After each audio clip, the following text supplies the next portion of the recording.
Welcome back to Audible Archives.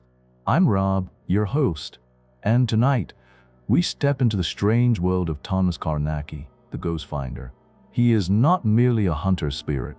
He is an investigator of the unknown, armed with both reason and ritual, science and superstition.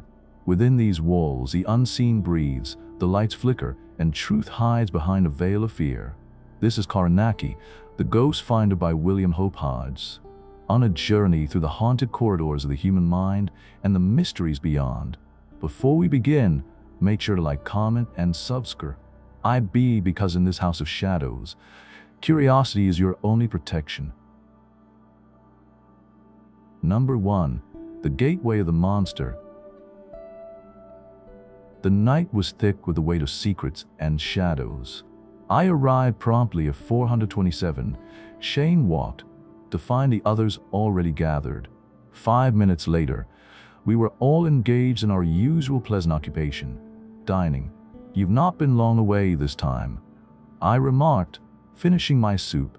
Carnacki, Arkwright, Jessup, and Taylor were there, their faces alight with anticipation. "That's all," he replied, with a brevity that hung in the air. I changed the subject, remarking that I had been buying a new gun. Carnacki gave an intelligent nod and a smile, one that showed genuine appreciation. Later, when dinner was finished, Carnacki snuggled comfortably into his big chair, along with his pipe. He began his story without much preamble. "As Dodson was remarking just now, I've only been away a short time, and for a very good reason too. I've only been away a short distance. The exact locality I am afraid I must not tell you, but it is less than 20 miles from here, though, except for changing a name, that won't spoil the story. And it is a story too, one of the most extraordinary things ever I have run against." He paused and the room fell silent. "I received a letter a fortnight ago from a man I must call Anderson, asking for an appointment. I arranged a time, and when he came, I found that he wished me to investigate and see whether I could not clear up a long-standing, too well authenticated case of what he termed haunting. He gave me very full particulars, and finally, as the case seemed to present something unique, I decided to take it up." The room felt heavy as the story unfolded. 2 days later, I drove to the house late in the afternoon. It was a very old place, standing quite alone in its own grounds. Anderson had left a letter with the butler, I found, pleading excuses for his absence and leaving the whole house at my disposal for my investigations. The butler, an old and privileged servant, knew the history of the Grey Room in exact detail. From him, I learned more particulars about 2 things that Anderson had mentioned in a casual manner. The first was that the door of the Grey Room would be heard in the dead of night to open and slam heavily, even though the butler knew it was locked and a key on a bunch in his pantry. The second was that the bedclothes would always be found torn out the bed and hurled into a corner. But it was the door slamming that chiefly bothered the old butler. Many a time, he told me, he had lain awake and just gotten shivering with fright, listening. For sometimes the door would be slammed time after time, thud, thud, thud, so that sleep was impossible. From Anderson, I knew already that the room had a history extending back over 150 years. 3 people had been strangled in it, an ancestor of his and his wife and child. This is authentic, as I had taken very great pains to discover.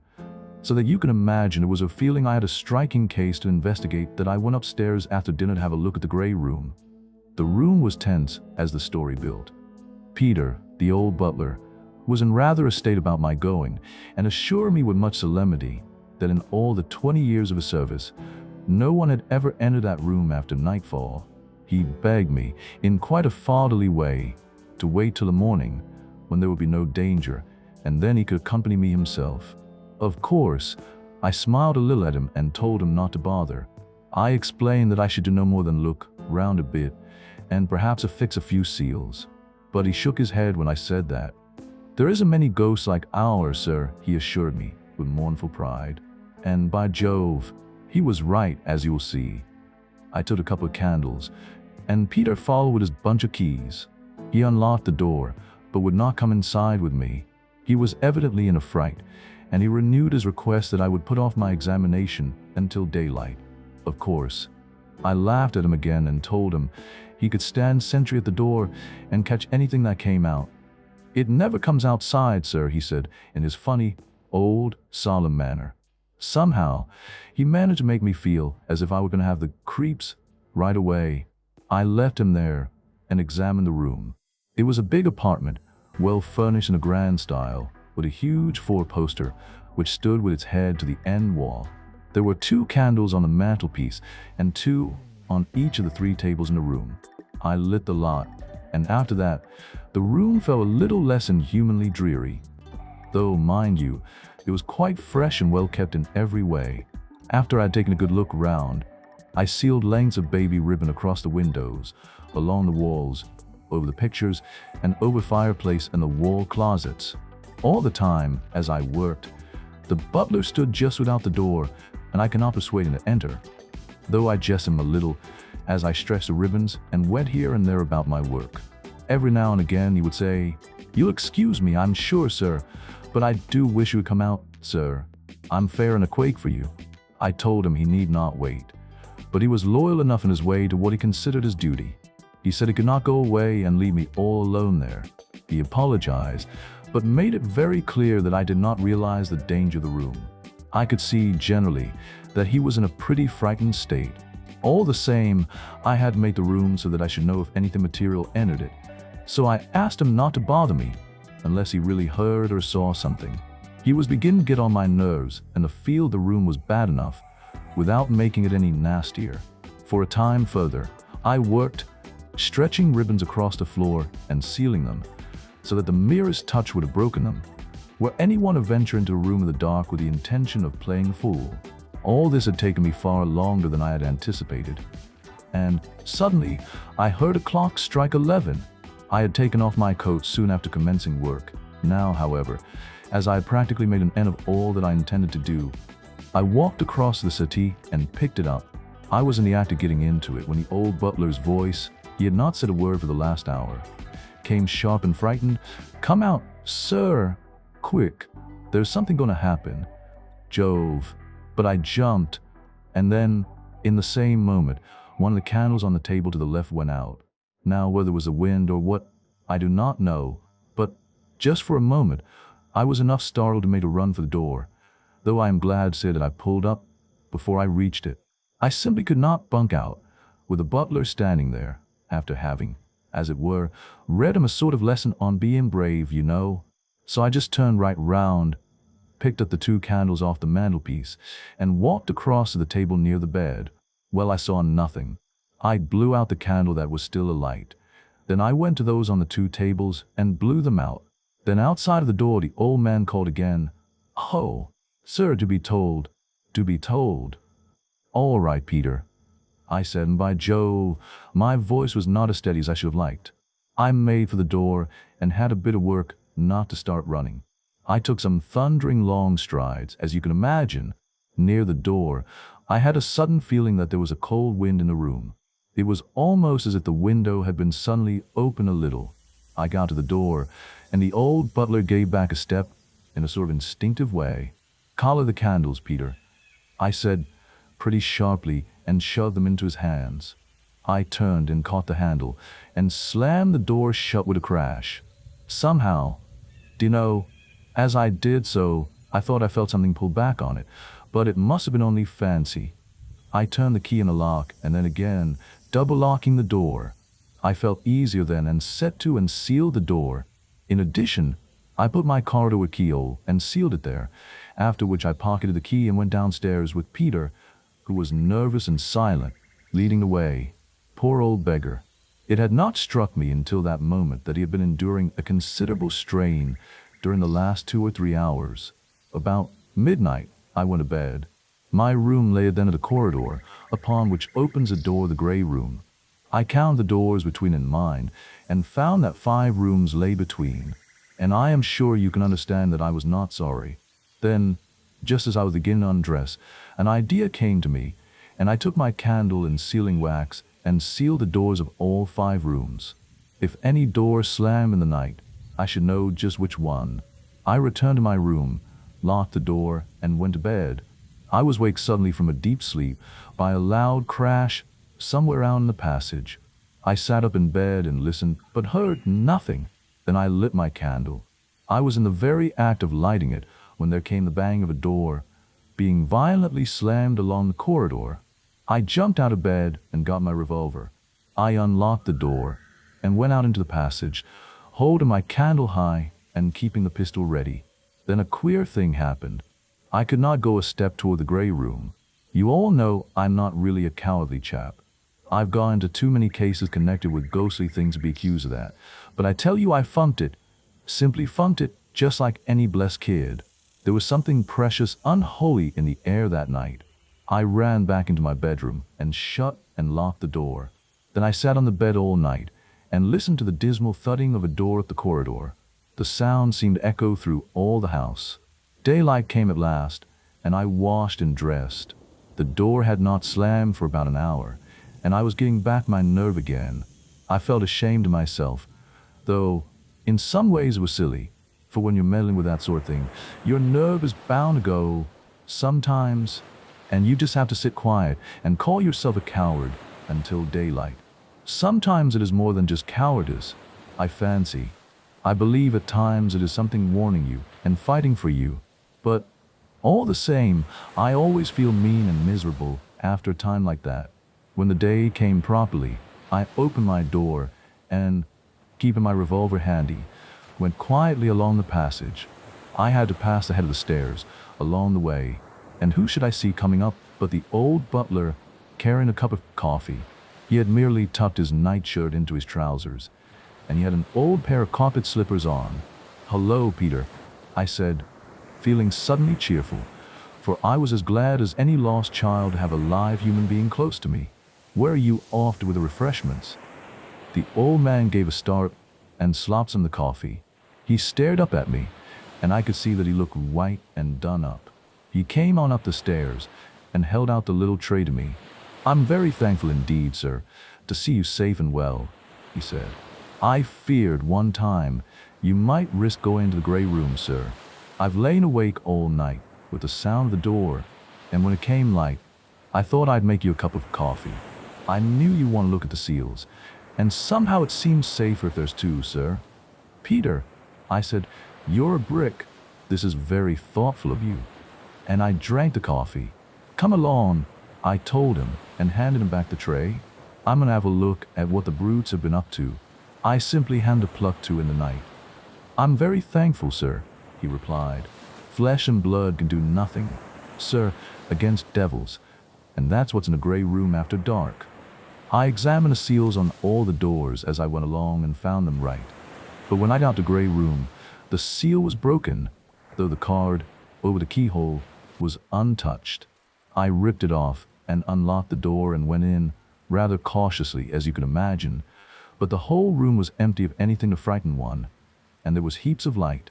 I examined all my seals, and not a single one was disturbed. The old butler had followed me in, and suddenly he called out, "The bedclothes, sir." I ran up to the bed and looked over, and surely they were lying in the corner to the left of the bed. Jove, you can imagine how queer I felt. Something had been in the room. I stared for a while, from bed to the clothes on the floor. I had a feeling that I did not want to touch either. Old Peter, though, did not seem to be affected that way.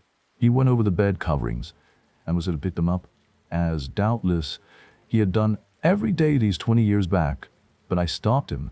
I wanted nothing touched until I had finished my examination.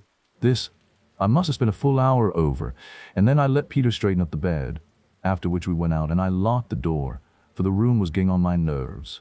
I had a short walk, and then breakfast, after which I felt more my own man, and so returned to grey room, and, with Peter's help and one of the maids, I had everything taken out of the room, except the bed, even the very pictures. I examined the walls, floor, and ceiling then with probe, hammer, and magnifying glass, but found nothing suspicious. And I can assure you, I began to realize in very truth that some incredible thing had been loose in a room during the past night. I sealed up everything again and went out, locking and sealing the door as before. After dinner, Peter and I unpacked some of my stuff, and I fixed up my camera and flashlight opposite to the door of the grey room. with a string from trigger of the flashlight to the door. Then, you see, if the door were really opened, the flashlight would blare out, and there would be, possibly, a very queer picture to examine in the morning. The last thing I did before leaving was to uncap the lens, and after that I went off my bedroom and to bed, for I intended to be up at midnight, and to ensure this, I set my Lua alarm to call me. Also, I left my candle burning. The clock woke me at 12, and I got up and into my dressing gown and slippers. I shoved my revolver into my right side pocket and opened my door. Then, I lit my darkroom lamp and withdrew the slide so they would give a clear light. I carried it up the corridor about 30 feet and put it down on the floor with the open side away from me, so they would show me anything that might approach along the dark passage. Then I went back and sat in the doorway of my room, with my revolver handy, staring at the passage toward the place where I knew my camera stood outside the door of the gray room. I should think I watched for about an hour and a half, when suddenly I heard a faint noise away up the corridor. I was immediately conscious of a queer prickling sensation about the back of my head, and my hands began to sweat a little. The following instant, the whole end of the passage flicked into sight in the abrupt glare of the flashlight. There came the succeeding darkness, and I peered nervously at the corridor, listening tensely, and trying to find what lay beyond the faint glow of my dark lamp, which now seemed ridiculously dim by contrast with the tremendous blaze of the flash power. And then, as I stooped forward, staring and listening, there came the crashing thud of the door of the gray room. The sound seemed to fill the whole of the large corridor and go echoing hollowly through the house. I tell you, I felt horrible, as if my bones were water. Simply beastly. Jove, how I did stare and how I listened. And then it came again, thud, thud, thud, and then a silence that was almost worse than the noise of the door, for I kept fancying that some awful thing was stealing upon me along the corridor. And then, suddenly, my lamp was put out, and I could not see a yard before me. I realized all at once that I was doing a very silly thing, sitting there, and I jumped up. Even as I did so, I thought I heard a sound in the passage, and quite near me. I made one backward spring into my room, and slammed and locked the door. I sat on my bed and stared at the door. I had my revolver in my hand, but it seemed an abominably useless thing. I felt that there was something the other side of that door. For some unknown reason, I knew it was pressed up against the door, and it was soft. That was just what I thought. Most extraordinary thing to think. Presently I got hold of myself a bit, and marked out a pentacle hurriedly with chalk on the polished floor, and there I sat in it almost until dawn. And all the time, away up the corridor, the door of the gray room thudded at solemn and horrid intervals. It was a miserable, brutal night.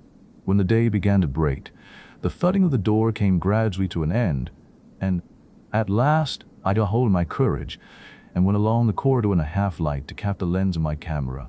I can tell you it took some doing, but if I had not done so, my photograph would have been spoiled, and I was tremendously keen to save it. I got back to my room, and then set to and rubbed out the 5-pointed star in which I had been sitting. Half an hour later, there was a tap at my door. It was Peter with my coffee. When I had drunk it, we both went along to the gray room. As we went, I had a look at the seals on the other doors, but they were untouched. The seal on the door of the gray room was broken, as also was a string from the trigger of the flashlight. But the card over the keyhole was still there. I ripped it off and opened the door. Nothing unusual was to be seen until we came to the bed.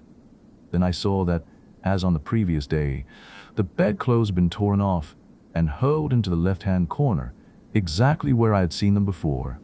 I felt very queer, but I did not forget to look at all the seals, only to find that not one had been broken. Then I turned and looked at old Peter, and he looked at me, nodding his head. "Let's get out of here," I said. "It's no place for any living human to enter without proper protection." We went out then, and I locked and sealed the door. Again, after breakfast, I developed a negative, but it showed only the door of the gray room, half opened. Then I left the house, as I want to get certain matters and implements that might be necessary to life, perhaps to the spirit, for I intended to spend the coming night in the gray room. I got back in a cab about 5:30 with my apparatus, and this Peter and I carried it to the gray room, where I piled it carefully in the center of the floor. When everything was in a room, including a cat which I brought, I locked and sealed the door and went toward the bedroom, telling Peter I should not be down for dinner. He said, "Yes, sir," and went downstairs, thinking that I was on turn-in, which was what I wanted to believe, as I knew he would worry both me and himself if he had known what I intended. But I merely got my camera and flashlight from my bedroom and hurried back to the grey room. I locked and sealed myself in and set to work, for I had a lot to do before it got dark. First, I cleared away all the ribbons across the floor. Then I carried the cat, still fastened in its basket, over toward the far wall and left it. I returned then to center the room and measured out a space 21 feet in diameter, which I swept with a broom of hyssop. About this, I drew a circle of chalk, taking care never to step over circle. Beyond this, I smudged with a bunch of garlic, a broad belt right around the chalk circle, and when this was complete, I took from among my stores in the center a small jar of a certain water. I broke away the parchment and withdrew the stopper. Then, dipping my left forefinger in a little jar, I went round the circle again, making upon the floor, just within a line of chalk, the second sign of the Samhain ritual, and joining each sign most carefully with a left-handed crescent. I can tell you, I felt easy when this was done and the water circle complete. Then, I unpacked some more of the stuff that I brought and placed a lighted candle in the valley of each crescent. After that, I drew a pentacle so that each of the 5 points of defensive star touched the chalk circle. In the 5 points of star, I placed 5 portions of the bread, each wrapped in linen, and in the 5 valas, 5 open jars of the water I had used to make the water circle. And now I had my first protective barrier complete. Now anyone except you who knows something of my methods of investigation might consider all this a piece of useless and foolish superstition.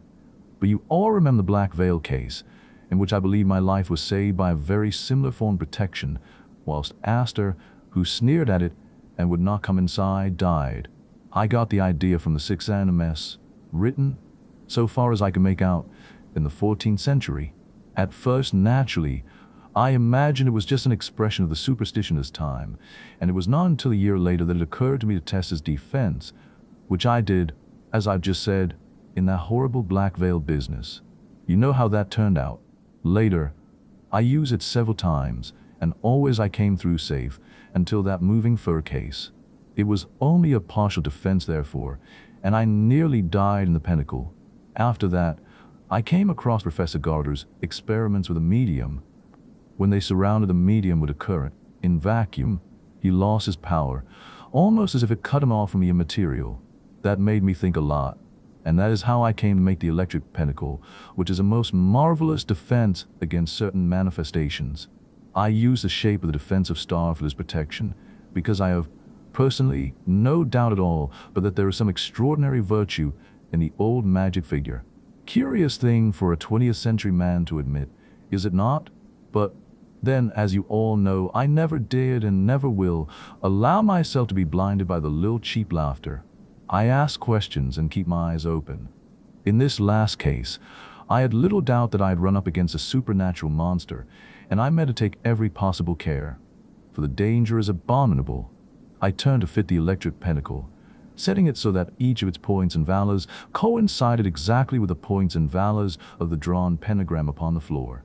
Then I connected up the battery, and the next instant the pale blue glare from the intertwining vacuum tubes shone out. I glanced about me then, with something of sigh of relief, and realized suddenly that the dust was upon me, for the window was gray and unfriendly. Then, round at the big empty room, over the double barrier of electric and candlelight, I had an abrupt, extraordinary sense of weirdness thrust upon me. In the air, you know, as it were, a sense of something inhuman impending. The room was full of the stench of bruised garlic, a smell I hate.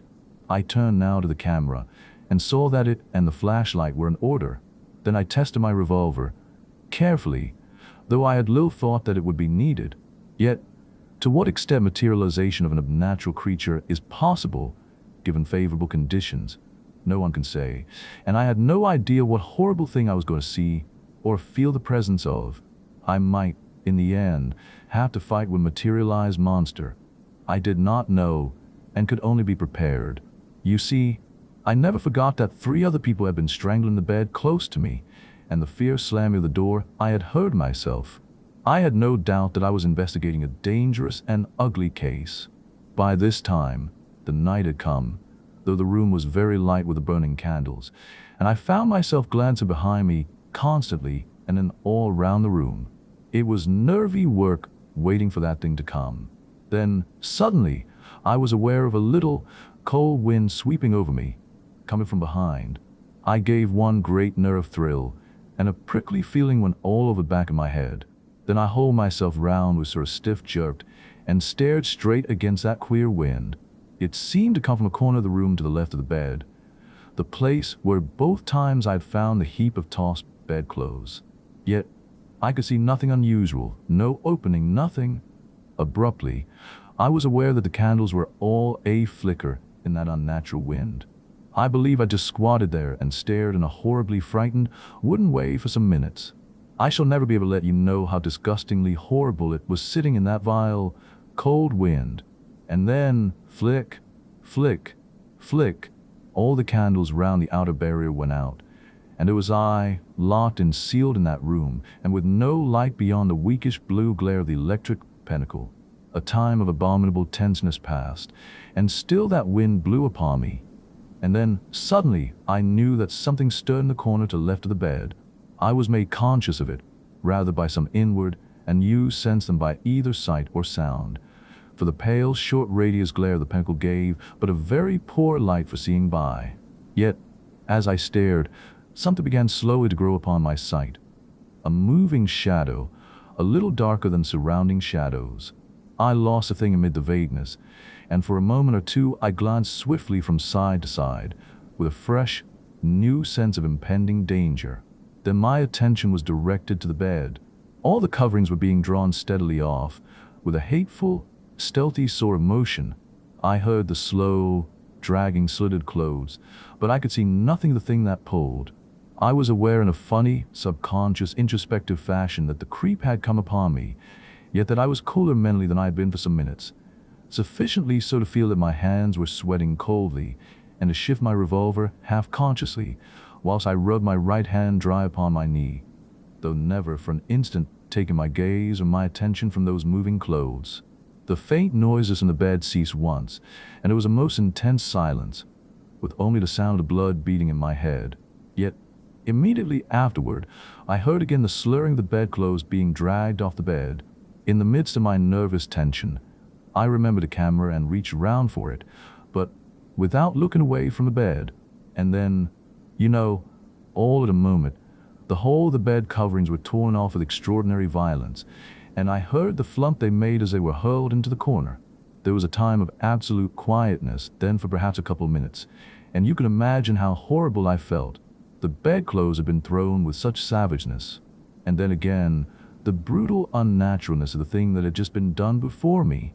Abruptly, over by the door, I heard a faint noise, a sort of crickling sound, and then a pitter or two upon the floor. A great nervous thrill swept over me, seeming to run up my spine and over the back of my head, for the seal that secured the door had just been broken. Something was there. I could not see the door.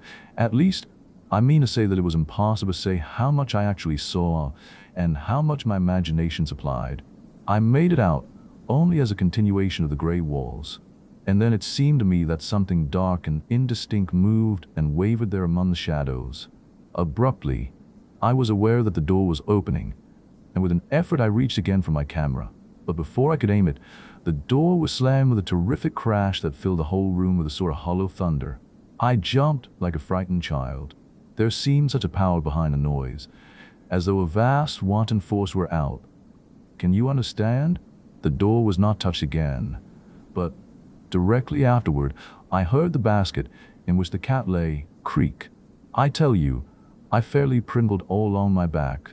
I knew that I was going to learn definitely whether whatever was abroad was dangerous to life. From a cat there rose suddenly a hideous caterwaul that ceased abruptly, and then, too late, I snapped off the flashlight. In the great glare, I saw that the basket had been overturned, and the lid was wrenched open, with the cat lying half in and half out upon the floor. I saw nothing else, but I was full of the knowledge that I was in the presence of some being or thing that had power to destroy. During the next 2 or 3 minutes, there was an odd, noticeable quietness of the room, and you much remember I was half blinded for the time because of the flashlight, so that the whole place seemed to be pitchy dark just beyond the shine of the pinnacle. I tell you, it was most horrible. I just knelt there in the star and whirled round, trying to see whether anything was coming at me. My power of sight came gradually, and I got a little hold of myself, and abruptly I saw the thing I was looking for close to the water circle.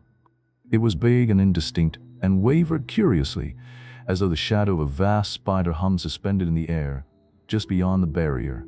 It passed swiftly round the circle and seemed to probe ever toward me, but only draw back with extraordinary jerky movements, as might a living person if they touched the hot bar of a grate. Round and round it moved, and round I turned. Then, just opposite to one of the valors and the pinnacles, it seemed to pause, as though preliminary to a tremendous effort.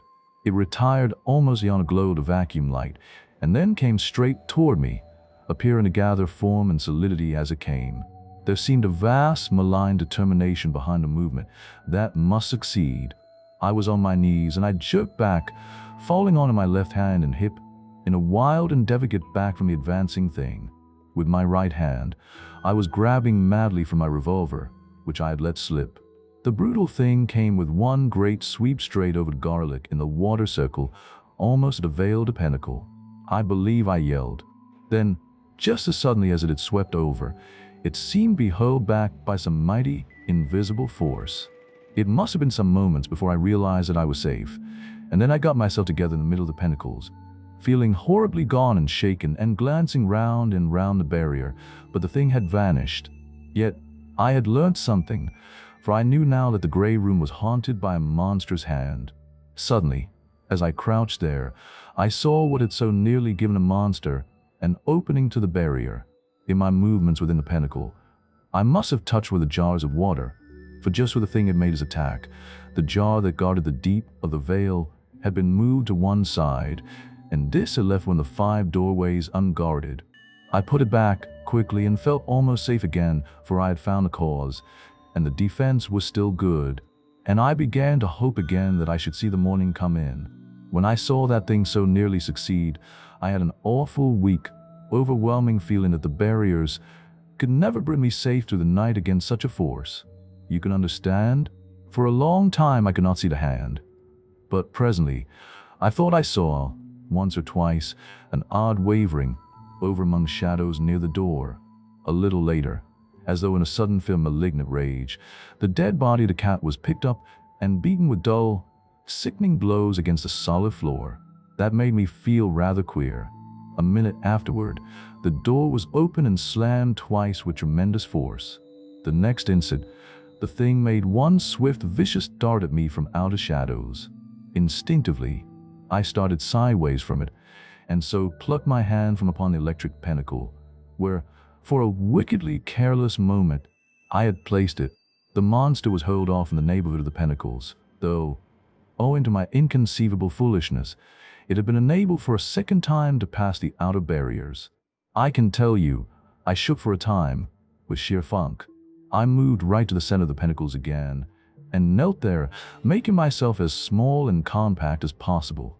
As I knelt, there came me presently a vague wonder at the 2 accidents which had so nearly allowed the brute to get at me.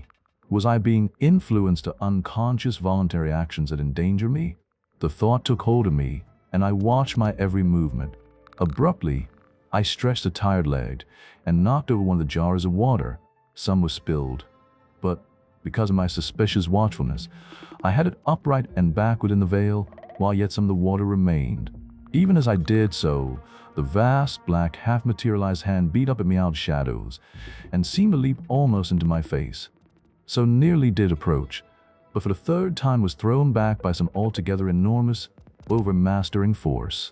Yet, apart from the day's fright in which it left me, I had for a moment that feeling of spiritual sickness, as if some delicate, beautiful, inward grace had suffered, which is felt only upon the too near approach of the abhuman, and is more dreadful in a strange way than any physical pain that could be suffered.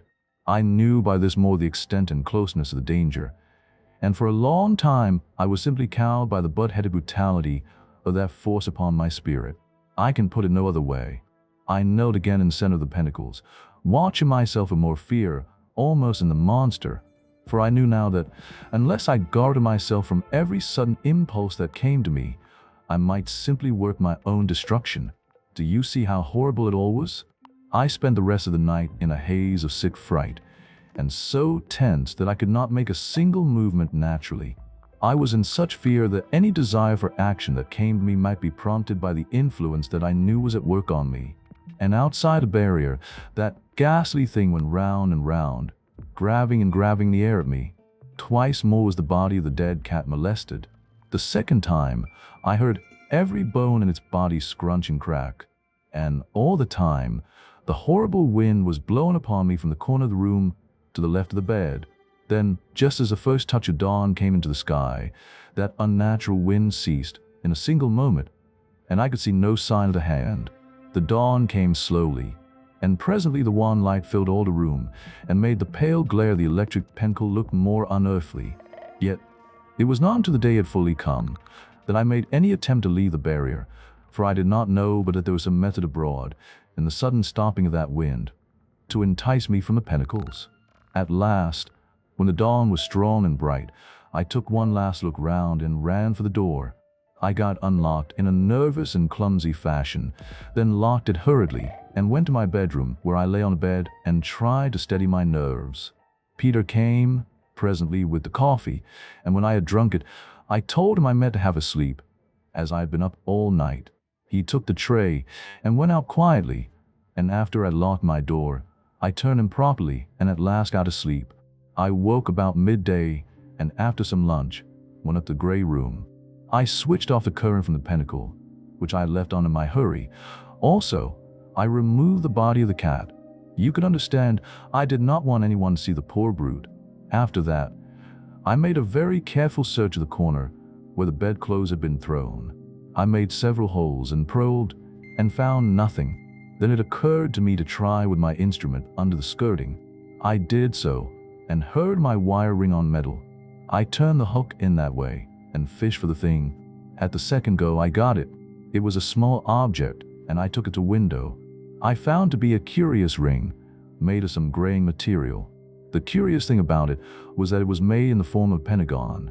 That is, the same shape as inside of the magic pentacle, but without the mounts, which form the points of defensive star. It was free from all chasing or engraving. You will understand that I was excited when I tell you that I felt sure I held in my hand the famous luck ring of the Anderson family, which indeed was of all things the one most intimately connected with the history of a haunting. This ring was handed on from father to son through generations, and always, in obedience to some ancient family tradition, each son had to promise never to wear the ring. The ring, I may say, was brought home by one of the Crusaders under very peculiar circumstances. But the story is too long to go into here. It appears that young Sir Hulbert, an ancestor of Anderson's, made a bet, in drink you know, that he would wear the ring that night. He did so, and in the morning his wife and child were found strangled in the bed, in the very room in which I stood. Many people, it would seem, thought young Sir Hulbert was guilty of having done the thing in drunken anger, and he, in an attempt to prove his innocence, slept a second night in the room. He also was strangled. Since then, as you may imagine, no one has ever spent a night in the grey room, until I did so. The ring had been lost so long that it had become almost myth, and it was most extraordinary to stand there, with the actual thing in my hand, as you can understand. It was whilst I stood there, looking at the ring, that I got an idea, supposing that it were, in a way, a doorway. You see what I mean? A sort of gap in the world hedge. It was a queer idea, I know, and probably was not my own, but came to me from the outside. You see, the wind had come from that part of the room where the ring lay. I thought a lot about it. Then the shape, the inside of a pentacle. It had no mounts, and without mounts, as the Sixanda mess has it. The mounts which are the 5 hills of safety. To lack is to jive power to the demon, and sure lie to favor the evil thinge. You see, the very shape of the ring was significant, and I determined to test it. I unmade the pentacle, for it must be made afresh and around the one to be protected. Then I went out and locked the door, after which I left the house to get certain matters, for neither yards nor fire nor wire must be used a second time.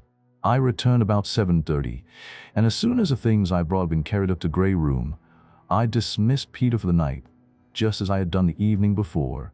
When he had gone downstairs, I let myself into a room and locked and sealed the door. I went to the place in the center of the room where all the stuff had been packed, and set to work with all my speed to construct a barrier about me and the ring. As I was saying, I worked with all my speed to get the barrier completed about me and the ring, for it was already later than I cared to be in that room unprotected.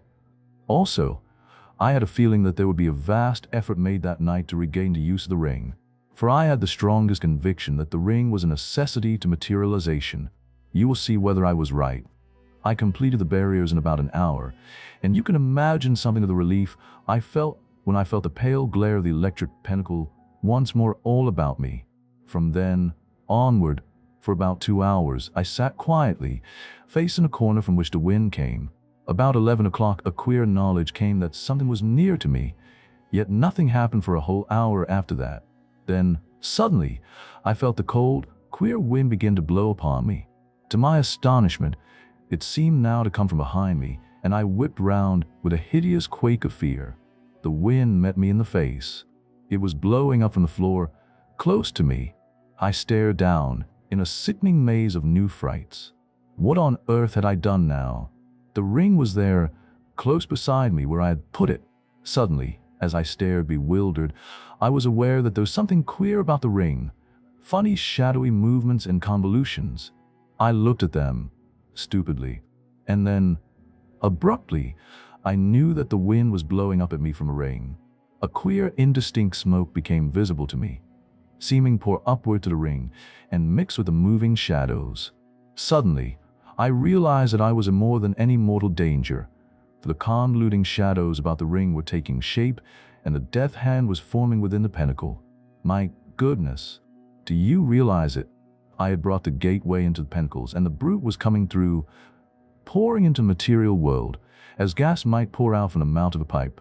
I should think that I knelt for a moment in a sort of stunned fright.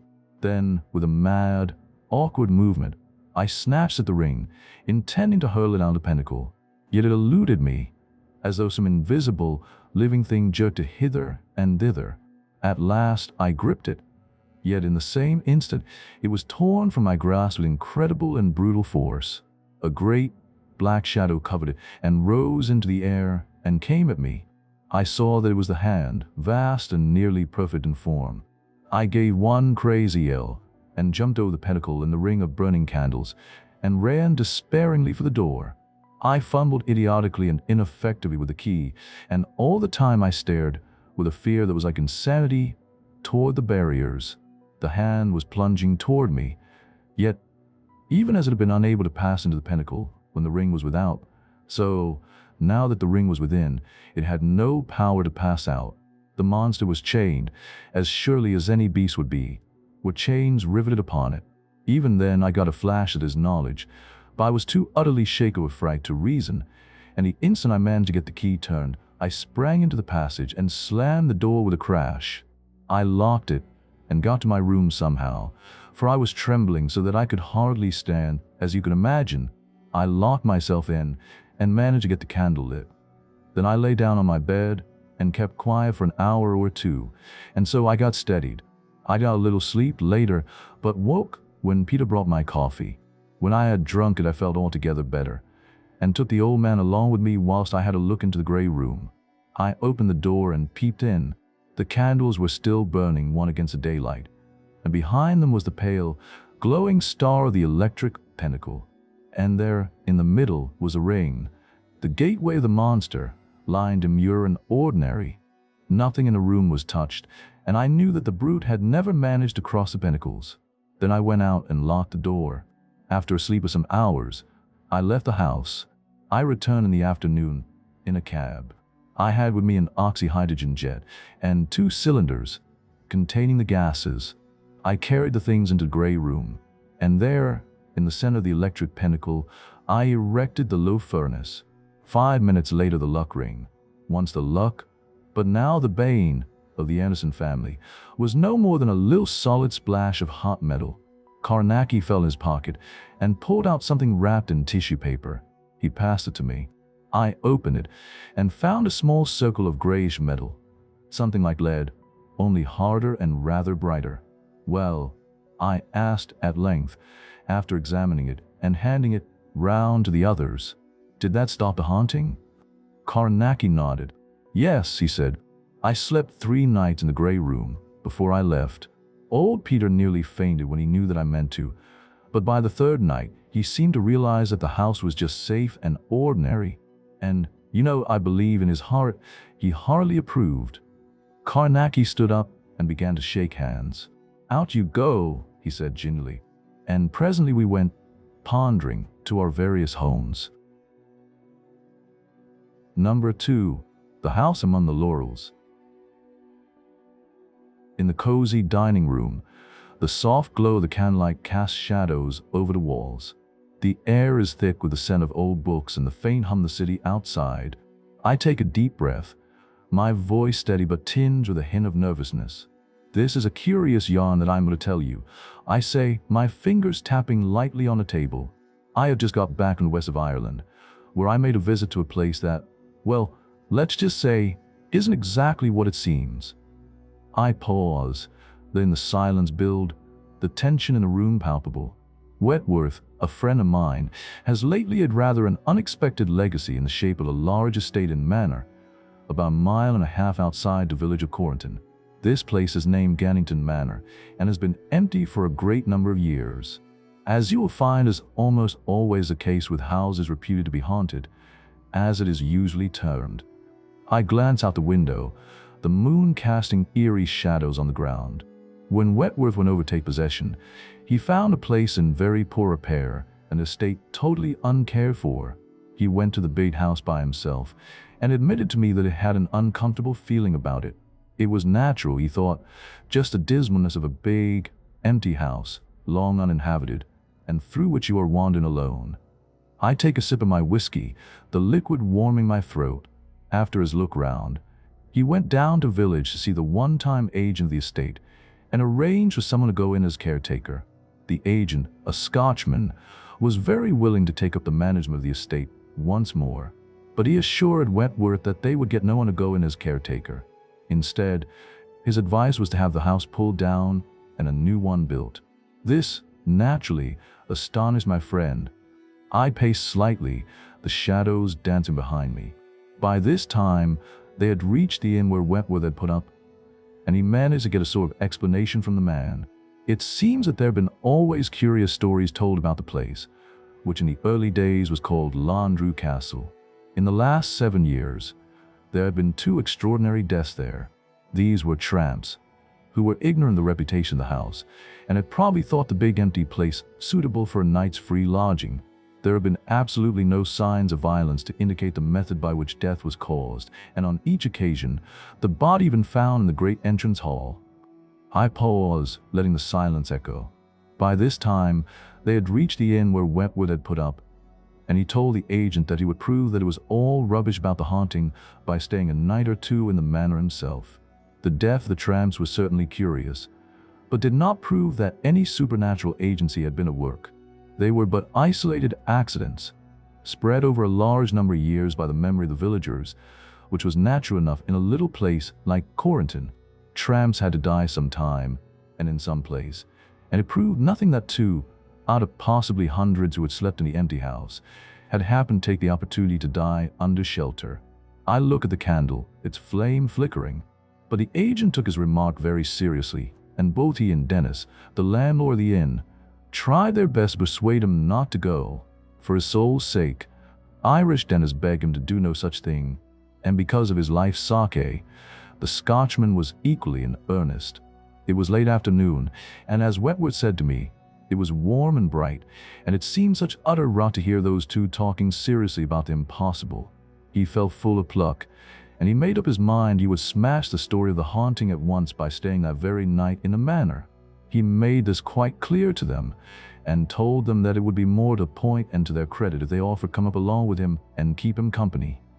I paused, the tension building. But poor old Dennis was quite shocked at the suggestion, and though Tablet, the agent, took it more quietly, he was very solemn about it. Wentworth did go, and no, as he said to me, when the evening began to come on, it seemed a very different sort of thing to tackle. I continue, my voice low and steady. A whole crowd of the villagers assembled to see him off, for by this time they all knew of his intention.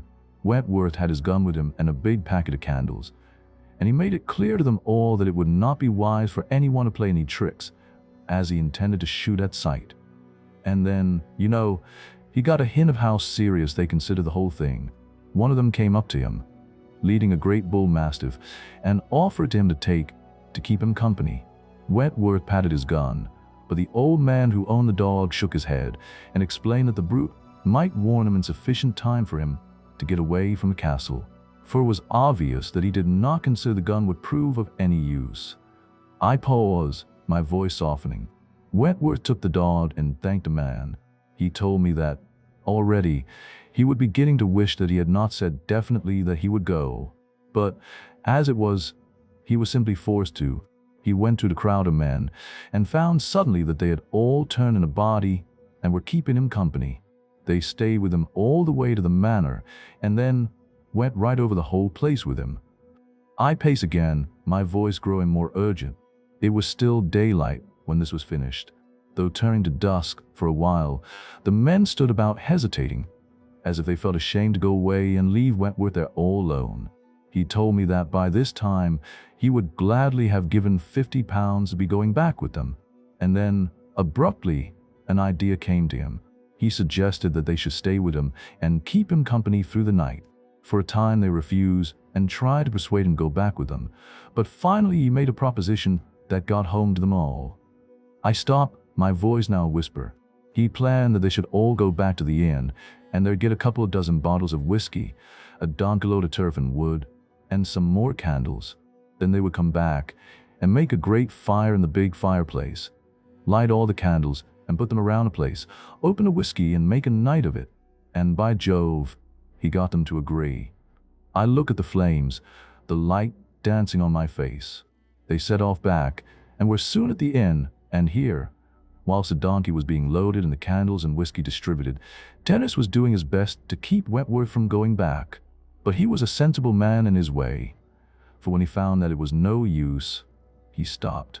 You see, he did not want to frighten the others from accompanying Wentworth. I paused, my voice growing more intense. I tell ye, sir, he told him, 'tis of no use at all, trying to reclaim their castle. 'Tis cursed with innocent blood. Ye'll be better pulling it down and building a fine new one. But if ye be intending to stay this night, keep the big door open wide, and watch for the blood drip. If so much as a single drip falls, don't stay though all the gold in the world was offered ye. I take a deep breath, my voice growing steady. Wentworth asked him what he meant by the blood drip. Sure, he said, 'tis a blood avy them as old Black Mick, way back in the old days killed in their sleep. 'Twas a feud as he pretended to patch up, and he invited them, the O'Haras they was, simony avy them, and he fed them, and spoke soft to them, and them thrusting him, stayed to sleep with him. Then he and them with him, started in and murdered them one all as they slept. 'Tis for me father's grandfather ye have a story. And since then, 'tis death to any, so they say, to pass the night in the castle when the blood drip comes. 'Twill put out candle and fire, and thin in the darkness the Virgin herself will be powerless to protect ye. I pause, my voice now a low murmur. Wentworth told me he laughed at this, chiefly because, as he put it, one always must laugh at that sort of yarn, however it makes you feel inside. He asked old Dennis whether he expected him to believe it. Yes, sir, said Dennis. I do may need to believe it, and please God, if ye'll believe, ye may be back safe before morning. The man's serious simplicity took hold of Wentworth, and he held out his hand, but for all that, he went, and I must admire his pluck. I paused, my voice growing more urgent. There were now about 40 men, and when they got back to manor, or castle, as the villagers always call it, they were not long in getting a big fire going and lighted candles all around Great Hall. They had all brought sticks, so that they would have been a pretty formidable lot to tackle by anything simply physical. And, of course, Wentworth had his gun. He kept the whiskey in his own charge, for he intended to keep them sober. But he gave him a good strong tot round first, so as to make things seem cheerful and to get them yearning. If you once let a crowd of men like that grow silent, they begin to think, and then to fancy things. I take a deep breath, my voice growing more intense. The big entrance door had been left wide open by his orders, which shows that he had taken some notice of Dennis. It was a quiet night, so this did not matter, for the lights kept steady, and all went on in a jolly sort of fashion for about 3 hours. He had opened a second lot of bottles, and everyone was feeling cheerful. So much, so that one of the men called out aloud to the ghosts to come out and show themselves.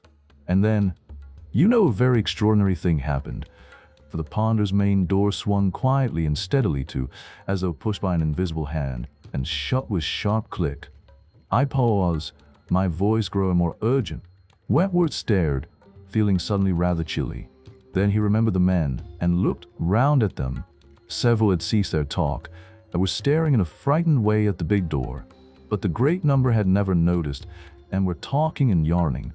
He reached for his gun, and the following instant the great bull mastiff set up a tremendous barking, which drew the attention of the whole company. I paused, my voice growing more intense. The hall, you should know, is oblong. The south wall is all windows, but the north and east have rows of doors leading into the house, whilst the west wall is occupied by the great entrance.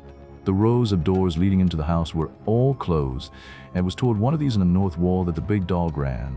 He would not go very close, and suddenly the door began to move slowly open until the blackness of the passage beyond was shown. The dog came back among the men, whimpering, and for a minute there was an absolute silence. I paused, my voice growing more intense. That's the end of the yarn for now, but tell me, what do you make of it? The tension in the room is palpable, the shadows dancing around us. I take a deep breath, my voice steady. What do you think, old friend? Is this just a tale, or is there something more to it?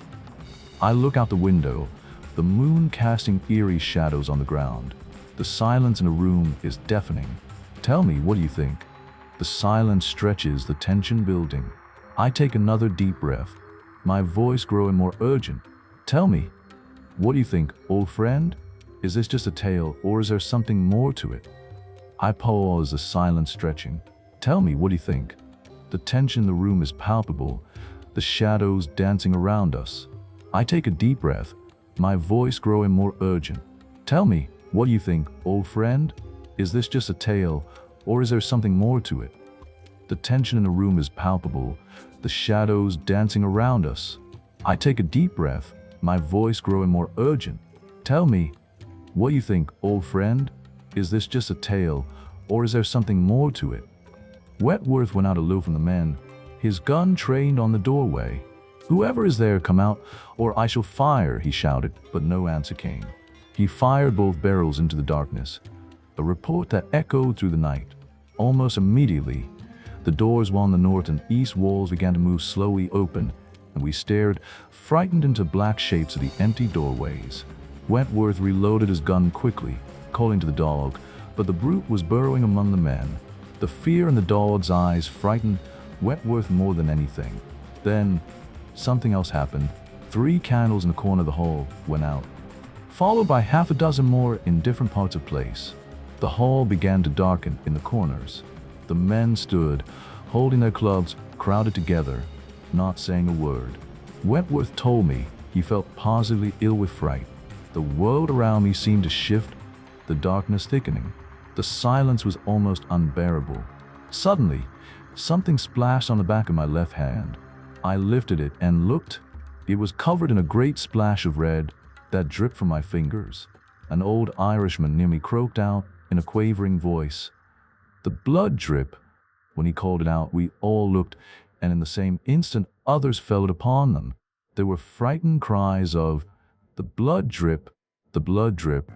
More candles went out, and the hall was suddenly dark.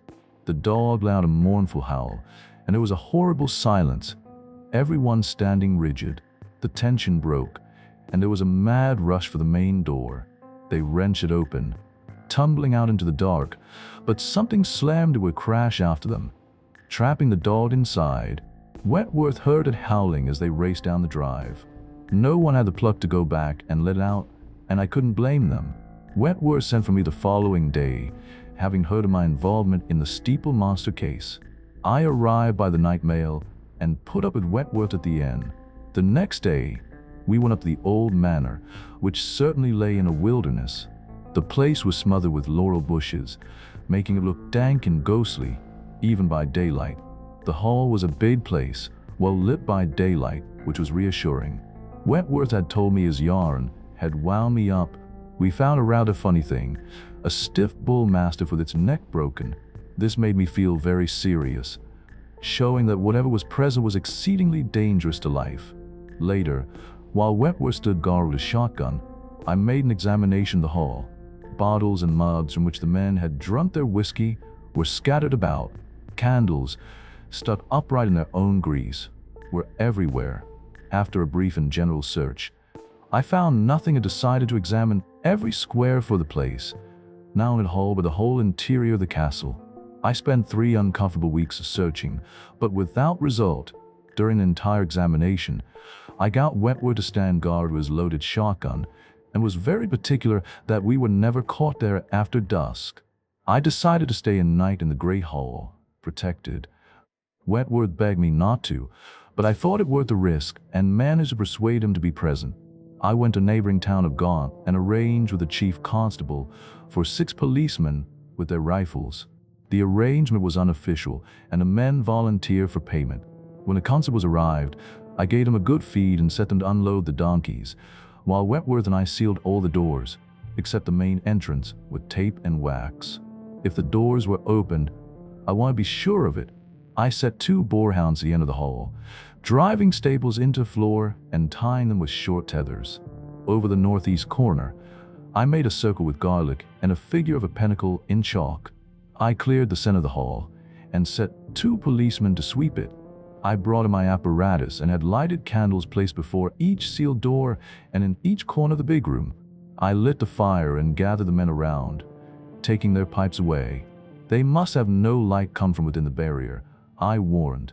I measured and chalked a 33-foot circle, smudge garland around it, and sealed 66 candles 5 inches apart. I entwined human hair alternately to the left and right, pressing the ends into wax of the 66th candle. From candle to candle, I laid a gayrd of hair, entwining it to form a barrier. Then, I connected the electric pentacle, creating a weak blue glare around us. Outside, I could hear the steady drip of rain from the Laurels, which came up around the house. The rain was soft, and there was no wind. I felt happier, knowing the pentacle was a wonderful defense. I arranged the men with their backs to a common center, laying their legs to the 8 chief points. I drew a circle around them and made the 8 signs of the Samhain ritual. I warned them not to be frightened, to trust the defense, and to keep their feet strictly to their places. For the rest, there was to be no shooting unless I gave a word. The night was silent and the hall was dark. The dog lay quietly. The fire was big and cheerful, and the candles burned steadily. I took a last look around, and then I entered the inner star, my heart racing with anticipation. And now at last, I went to my place and, sitting down, made the 8 sign just beyond my feet. Then I arranged my camera and flashlight handy and examined my revolver. Wentworth sat behind the first sign, and as the numbering went round reverse, that put him next to me on my left.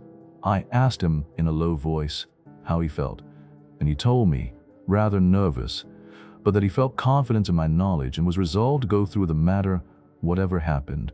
We settled down to wait. There was no talking, except that, once or twice, the police bent toward one another and whispered odd remarks concerning the hall that appeared queerly audible in the intense silence. But in a while there was not even a whisper from anyone, and only the monotonous drip of the quiet rain outside the great entrance and a low, dull sound of fire in the big fireplace. It was a queer group that we made sitting there, back to back, with our legs radiating outward. All around us, the strained blue glow of the pentacle and beyond that, the brilliant shining of the great ring of lighted candles. Outside of the glare of the candles, the large empty hall looked a little gloomy by contrast, except where the light shone before the sealed doors, and the blaze of the big fire made a good honest mass of flame. And the feeling of mystery, can you picture it all? It might have been an hour later that it came to me suddenly that I was aware an extraordinary scent of dreariness, as it were, come into the air of the place. Not a nervous feeling of mystery that had been with us all the time, but a new feeling, as if there was something but to happen any moment. Abruptly, there came a slight noise from the east in the hall, and I felt the star of men move suddenly. "Steady, keep steady," I shouted, and they quieted. I looked at the hall and saw that the dogs were upon their feet and staring in an extraordinary fashion toward the great entrance. I turned and stared, also, and felt the men move as they craned their heads to look. Suddenly, the dogs set up a tremendous barking, and I glanced across at them and found they were still pointing for the big doorway. They ceased their noise just as quickly and seemed to be listening. In the same instant, I heard a faint chink of metal to my left that set me staring at the hook which held a great door wide. It moved, even as I looked. Some invisible thing was meddling with it. A queer, sickening thrill went through me, and I felt all the men about me stiffen and go rigid with intensity. I had a certainty of something impending, as it might be the impression of an invisible but overwhelming presence. The hall was full of the queer silence, and not a sound came from the dogs. Then I saw the hook slowly raise from out of its hasp, without any visible thing touching it. Then a sudden power of movement came to me. I raised my camera, with the flashlight fixed, and snapped it at the door. There came the great blare of the flashlight, and a simultaneous roar of barking from the two dogs. The intensity of the flash made all the place seem dark for some moments, and in that time of darkness, I heard a jingle in the direction of the door and strained to look. The effect of the bright light passed, and I could see clearly again. The great entrance door was being slowly closed. It shut with sharp snick, and there followed a long silence, broken only by the whimpering of the dogs. I turned suddenly and looked at Wentworth. He was looking at me, just as it did before. He whispered, "Most extraordinary," I said, and he nodded and looked around nervously. The policemen were pretty quiet, and I judged that they were feeling rather worse than Wentworth. Though, for that matter, you must not think that I was altogether natural. Yet I have seen so much that is extraordinary that I dare say I can keep my nerve steady longer than most people. I looked over my shoulder at the men and cautioned them, in a low voice, not to move outside the barriers, whatever happened, not even though the house should seem to be rocking and about to tumble onto them, for well I knew what some of the great forces are capable of doing. Yet, unless it should prove to be one of the cases of more terrible Psychian manifestation, we were almost certain of safety, so long as we kept to our order within Pinnacle. Perhaps an hour and a half passed, quietly, except when, once away, the dogs would whine distressfully. Presently, however, they ceased even from this, and I could see them lie on the floor with their paws over their noses, in a most peculiar fashion, and shivering visibly. The sight made me feel more serious, as you can understand. Suddenly, the candle in the corner furthest from the main door went out. An instant later, Wentworth jerked my arm, and I saw that the candle before one of the sealed doors had been put out. I held my camera ready. Then, one after another, every candle about the hall was put out, and with such speed and irregularity that I could never catch one in the actual act of being extinguished. Yet, for all that, I took a flashlight at the hall in general. There was a time in which I sat half blinded by the great glare of the flash, and I blamed myself for not having remembered to bring a pair of smoke goggles, which I have sometimes used at these times. I felt the men jump at the sudden light, and I called out loud to them to sit quiet, and to keep their feet exactly to their proper places. My voice, as you can imagine, sounded rather horrid and frightening in a great room, and altogether it was a beastly moment. Then, I was able to see again, and I stared here and there about the hall, but there was nothing showing unusual. Only, of course, it was dark now over in the corners. Suddenly, I saw that the great fire was blackening. It was going out visibly as I looked. If I said that some monstrous, invisible, impossible creature sucked the life from it, I could best explain the way the light in flame went out of it. It was most extraordinary to watch. In the time that I watched it, every vestige of fire was gone from it, and there was no light outside of the ring of candles around the pinnacle. The deliberateness of the thing troubled me more than I can make clear to you. It conveyed to me such a sense of a calm, deliberate force present in the hall. The steadfast intention to make a darkness was horrible. The extent of the power to affect the material was horrible. The extent of the power to affect the material was now the one constant, anxious questioning in my brain. You can understand? Behind me, I heard the policemen moving again, and I knew that they were getting thoroughly frightened. I turned half around and told them, quietly but plainly, that they were safe only so long as they stayed within the pinnacle, in the position in which I had put them. If they once broke and went outside of the barrier, no knowledge of mine could state the full extent of the dreadfulness of the danger. I steadied them up by this quiet, straight reminder, but if they had known as I knew, that there was no certainty in any protection, they would have suffered a great deal more, and probably broken the defense, and made a mad, foolish run for an impossible safety. Another hour passed, after this, in an absolute quietness. I had a sense of awful strain and oppression, as though I were a little spirit in the company of some invisible, brooding monster of the unseen world, who, as yet, was scarcely conscious of us. I leaned across to Wentworth, and asked him in a whisper whether he had a feeling as if something were in the room. He looked very pale, and his eyes kept always on the move. He glanced just once at me and nodded, then stared away around the hall again. And when I came to think, I was doing the same thing. Abruptly, as though 100 unseen hands had snuffed them, every candle in the barrier went dead out, and we were left in a darkness that seemed for a little absolute, for the light from the pinnacle was too weak and pale to penetrate far across the great hall. I tell you, for a moment, I just sat there as though I'd been frozen solid. I felt the creep go all over me and seemed to stop in my brain. I felt all at once to be given a power of hearing that was far beyond the normal. I could hear my own heart thudding most extraordinarily loud. I began, however, to feel better after a while, but I simply had not the pluck to move. You can understand? Presently, I began to get my courage back. I gripped at my camera and flashlight and waited. My hands were simply soaked with sweat. I glanced once at Wentworth. I could see him only dimly. His shoulders were hunched a little, his head forward, but though it was motionless, I knew that his eyes were not. It is queer how one knows that sort of thing at times. The police were just as silent, and thus a while passed. A sudden sound broke across the silence. From two sides of the room, there came faint noises. I recognized them at once as the breaking of the sealing wax. The sealed doors were opening. I raised a camera and flashlight, and it was a peculiar mixture of fear and courage that helped me to press the button. As the great flare of light lit up the hall, I felt the men all about me jump. The darkness felt like a clap of thunder, if you can understand, and seemed tenfold. Yet, in the moment of brightness, I had seen that all the sealed doors were wide open.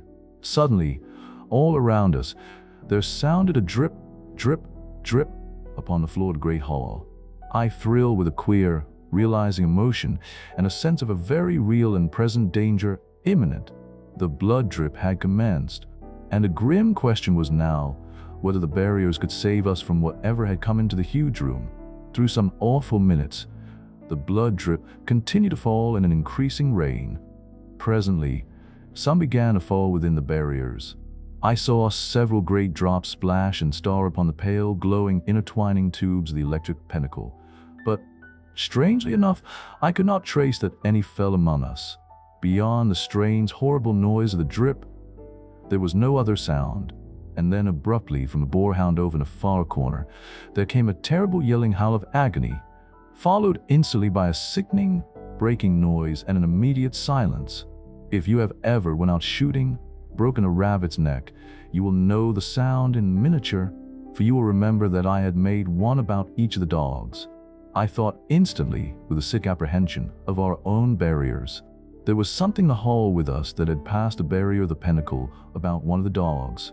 In the awful succeeding silence, I positively quivered, and suddenly, one of the men behind me gave out a scream, like any woman, and bolted for the door. He fumbled, and had it open in a moment. I yelled to the others not to move, but they followed like sheep, and I heard them kick the candles flying in their panic. One of them stepped on the electric pinnacle and smashed it, and there was an utter darkness. In an instant, I realized that I was defenseless against the powers of the unknown world, and with one savage leap, I was out of useless barriers, and instantly through the great doorway and into the night.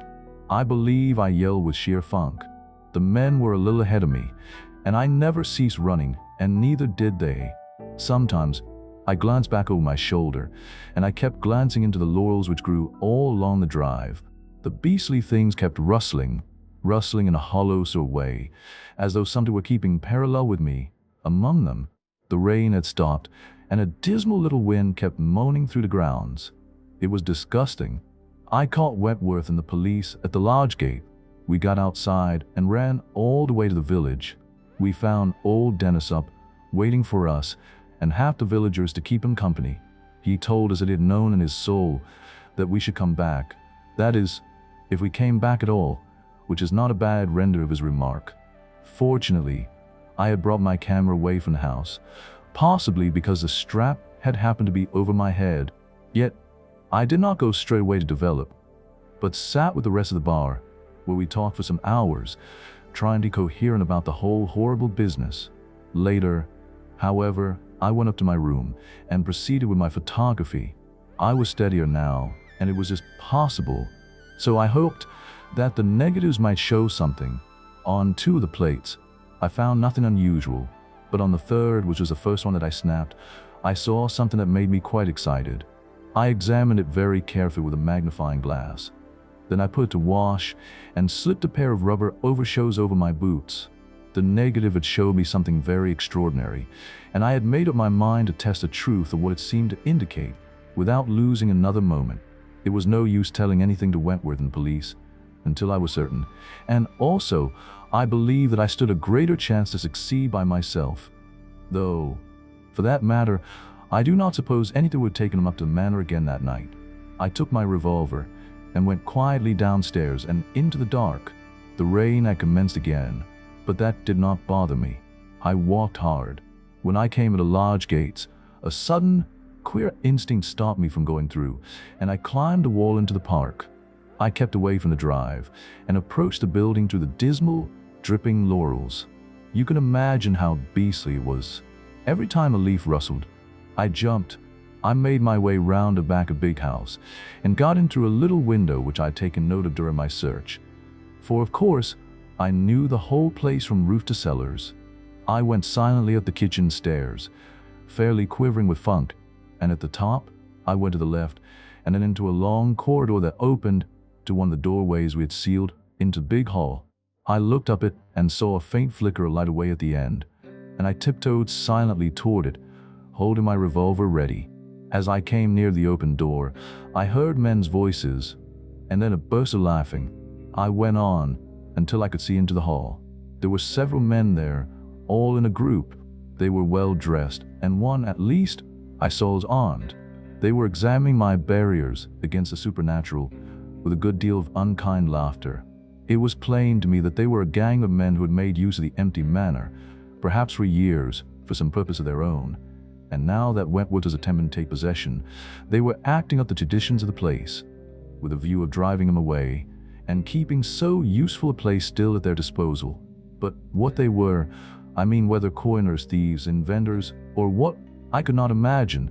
Presently, they left the pinnacle and gathered round the living boarhound, which seemed curiously quiet, as though it were half-drugged.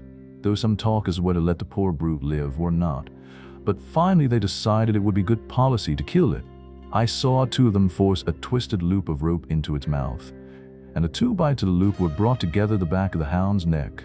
Then a third man thrust a thick walking stick through the 2 loops. The 2 men with the rope stooped to hold the dog, so that I could not see what was done. But the poor beast gave a sudden awful howl, and immediately there was a repetition of the uncomfortable breaking sound I had heard earlier in the night. As you will remember, the men stood up and left the dog lying there, quiet enough now, as you may suppose. For my part, I fully appreciated the calculated remorselessness which had decided upon the animal's death, and a cold determination with which it had been afterward executed so neatly. I guessed that a man who might get into the light of those particular men would be likely to come to quite as uncomfortable an ending. A minute later, one of the men called out to rest that they should shift the wires. One of the men came toward the doorway of the corridor in which I stood, and I ran quickly back into darkness of the upper end. I saw the man reach up and take something from the top of the door, and I heard the slight, ringing jangle of steel wire. When he had gone, I ran back again and saw the men passing, one after another, to an opening in the stairs formed by one of the marble steps being raised. When the last man had vanished, the slab that made the step was shut down, and there was not a sign of the secret door. It was a 7-step from the bottom, as I took care to count, and a splendid idea, for it was so solid that it did not ring hollow, even to a fairly heavy hammer, as I found later. There is little more to tell.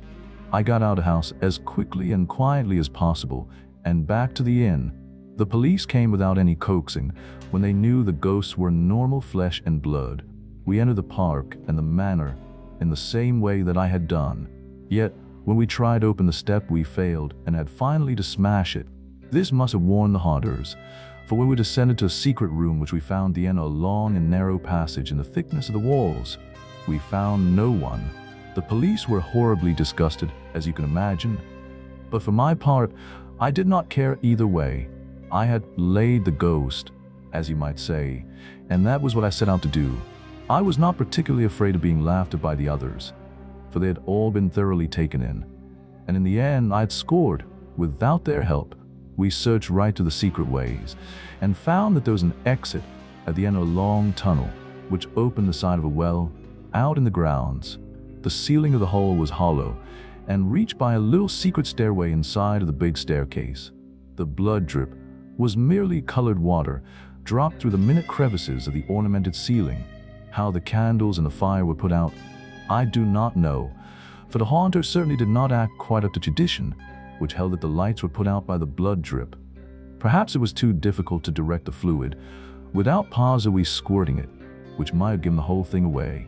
The candles and the fire may possibly have been extinguished by the agency of carbonic acid gas, but how, I have no idea. The secret hiding places were, of course, ancient. There was also, did I tell you, a bell which they had rigged up to ring when anyone entered the gates at the end of the drive. If I had not climbed the wall, I should have found nothing for my pains, for the bell would have warned them that I'd gone in through the gateway. What was on the negative? I asked with much curiosity. A picture of the fine wire with which they were grappling for a hook that held the entrance door open. They were doing it from one of the crevices in the ceiling. They had evidently made no preparations for lifting the hook. I suppose they never thought that anyone would make use of it, and so they had to improvise a grapple. The wire was too fine to be seen by the amount of light we had in the hall, but the flashlight picked it out. Do you see? The opening of the inner doors was managed by wires, as you have guessed, which they unshipped after use, or else I should soon have found them when I made my search. I think I have now explained everything. The hound was killed, of course, by the men directly. You see, they made the place as dark as possible first. Of course, if I had managed to take a flashlight just at that instant, the whole secret of the haunting would have been exposed. But fate just ordered the other way. And the tramps? I asked. Oh, you mean the 2 tramps who were found dead in the manor, said Carnacki. Well, of course it is impossible to be sure one way or the other. Perhaps they happened to find out something and were given a hypodermic, or it is just as probable that they had come to the time of their dying and just died naturally. It is conceivable that a great many tramps had slept in the old house at one time or another. Carnacki stood up and knocked out his pipe. We rose also and went for our coats and hats. Out you go, said Carnacki gingerly, using the recognized formula, and we went out onto the embankment, and presently through the darkness to our various homes. Number 3, the whistling room. Carnacki shook a friendly fist at me as I entered, late. Then he opened the door into the dining room and ushered the 4 of us, Jessup, Arkwright, Taylor, and myself, in for dinner. We dined well, as usual, and, equally as usual, Carnacki was pretty silent during the meal. At the end, We took our wine and cigars to our usual positions, and Carnacki, having got himself comfortable in his big chair, began without any preliminary. "I had just got back from Ireland again," he said, "and I thought you chaps would be interested to hear my news. Besides, I fancy I shall see the thing clearer after I've told it all out straight. I must tell you this, though. At the beginning, up to the present moment, I have been utterly and completely stumped.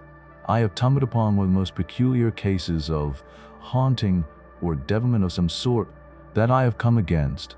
Now listen." Carnacki paused, and the room fell silent. "I have been spending the last few weeks at Iastry Castle, about 20 miles northeast of Galway. I got a letter about a month ago from Mr. Sid K. Tassett, who it seemed had bought the place lately and moved in, only to find that he had bought a very peculiar piece of property. When I got there, he met me at the station, driving a jaunting car, and drove me up to the castle, which, by the way, he called a house shanty." Carnacki took a sip of his wine, his voice steady but filled with a hint of urgency. "I found that he was kicking it there with his boy brother and another American, who seemed to be half servant and half companion. It seems that all the servants had left the place in a body, as you might say, and now they were managing among themselves, assisted by some day help. The three of them got together a scratch feed, and Tassett told me all about the trouble whilst we were at table. It is most extraordinary and different from anything that I've had to do with, though that buzzing case was very queer too." Carnacki paused, his eyes distant as he recalled the events. Tassett began right in the middle of his story. "We got a room in the shanty," he said, "which had got a most infernal whistling in it. So we're haunting it. The thing starts any time, you never know when, and it goes on until it frightens you. All the servants have gone, as you know. It's not ordinary whistling, and it isn't the wind. Wait till you hear it." Carnacki's eyes narrowed, and he took a deep breath. "We're all carrying guns," said the boy, and slapped his coat pocket. "As bad as that?" I said, and the older boy nodded. "It may be soft," he replied, "but wait till you heard it. Sometimes I think it's some infernal thing, and the next moment I'm just as sure that someone's playing a trick on me." "Why?" I asked. "What is to be gained?" "You mean," he said, "that people usually have some good reason for playing tricks as elaborate as this? Well, I'll tell you. There's a lady in this province by the name of Miss Donahue, who's going to be my wife this day 2 months. She's more beautiful than they make them, and so far as I can see, I've just stuck my head into an Irish hornet's nest. There's about a score of hot young Irishmen been courting her these 2 years gone, and now that I'm come along and cut them out, they feel raw against me. Do you begin to understand the possibilities?" Carnacki leaned forward, his voice low and intense. "Yes," I said. "Perhaps I do in a vague sort of way, but I don't see how all this affects a room." "Like this," he said. "When I'd fixed it up with Miss Donahue, I looked out for a place and bought this little house shanty. Afterward, I told her one evening during dinner that I decided to tie up here, and then she asked me whether I wasn't afraid of the whistling room.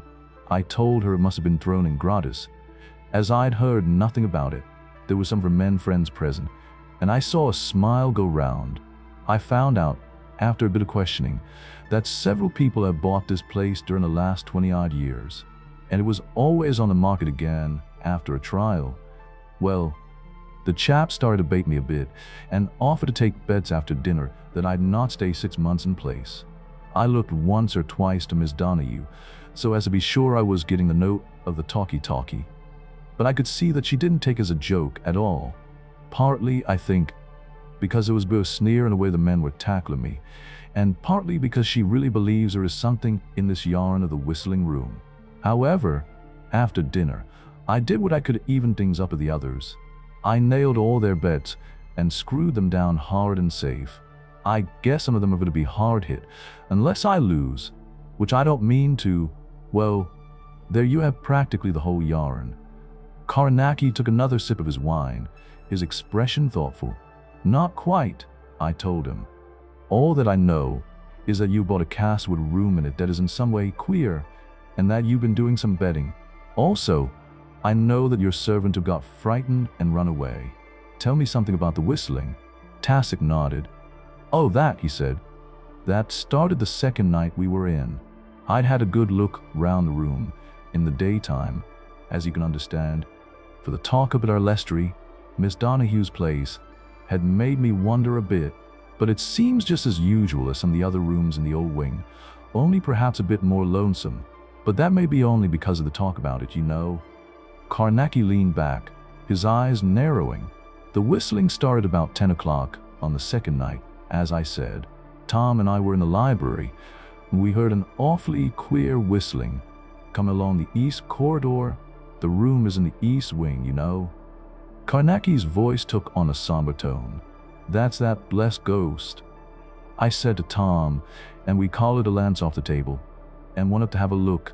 I tell you, even as we dove along the corridor, it took me a bit in the throat. It was so beastly queer. It was a sort of tune in a way, but more as if a devil or some rotten thing were laughing at you and going to get round at your back. That's how it makes you feel. Carnacki paused, his voice rising with the intensity of the memory.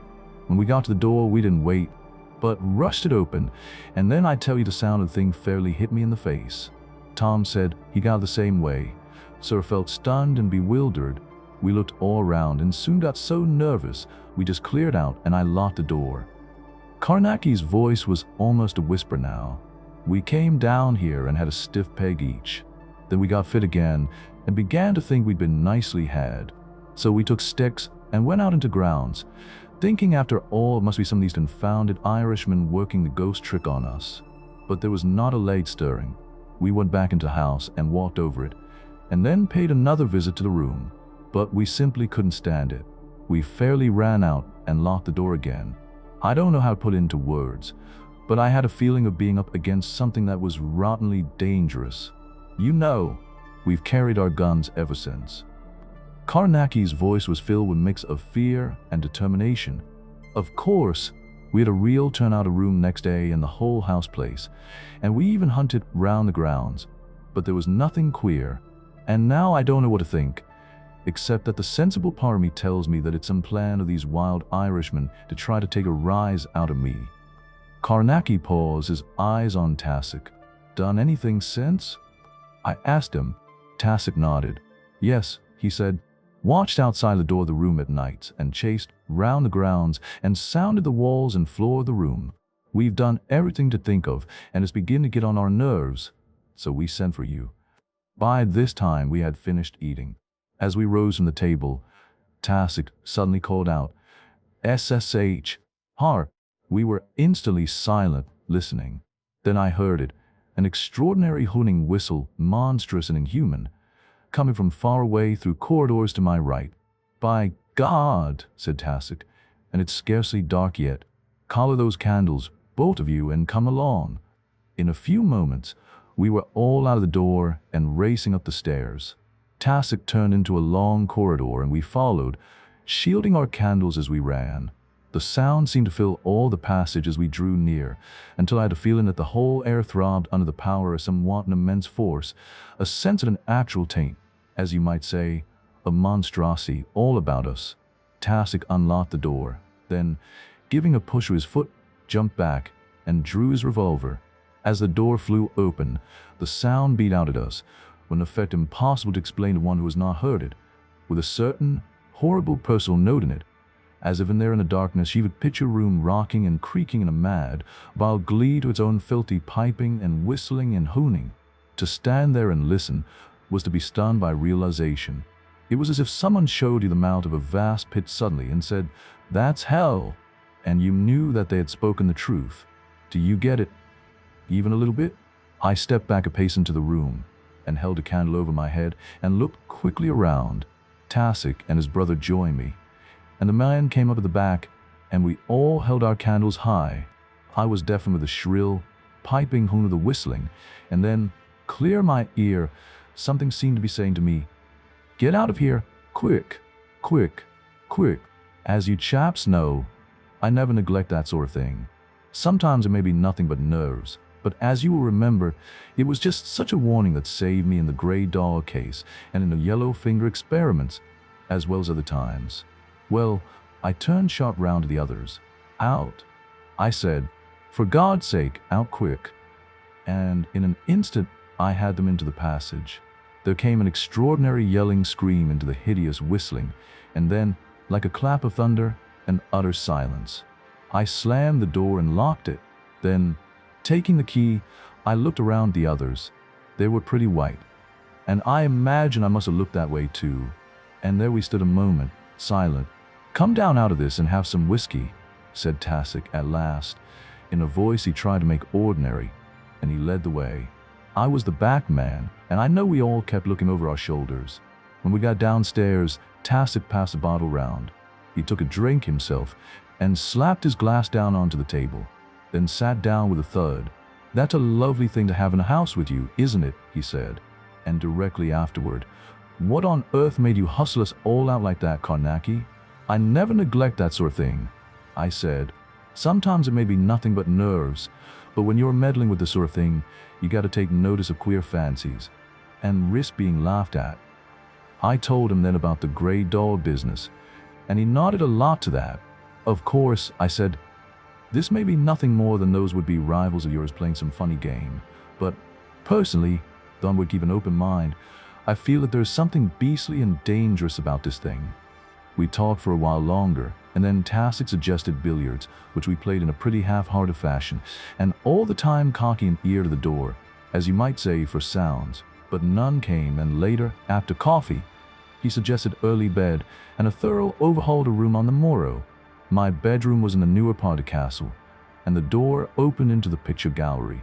At the east end of the gallery was the entrance to the corridor of the east wing.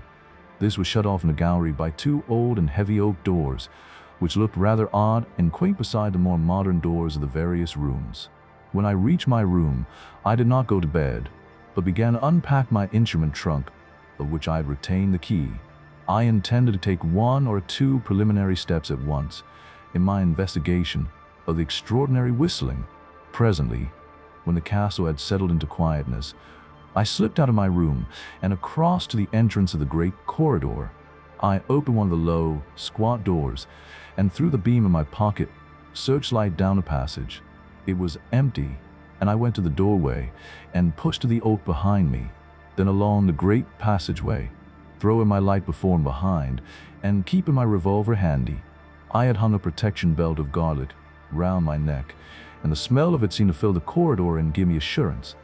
For, as you all know, it is a wonderful protection against the more usual eerie forms of semi-materialization, by which I suppose a whistling might be produced. Though, at that period of my investigation, I was quite prepared to find it due some perfectly natural cause, for it is astonishing the enormous number of cases that prove to have nothing abnormal in them. In addition to wearing the necklet, I had plugged my ears loosely with garlic, and as I did not intend to stay more than a few minutes in the room, I hoped to be safe. When I reached the door and put my hand into my pocket for the key, I had a sudden feeling of sickening funk, but I was not going to back out if I could help it. I unlocked the door and turned the handle. Then I gave the door a sharp push with my foot, as Tassic had done, and drew my revolver, though I did not expect to have any use for it, really. I shone the searchlight all around the room, and then stepped inside, with a disgustingly horrible feeling of walking slap into a waiting danger. I stood a few seconds waiting, and nothing happened, and the empty room showed bare from corner to corner. And then, I realized that the room was full of an abominable silence. Can you understand that? A sort of purposeful silence, just as sickening as any of the filthy noises the things have power to make. Do you remember what I told you about that silent garden business? Well, this room had just that same malevolent silence, the beastly quietness of thing that is looking at you and not seeable itself, and thinks that has got you. Oh, I recognized it instantly, and I whipped the top off my lantern, so as to have light over the whole room. Then I set to, working like fury, and keeping my glance all about me.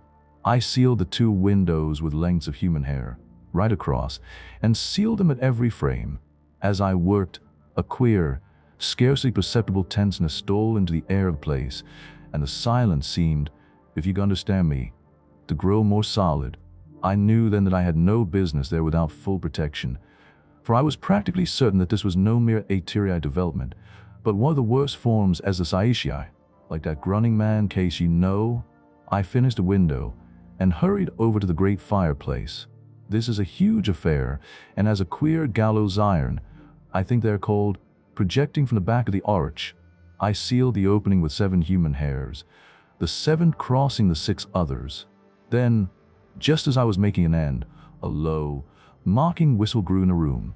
A cold, nervous pricking went up my spine and round my forehead from the back. The hideous sound filled all the room, an extraordinary, grotesque parody of human whistling, too gigantic to be human, as if something gargantuan and monstrous made the sound softly. As I stood there a last moment, pressing down the final seal, I had no doubt but that I'd come across one of those rare and horrible cases of the inanimate reproducing functions of the animate. I made a grab from my lamp and went quickly to the door, looking over my shoulder and listening for the thing that I expected. It came, just as I got my hand upon the handle, a squeal of incredible, malevolent anger, piercing to the low hooning of the whistling. I dashed out, slamming the door and locking it. I leaned a little against the opposite wall of the corridor, feeling rather funny, for it had been a narrow squeak. There be no safety to be gained by guards of holiness when the monaster have power to speak through wood and stone. So runs a passage in 6 Animes, and I prove it in that nodding door business.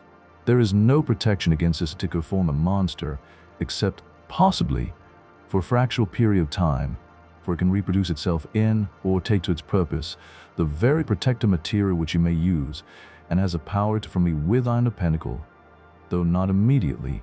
There is, of course, the possibility of the unknown last line of the Samar ritual being uttered, but it is too uncertain to count upon, and the danger is too hideous, and even then it has no power to protect from more than maybe 5 beats of the heart, as the 6th An has it.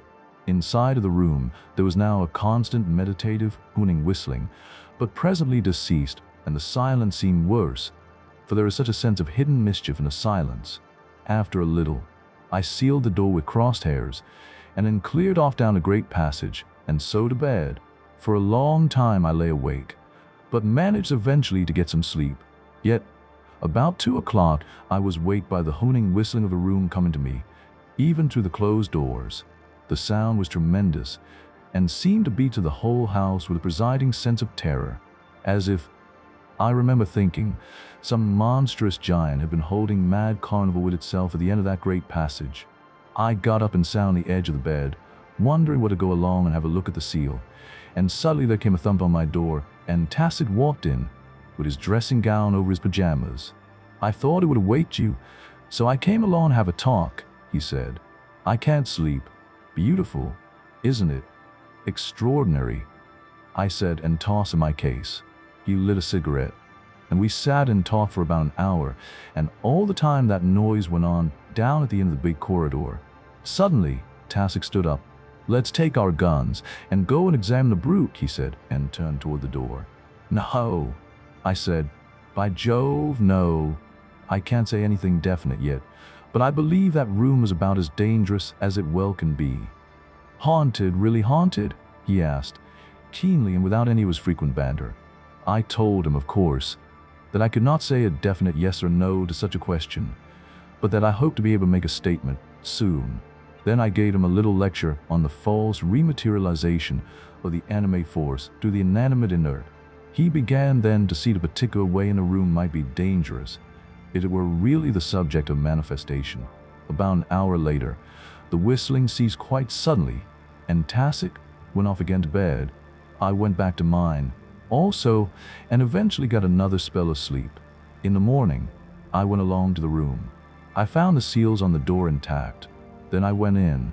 The window seals and the hair were all right, but the 7th hair across the great fireplace was broken. This set me thinking. I knew that it might very possibly have snapped through my having tensioned it too highly, but then, again, it might have been broken by something else. Yet, it was scarcely possible that a man, for instance, could pass between the 6 unbroken hairs, for no one would ever have noticed them, enter in a room that way, you see, but just walk through them, ignorant of their very existence. I removed the other hairs and the seals. Then I looked up the chimney. It went up straight, and I could see blue sky at the top. It was a big open flue, and free from any suggestion of hiding places or corners. Yet, of course, I did not trust any such casual examination, and after breakfast, I put on my overalls and climbed to the very top, sounding all the way, but I found nothing. Then I came down and went over the whole room, floor, ceiling, and walls, mapping them out in 6-inch squares, and sounded with both hammer and probe, but there was nothing abnormal. Afterward, I made a 3-week search of the whole castle in the same thorough way, but found nothing. I went even further then, for at night, when the whistling commenced, I made a microphone test. You see, if the whistling were mechanically produced, this test would have made evident to me the working of the machinery, if there were any such concealed within the walls. It certainly was an up-to-date method of examination, as you must allow. Of course, I did not think that any of Tacit's rivals had fixed up any mechanical contrivance, but I thought it just possible that there had been some such thing for producing the whistling, may way back in the years, perhaps with the intention of giving the room a reputation that would ensure its being free of inquisitive folk. You see what I mean? Well, of course, it was just possible, if this were the case, that someone knew the secret of the machinery and was utilizing the knowledge to play this devil of a prank on Tacit. The microphone test of the walls would certainly have made this known to me, as I have said, but there was nothing of the sort in the castle, so that I have practically no doubt at all now, but that it was a genuine case of what is popularly termed haunting. All this time, every night, and sometimes most of each night, the hooning whistling of the room was intolerable. It was as if an intelligence there knew that steps were being taken against it, and piped and hooned in a sort of mad, mocking contempt. I tell you, it was as extraordinary as it was horrible. Time after time, I went along, tiptoeing noiselessly on stocking feet to the sealed door, for I always kept the room sealed. I went at all hours of the night, and often a whistling inside would seem to change to a brutally malignant note, as though the half-animate monster saw me plainly through the shut door. And all the time the shrieking, hooning whistling would fill the whole corridor, so that I used to feel a precious lonely chap messing about there with one of hell's mysteries. And every morning, I would enter the room and examine the different hairs and seals. You see, after the first week, I had stretched parallel hairs all along the walls of the room and along the ceiling, but over the floor, which was of polished stone, I had set out little colorless wafers, tacky side uppermost. Each wafer was numbered, and they were arranged after a definite plan, so that I should be able to trace the exact movements of any living thing that went across the floor. You will see that no material being or creature could possibly have entered that room without leaving many signs to tell me about it. But nothing was ever disturbed, and I began to think that I should have to risk an attempt to stay the night in the room, in the electric pentacle. Yet, mind you, I knew that it would be a crazy thing to do, but I was getting stumped and ready to do anything. Once, about midnight, I did break the seal on the door and have a quick look in. But I tell you, the whole room gave one mad yell and seemed to come toward me in a great belly of shadows, as if the walls had bellied and tore me. Of course, that must have been fancy. Anyway, the yell was sufficient, and I slammed the door and locked it, feeling a bit weak down my spine. You know the feeling. And then, when I had got to that state of readiness for anything, I made something of discovery. It was about 1 in the morning, and I was walking slowly around the castle, keeping in the soft grass. I had come in the shadow of the east front, and far above me, I could hear the viol, hooning whistled a room up in the darkness of the unlit wing. Then, suddenly, a little in front of me, I heard a man's voice, speaking low, but evidently in glee. By George, you chaps. But I wouldn't care if been a wife home in that, it said, in the tone of the cultured Irish. Someone started to reply, but there came a sharp exclamation and then a rush, and I heard footsteps running in all directions. Evidently, the men had spotted me. For a few seconds, I stood there, feeling an awful ass. After all, they were at the bottom of the haunting. Do you see what a bait fool it made me seem? I had no doubt but that they were some of Tacit's rivals, and here I'd been feeling in every bone that I had hit a real, bad, genuine case. And then, you know, there came the memory of hundreds of details that made me just as much in doubt again. Anyway, whether it was natural or unnatural, there was a great deal yet to be cleared up. I told Tacit next morning what I had discovered, and through the whole of every night, for 5 nights, we kept a close watch around the east wing. but there was never a sign of anyone prowling about. And all the time, almost from evening to dawn, that grotesque whistling would hoon incredibly, far above us in the darkness. On the morning after the 5th night, I received a wire from here, which brought me home by the next boat. I explained to Tacit that I was simply bound to come away for a few days, but told him to keep up the watch around the castle. One thing I was very careful to do, and that was to make him absolutely promise never go into a room between sunset and sunrise. I made it clear to him that we knew nothing definite yet, one way or the other, and if the room were what I first thought it to be, it might be a lot better for him to die first and enter it after dark. When I got here and had finished my business, I thought you chaps would be interested, and also I want to get all spread out clear in my mind. So I rung you up. I am going over again tomorrow, and when I get back, I ought to have something pretty extraordinary to tell you. By the way, there is a curious thing I forgot to tell you. I tried to get a phonographic record of the whistling, but it simply produced no impression on the wax at all. That is one of the things that has made me feel queer, I can tell you. Another extraordinary thing is that the microphone will not magnify the sound, will not even transmit it, seems to take no account of it, and acts as if it were non-existent. I am absolutely and utterly stumped up to the present. I am a wee bit curious to see whether any of your dear clever heads can make daylight of it. I cannot, not yet. He rose to his feet. Good night, all, he said, and began to usher us out abruptly, but without offense, into the night. A fortnight later, he dropped each of us a card, and you could imagine that I was not late this time. When we arrived, Carnacki took us straight into dinner, and when we had finished and all made ourselves comfortable, he began again where he had left off. Now, just listen quietly, for I have got something pretty queer to tell you. I got back late at night, and I had to walk up to the castle, as I had not warned them that I was coming. It was bright moonlight, so that the walk was rather a pleasure than otherwise. When I got there, the whole place was in darkness, and I thought I would take a walk round outside to see whether Tacit or his brother was keeping watch. But I could not find them anywhere, and concluded that they got tired of it and gone off to bed. As I returned across the front of the east wing, I caught the hooning whistling of the room, coming down strangely through the stillness of the night. It had a queer note in it, I remember, low and constant, queerly meditative. I looked up at the window, bright in the moonlight, and got a sudden thought to bring a ladder from the stable yard and try to get a look into the room through the window. With this notion, I hunted round to back of the castle, among the straggle of offices, and presently found a long, fairly light ladder, though it was heavy enough for one, goodness knows.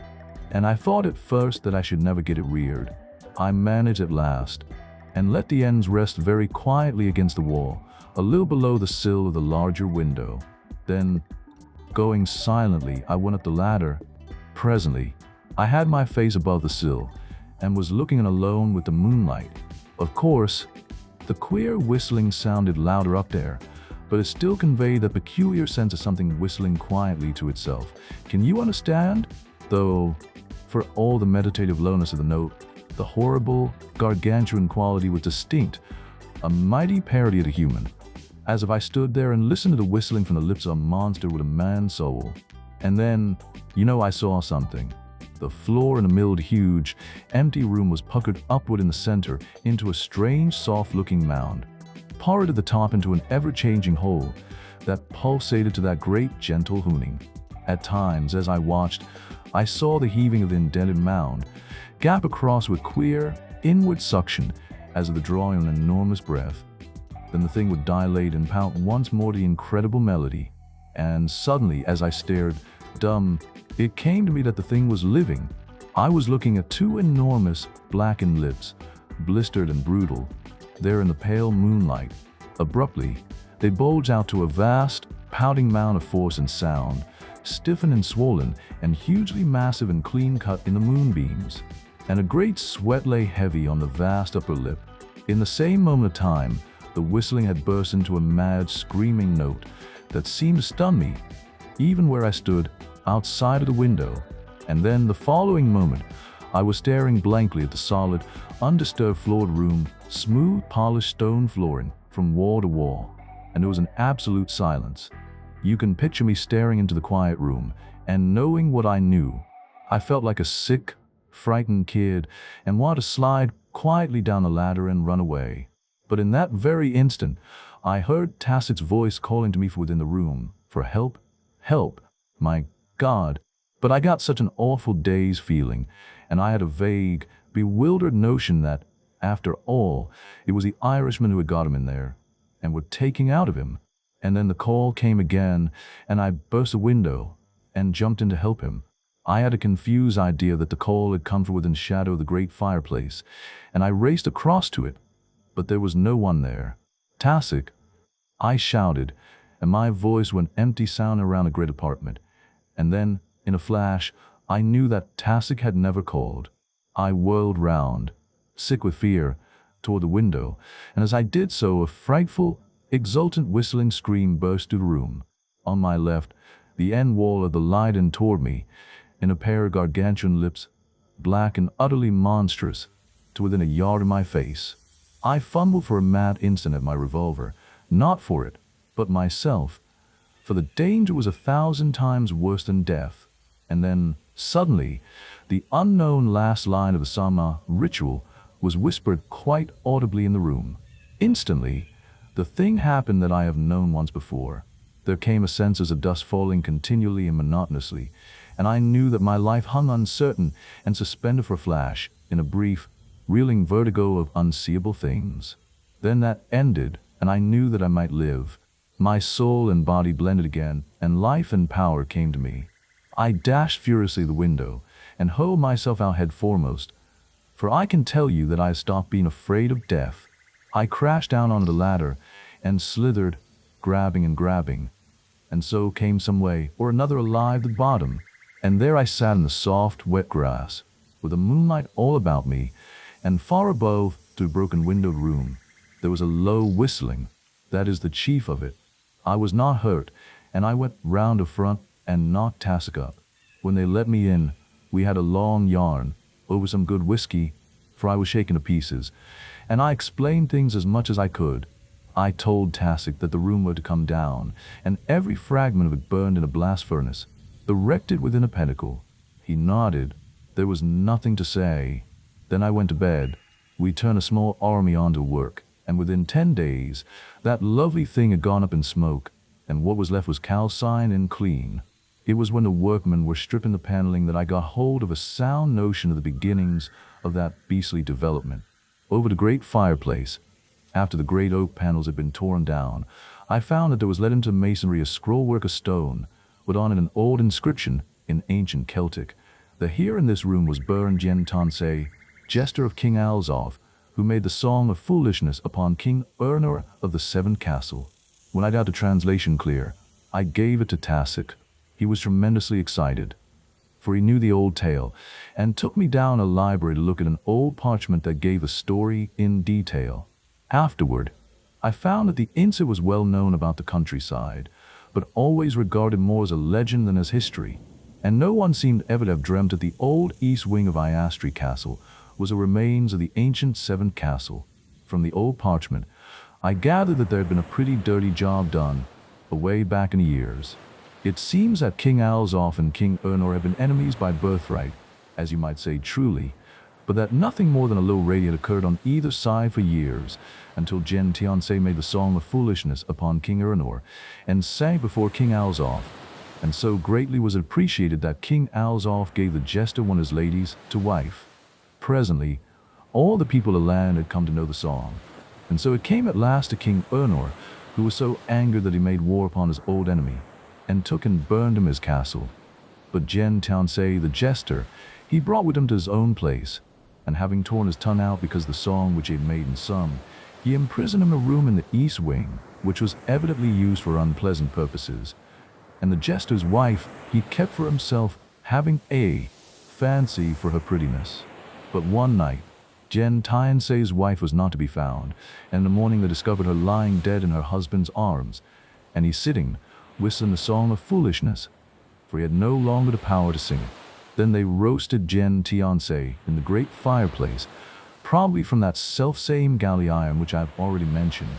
and until he died, Tien Tianse ceased not to whistle the song of foolishness, which he could no longer sing.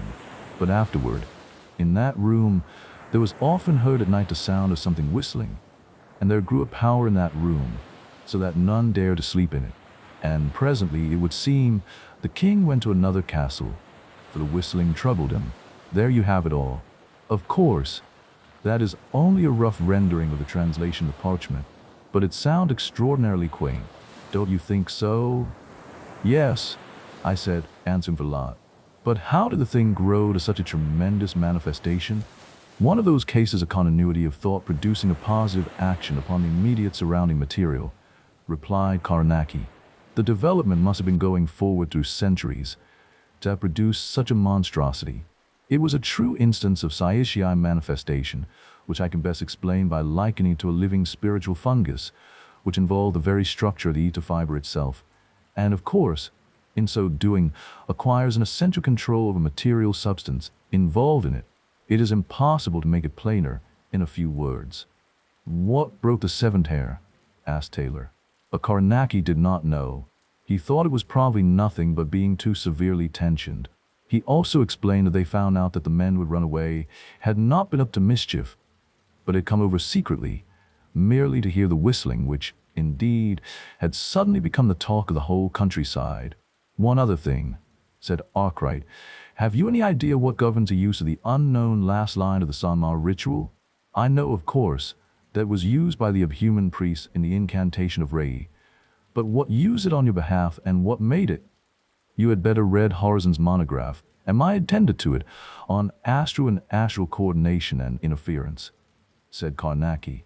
It is an extraordinary subject, and I can only say here that the human vibration may not be insulated from the astral, as is always believed to be the case, in interferences by the Abhuman, without immediate action being taken by those forces which govern the spinning of the outer circle.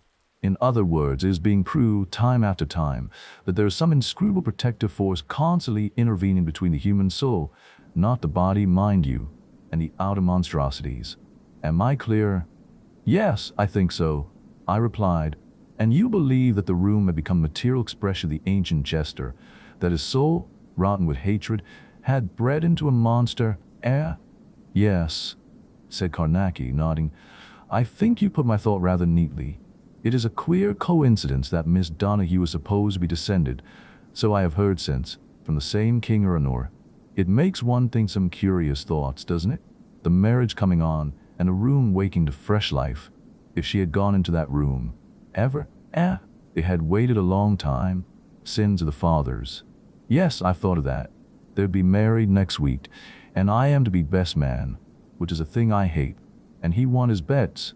Rather, just think, if ever she had gone into that room. Pretty horrible, He nodded his head grimly, and we four nodded back. Then he rose and took us collectively to the door, and presently thrust us forth in friendly fashion on the embankment and into the fresh night air. Good night.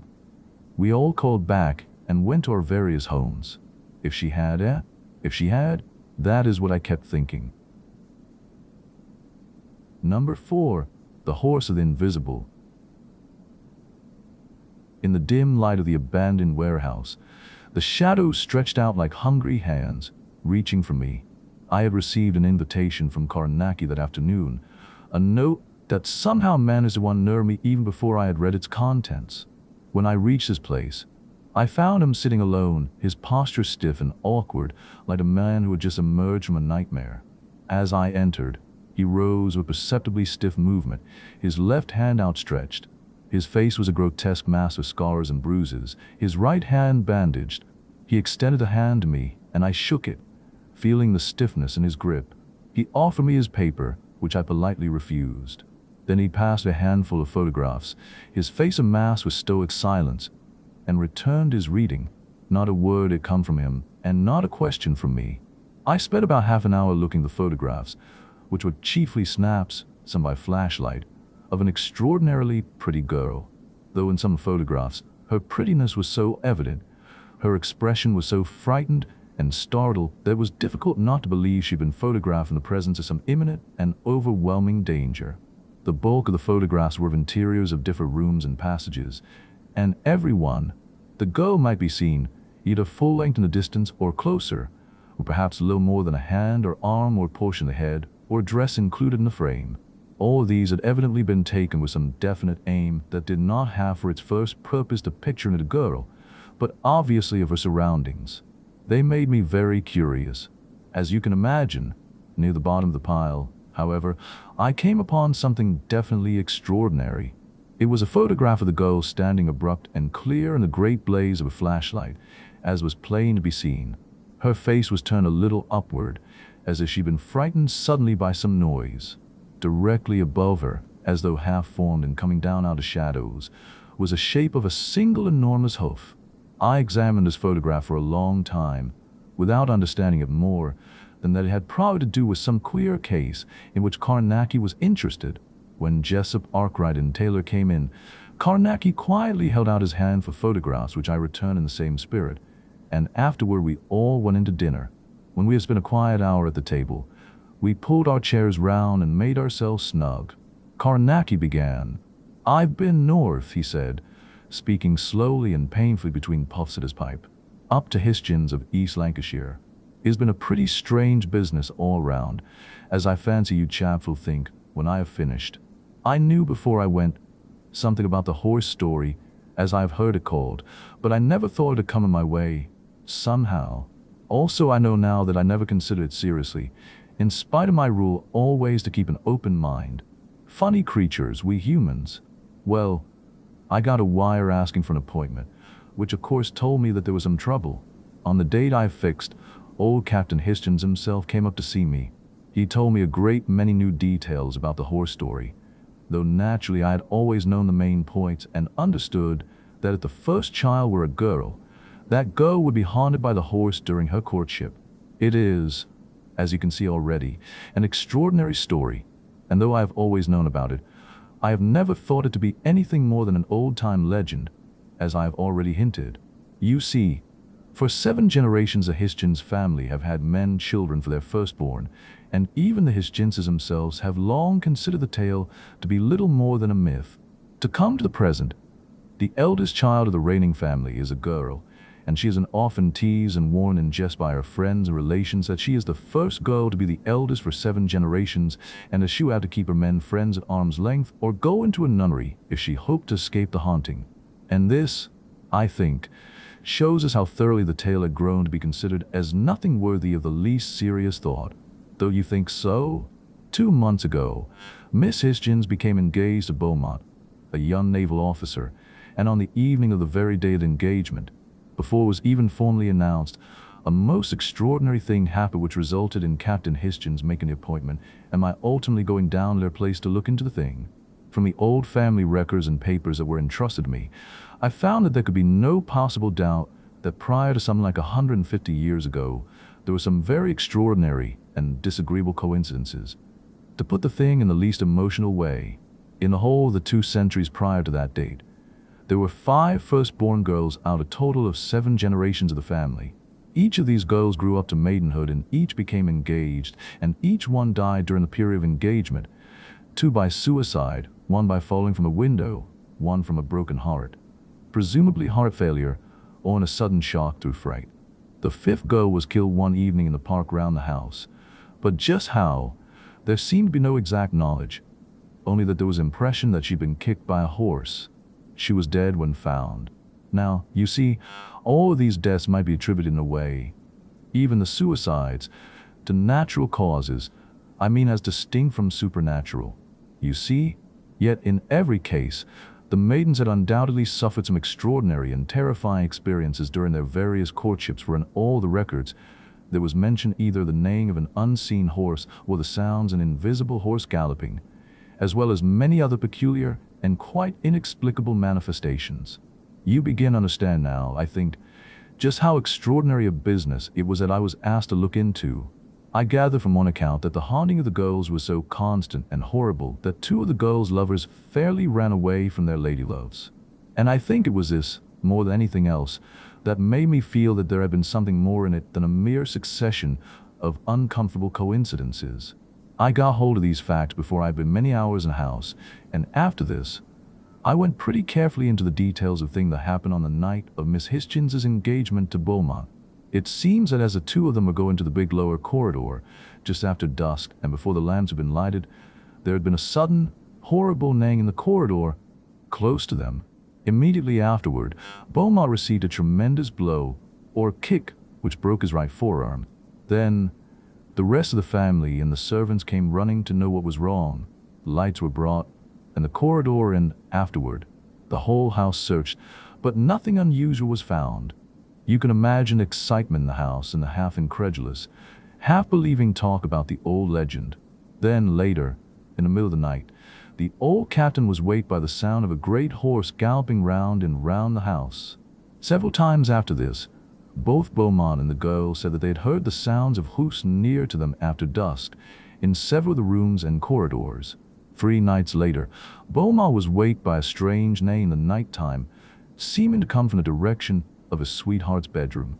He ran hurriedly for her father, and the two of them raced to her room. They found her awake and ill with sheer terror, having been awakened by the neighing, seemingly close to her bed. The night before I arrived, there had been a fresh happening, and they were all in a frightfully nervy state. As you can imagine, I spent most of the first day, as I have hinted, in getting hold of details. But after dinner, I slacked off and played billiards all the evening with Beaumont and Miss Hischins. We stopped about 10 o'clock and had coffee, and I got Beaumont to give me full particulars about the thing that had happened the evening before.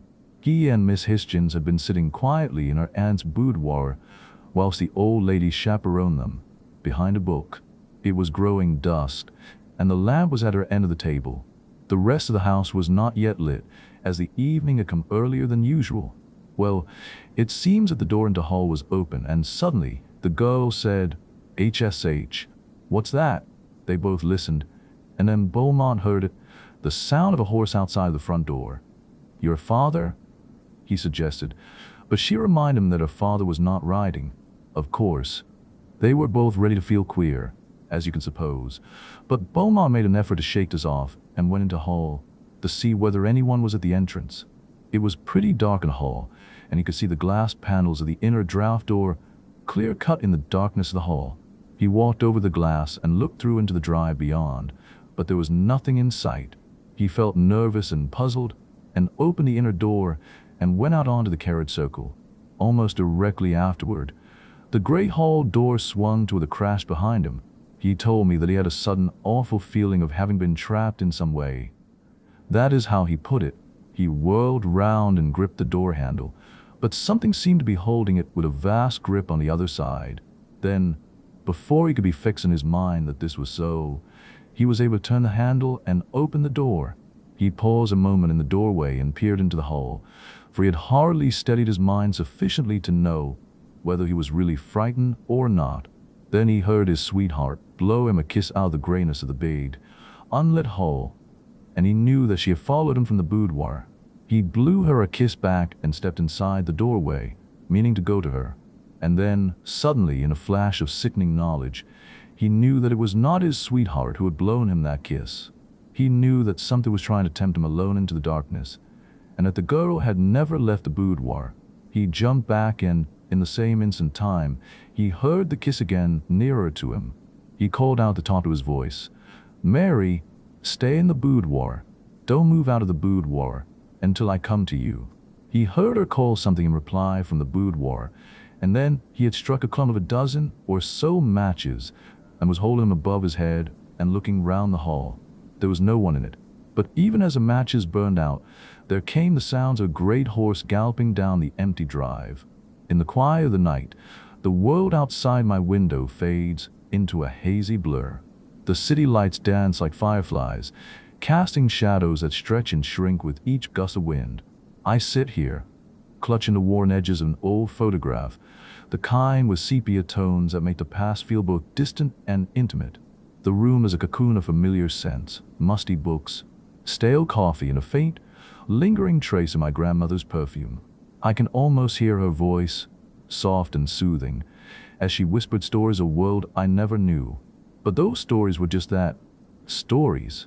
The real world is a labyrinth of secrets and silences. I turn the photograph over, feeling the grain of the paper against my fingertips. The faces in the picture looked back at me, their eyes full of the unspoken, a man and a woman, standing side by side, their hands clasped as if to anchor each other. They seemed so alive, so real, yet I know they belong to a time long gone. As I exhale, the air cools, carried with the distant hum of traffic and the distant echoes of laughter. It's a sound I can't place, but it's there, a ghostly whisper in the night. I close my eyes, then the sound washes over me, a reminder that I'm not alone. The clock ticks, a steady, relentless rhythm that echoes the passage of time. Each second feels like a step into the unknown, a whisper of the future. I'm caught in this moment, suspended between past and present, between what was and what might be. A creaking floorboard breaks the silence, a soft, almost imperceptible sound. I freeze, my heart pounding in my chest. I'm not sure if it's real or just my imagination, feeding on the unease of the night. But there's a sense of something not quite right, a presence that lingers just out of sight. The light from my phone flickers, casting shadows that dance across the walls. I reach for it, fingers trembling as I unlock the screen. A notification dings, pulling me back to reality. It's a message from an old friend, someone I thought I'd lost touch with. The words read, "Are you still there? I need to talk." I stare at the message, the words hanging in the air like a question. I take a deep breath, feeling the weight of the world on my shoulders. I'm here, in this moment, with all its uncertainties and possibilities. And I'm not sure if I'm ready to face whatever comes next. The world outside my window shifts, a kaleidoscope of light and shadow. I open my mouth to reply, but the words are lost in the rush of the night. I close my eyes, letting the sound of the city and the echo of my own thoughts wash over me. I'm still here, in this moment, waiting for what's to come. The realization hits me like a wave, crashing through the silence. I'm not just a spectator, not just a witness to the passage of time. I'm a part of it, a participant in the endless dance of life.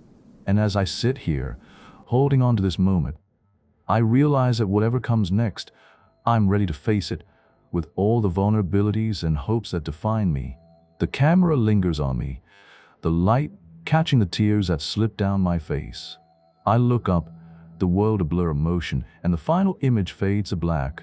Now you see, both he and the girl had heard the sound of the horse galloping, but when I questioned more closely, I found that the aunt had heard nothing, though it is true she is a bit deaf, and she was further back in the room.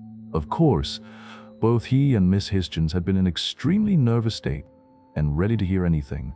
The door might have been slammed by a sudden puff of wind, and some inner door being opened, an ass or grip on a handle, that may have been nothing more than the snick catching. With regard to the kisses and sound of the horse galloping, I pointed out that these might have seemed ordinary enough sounds, if they had been only cool enough to reason, as I told him. And as he knew, the sound of a horse galloping carried a long way on the wind, so that what it heard might have been nothing more than a horse being ridden some distance away. And as for the kiss, plenty of quiet noises, the rustle of paper or a leaf, have a somewhat similar sound, especially if one is in an overstrung condition and imagining things. I finished preaching this little sermon on common sense versus hysteria as we put out the lights and left the billiard room, but neither Beaumont nor Miss Hischins would agree that there had been any fancy on their parts. We had come out of the billiard room by this time and were going along the passage, and I was still doing my best to make both of them see the ordinary, commonplace possibilities of the happening, when what killed my pig, as the saying goes, was the sound of hope from the dark billiard room we had just left. I felt the creep come on me in a flash, up my spine and over the back of my head. Miss Hischins whooped like a child with a whooping cough and ran up the passage, giving little gasping screams. Beaumont, however, ripped round on his heels and jumped back a couple of yards. I gave back too, a bit, as you can understand. "There it is," he said in a low, breathless voice. "Perhaps you'll believe now." "There's certainly something," I whispered, never taking my gaze off the closed door of the billiard room. "HSH," he muttered. "There is again." There was a sound like a great horse pacing round and round the billiard room with slow, deliberate steps. A horrible cold fright took me so that it seemed impossible to take a full breath. You know the feeling. And then I saw we must have been walking backward. We found ourselves sudden at the opening of the long passage. We stopped there and listened. The sounds went on steadily with a horrible sort of deliberateness, as if the brute were taking sort of malicious gusto in walking about all over the room which we had just occupied. Do you understand just what I mean? Then there was a pause and a long time of absolute quiet, except for an excited whispering from some of the people down the big hall. The sound came plainly up the wide stairway. I fancy they were gathered round Miss Hisgins, with some notion protecting her. I should think Beaumont and I stood there, at the end of the passage for about 5 minutes, listening for any noise in the billiard room. Then I realized what horrible funk I was in, and I said to him, "I'm going to see what's there." "So am I," he answered. He was pretty white, but he had heaps of pluck.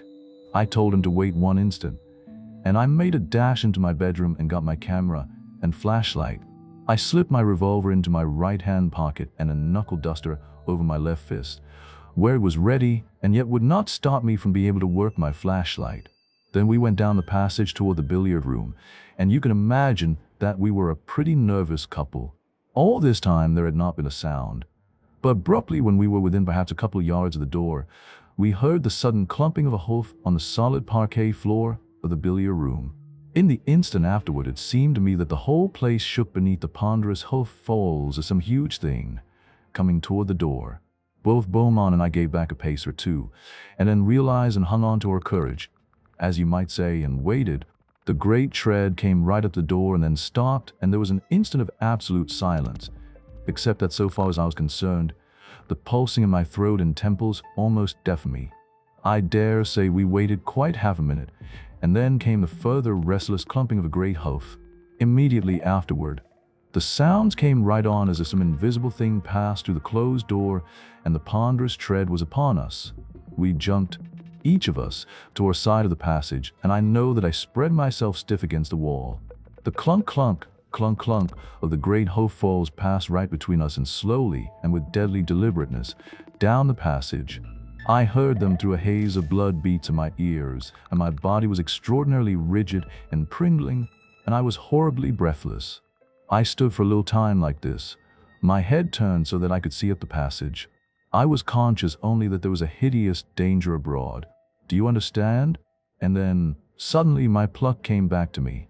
I was aware that the noise of the hoof beats sounded near the other end of the passage. I twisted quickly and got my camera to bear and snapped off the flashlight. Immediately afterward, Beaumont let fly a storm of shots down the passage and began to run, shouting, "It's after Mary! Run! Run!" He rushed down the passage and I after him. We came out on the main landing and heard the sound of hoof on the stairs, and after that, nothing. And from thence onward, nothing.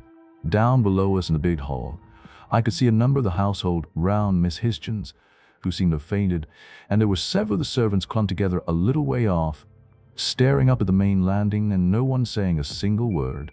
And about some 20 steps up the stairs was the old Captain Hisgins with a drawn sword in his hand, where he had halted just below the last hoof sound. I think I never saw anything finer than the old man standing there between his daughter and that infernal thing.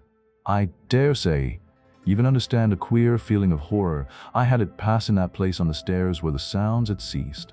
It was as if the monster was still standing there, invisible. And the peculiar thing was that we never heard another sound of hoof, either up or down the stairs. After they had taken Miss Hisgins to her room, I sent word that I should follow, so soon as they were ready for me. And presently, when message came to tell me that I could come any time, I asked her father to give me a hand with my instrument box, and between us we carried it into the girl's bedroom. I had the bed pulled well out into the middle of the room, after which I erected the electric pentacle round the bed. Then I directed that lamp should be placed round the room, but that on no account must any light be made within the pentacle, neither must anyone pass in or out. The girl's mother I had placed it in the pentacle, and directed that her maid should sit without, ready to carry any message, so as to make sure that Mrs. Hisgins did not have to leave the pentacle. I suggested also that the girl's father should stay the night in the room, and that he had better be armed. When I left the bedroom, I found Beaumont waiting outside the door in a miserable state of anxiety. I told him what I had done, and explained to him that Miss Hisgins was probably perfectly safe within protection, but that in addition to her father remaining a night in a room, I intended to stand guard at the door. I told him that I should like him to keep me company, for I knew that he could never sleep, feeling as he did, and I should not be sorry to have a companion. Also, I wanted to have him under my own observation, for there was no doubt but that he was actually in greater danger in some ways than the girl. At least, that was my opinion, and is still, as I think you will agree later. I asked him whether he would object to my drawing a pentacle round him for the night, and got him to agree, but I saw that he did not know whether to be superstitious about it or to regard it more as a piece of foolish mumming. But he took it seriously enough when I gave him some particulars about the Black Veil case. When young Astor died, you remember, he said it was a piece of silly superstition and stayed outside. Poor devil. The night passed quietly enough until a little while before dawn, when we both heard the sounds of a great horse galloping round and round the house just as old Captain Hischins had described it. You can imagine how queer it made me feel, and directly afterward, I heard someone stir within the bedroom. I knocked at the door, for I was uneasy, and the captain came. I asked whether everything was right, to which he replied yes, and immediately asked me whether I had heard the galloping, so that I knew he had heard them also. I suggested that it might be well to leave the bedroom door open a little until dawn came in, as there was certainly something abroad. This was done, and he went back into the room, to be near his wife and daughter. I had better say here that I was doubtful whether there was any value in the defense about Miss Hischins, for what I term the personal sounds of manifestation were so extraordinarily material that I was inclined to parallel the case with that one of Harford's where the hand of the child kept materializing within the pentacle and patting the floor. As you will remember, that was a hideous business. Yet, as it chanced, nothing further happened, and so soon as daylight had fully come, we all went off to bed. In the quiet of the afternoon, Beaumont knocked me up about midday. I went down and made breakfast into lunch. Miss Hischins was there, and she seemed in very fair spirits, considering. She told me that I had made her feel almost safe for the first time in days. She mentioned that her cousin, Harry Parsket, was coming down from London, and he would do anything to help fight the ghost. After that, she and Beaumont went out into grounds to have a little time together. I took a walk in the grounds myself and went around the house, but saw no traces of hoof marks. After that, I spent the rest of the day making an examination of the house, but found nothing. I made an end of my search before dark and went to my room to dress for dinner. When I got down, the cousin had just arrived. I found him one of the nicest men I had met for a long time, a chap with tremendous amount of pluck, and a particular kind of man I like to have with me in a bad case like this. I could see that what puzzled him most was our belief in the genuineness of the haunting, and I found myself almost wanting something to happen, just to show him how true it was. As it chanced, something did happen with a vengeance. Beaumont and Miss Hischins had gone out for a stroll just before dusk. Captain Hischins asked him to come into his study for a short chat, while Parsket went upstairs with his traps, for he had no man with him. We had a long conversation where I pointed out that the haunting had no particular connection with the house, but only with the girl herself. I suggested that the manifestations might cease if she were married, as it would give Beaumont a right to be with her at all times. The old man nodded in agreement, especially to this part, and reminded me that 3 of the girls who were said to have been haunted had been sent away from home and met their deaths. In the midst of our talk, the old butler rushed into the room, most extraordinarily pale. "Miss Mary, sir. Miss Mary, sir," he gasped. "She's screaming. Out in the park, sir. And they say they can hear the horse." The captain made a dive for a rack of arms and snatched down his old sword, running out. I dashed out and up the stairs, snatched my camera flashlight and a heavy revolver, gave one yell at Parsket's door, "The horse!" and was down and into the grounds. Away in the darkness, there was a confused shouting, and I caught the sounds of shooting out among the scattered trees. From a patch of blackness to my left, there burst suddenly an infernal gobbling sort of neighing.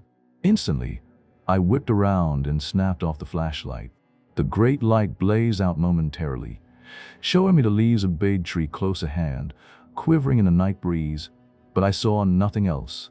Then the tenfold blackness came down upon me, and I heard Parsket shouting a little way back to know whether I had seen anything. The next instant he was beside me, and I felt safer for his company. there was some incredible thing near us, and I was momentarily blind because of the brightness of the flashlight.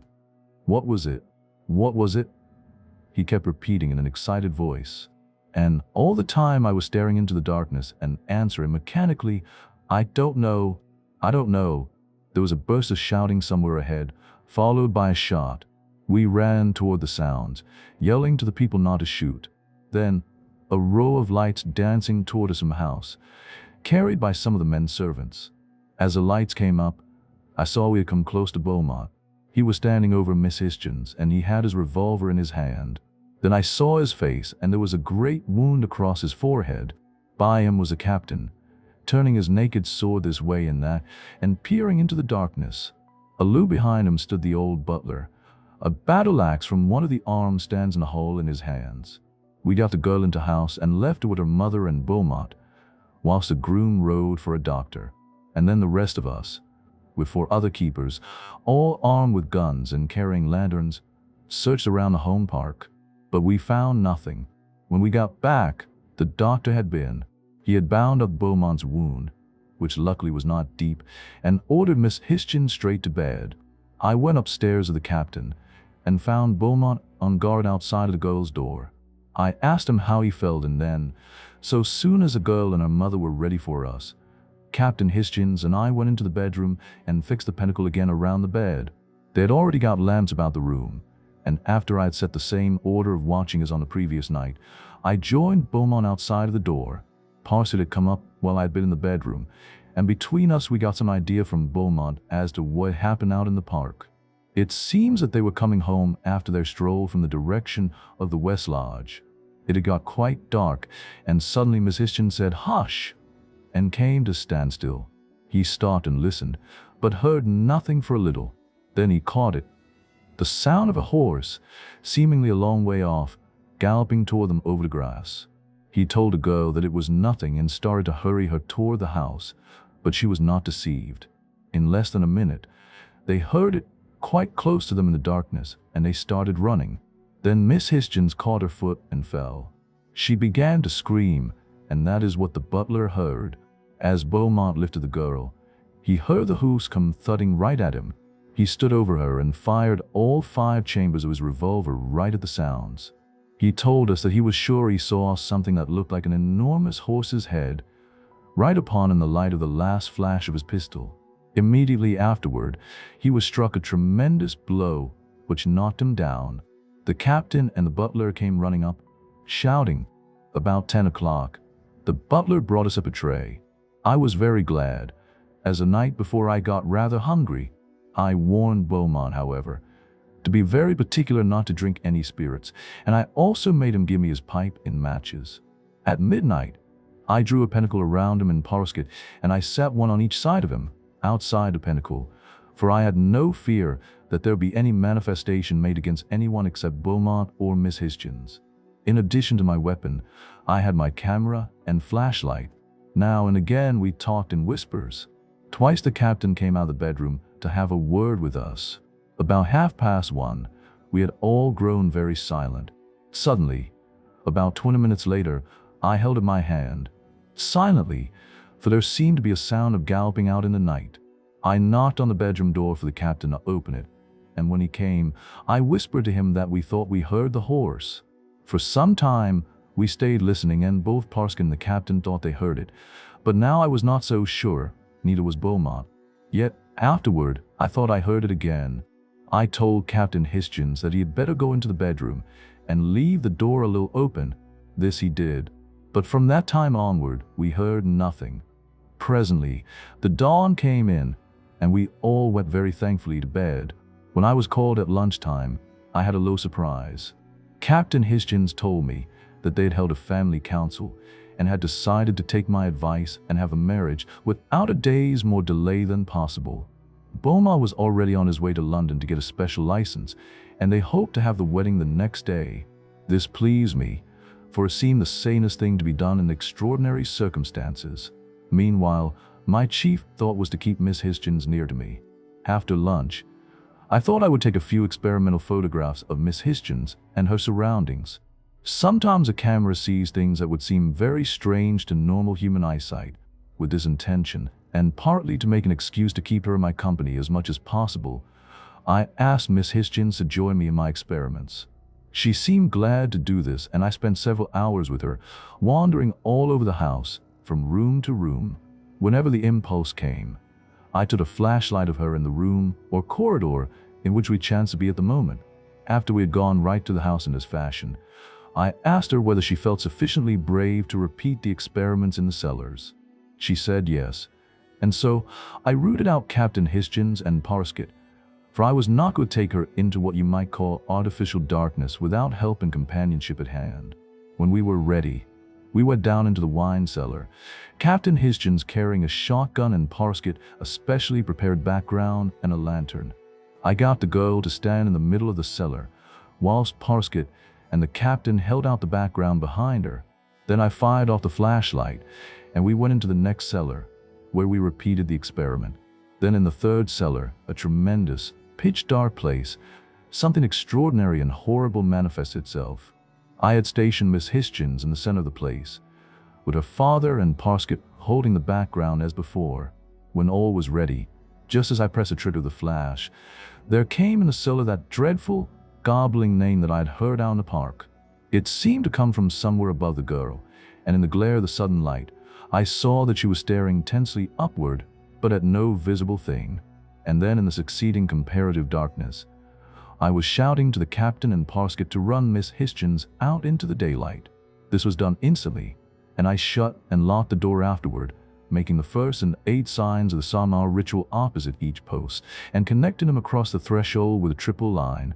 In the meanwhile, Parsket and Captain Hisgins carried the girl to her mother and left her there in a half-fainting condition, while I stayed on guard outside the cellar door, feeling pretty horrible. I knew that there was some disgusting thing inside, and along with this feeling there was a sense of half-ashamedness. Rather miserable, you know, because I had exposed Miss Hisgins to the danger. I remember noticing, just before I went and unlocked the door, how white and ghastly Parsket looked, and the old captain was grey-looking. I wondered whether my face was like theirs. And this, you know, had its own distinct effect on my nerves, for it seemed to bring the beastliness of the thing crashing down on me in a fresh way. I know it was only sheer willpower that carried me up the door and made me turn the key.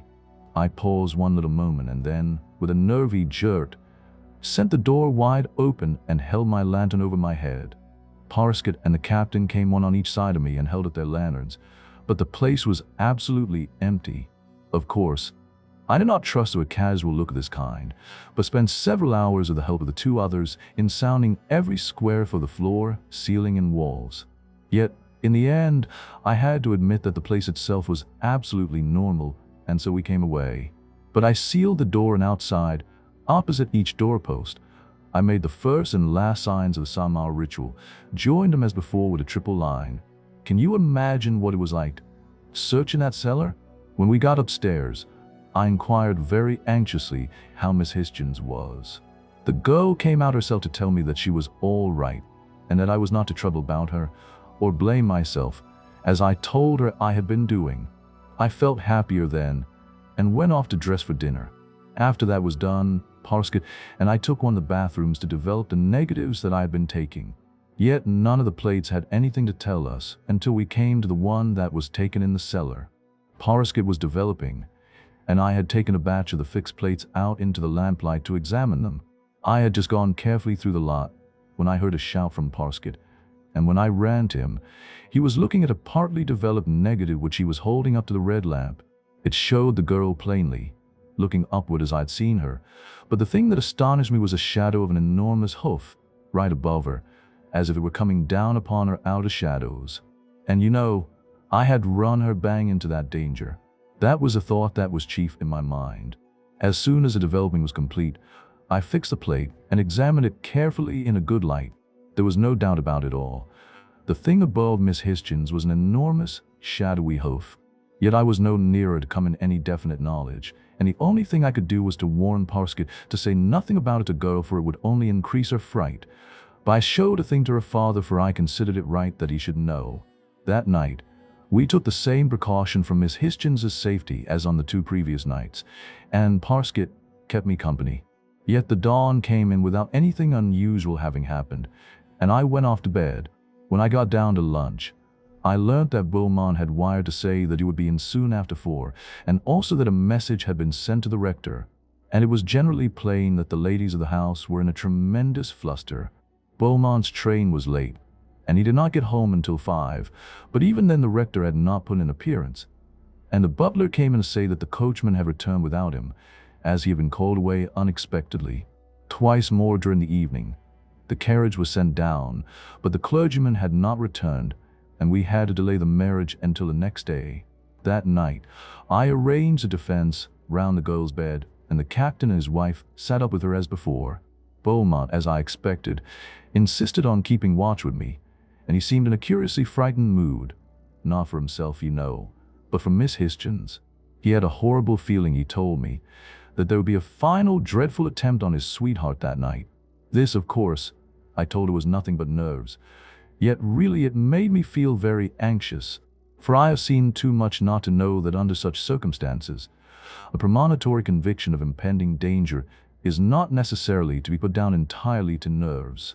In fact, Beaumont was so simply and earnestly convinced that the night would bring some extraordinary manifestation that I got Parsket to rig up a long cord from the wire of the butler's bell to come along the passage handy. To the butler himself, I gave directions not to undress and to give the same order to 2 of the footmen. If I rang, he was to come instantly, with the footmen carrying lanterns, and the lanterns were to be kept ready lit all night. If for any reason the bell did not ring, and I blew my whistle, he was to take that as a signal in the place of the bell. After I had arranged all these minor details, I drew a pentacle about Beaumont and warned him very particularly to stay within it, whatever happened. And when this was done, there was nothing to do but wait and pray that the night would go as quietly as the night before. We scarcely talked at all, and by about 1 a.m., we were all very tense and nervous, so that at last, Parsi got up and began to walk up and down the corridor to steady himself a bit. Presently, I slipped off my pumps and joined him, and we walked up and down, whispering occasionally for an hour, until in turning, I caught my foot in the bell cord and went down on my face, but without hurting myself or making a noise. When I got up, Parsket nudged me. "Did you notice that the bell never rang?" he whispered. "So, I said, "You're right." "Wait a minute," he answered. "I'll bet it's only a kink somewhere in the cord." He left his gun and slipped along the passage, taking the top lamp, tiptoed away into the house, carrying Beaumont's revolver ready in his right hand. He was a plucky chap, I remember thinking then and again later. Just then, Beaumont motioned to me for absolute quiet. Directly afterward, I heard the thing for which he listened. The sound of a horse galloping out in the night. I think that I may say I fairly shivered. The sound died away and left a horrible, desolate, eerie feeling in the air, you know. I put my hand out to bell cord, hoping Parsket had got it clear. Then I waited, glancing before and behind. Perhaps 2 minutes passed, full of what seemed like an almost unearthly quiet.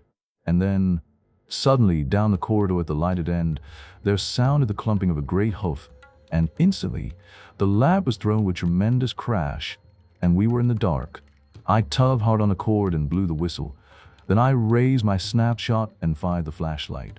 The corridor blazed into brilliant light, but there was nothing, and then the darkness fell like thunder.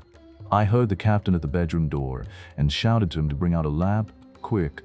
But instead, something started to kick the door, and I heard the captain shouting within the bedroom, and then the screaming of the women. I had a sudden horrible fear that the monster had got into the bedroom, but in the same instant, from up the corridor, there came abruptly the vile, gobbling name that we had heard in the park and the cellar. I blew the whistle again and groped blindly for the bell cord, shouting to Beaumont to stay in the pentacle, whatever happened. I yelled again to Captain to bring out a lamp, and there came a smashing sound against the bedroom door. Then I had my matches in my hand to get some light before that incredible, unseen monster was upon us. The match scraped on the box and flared up dully, and in the same instant, I heard a faint sound behind me.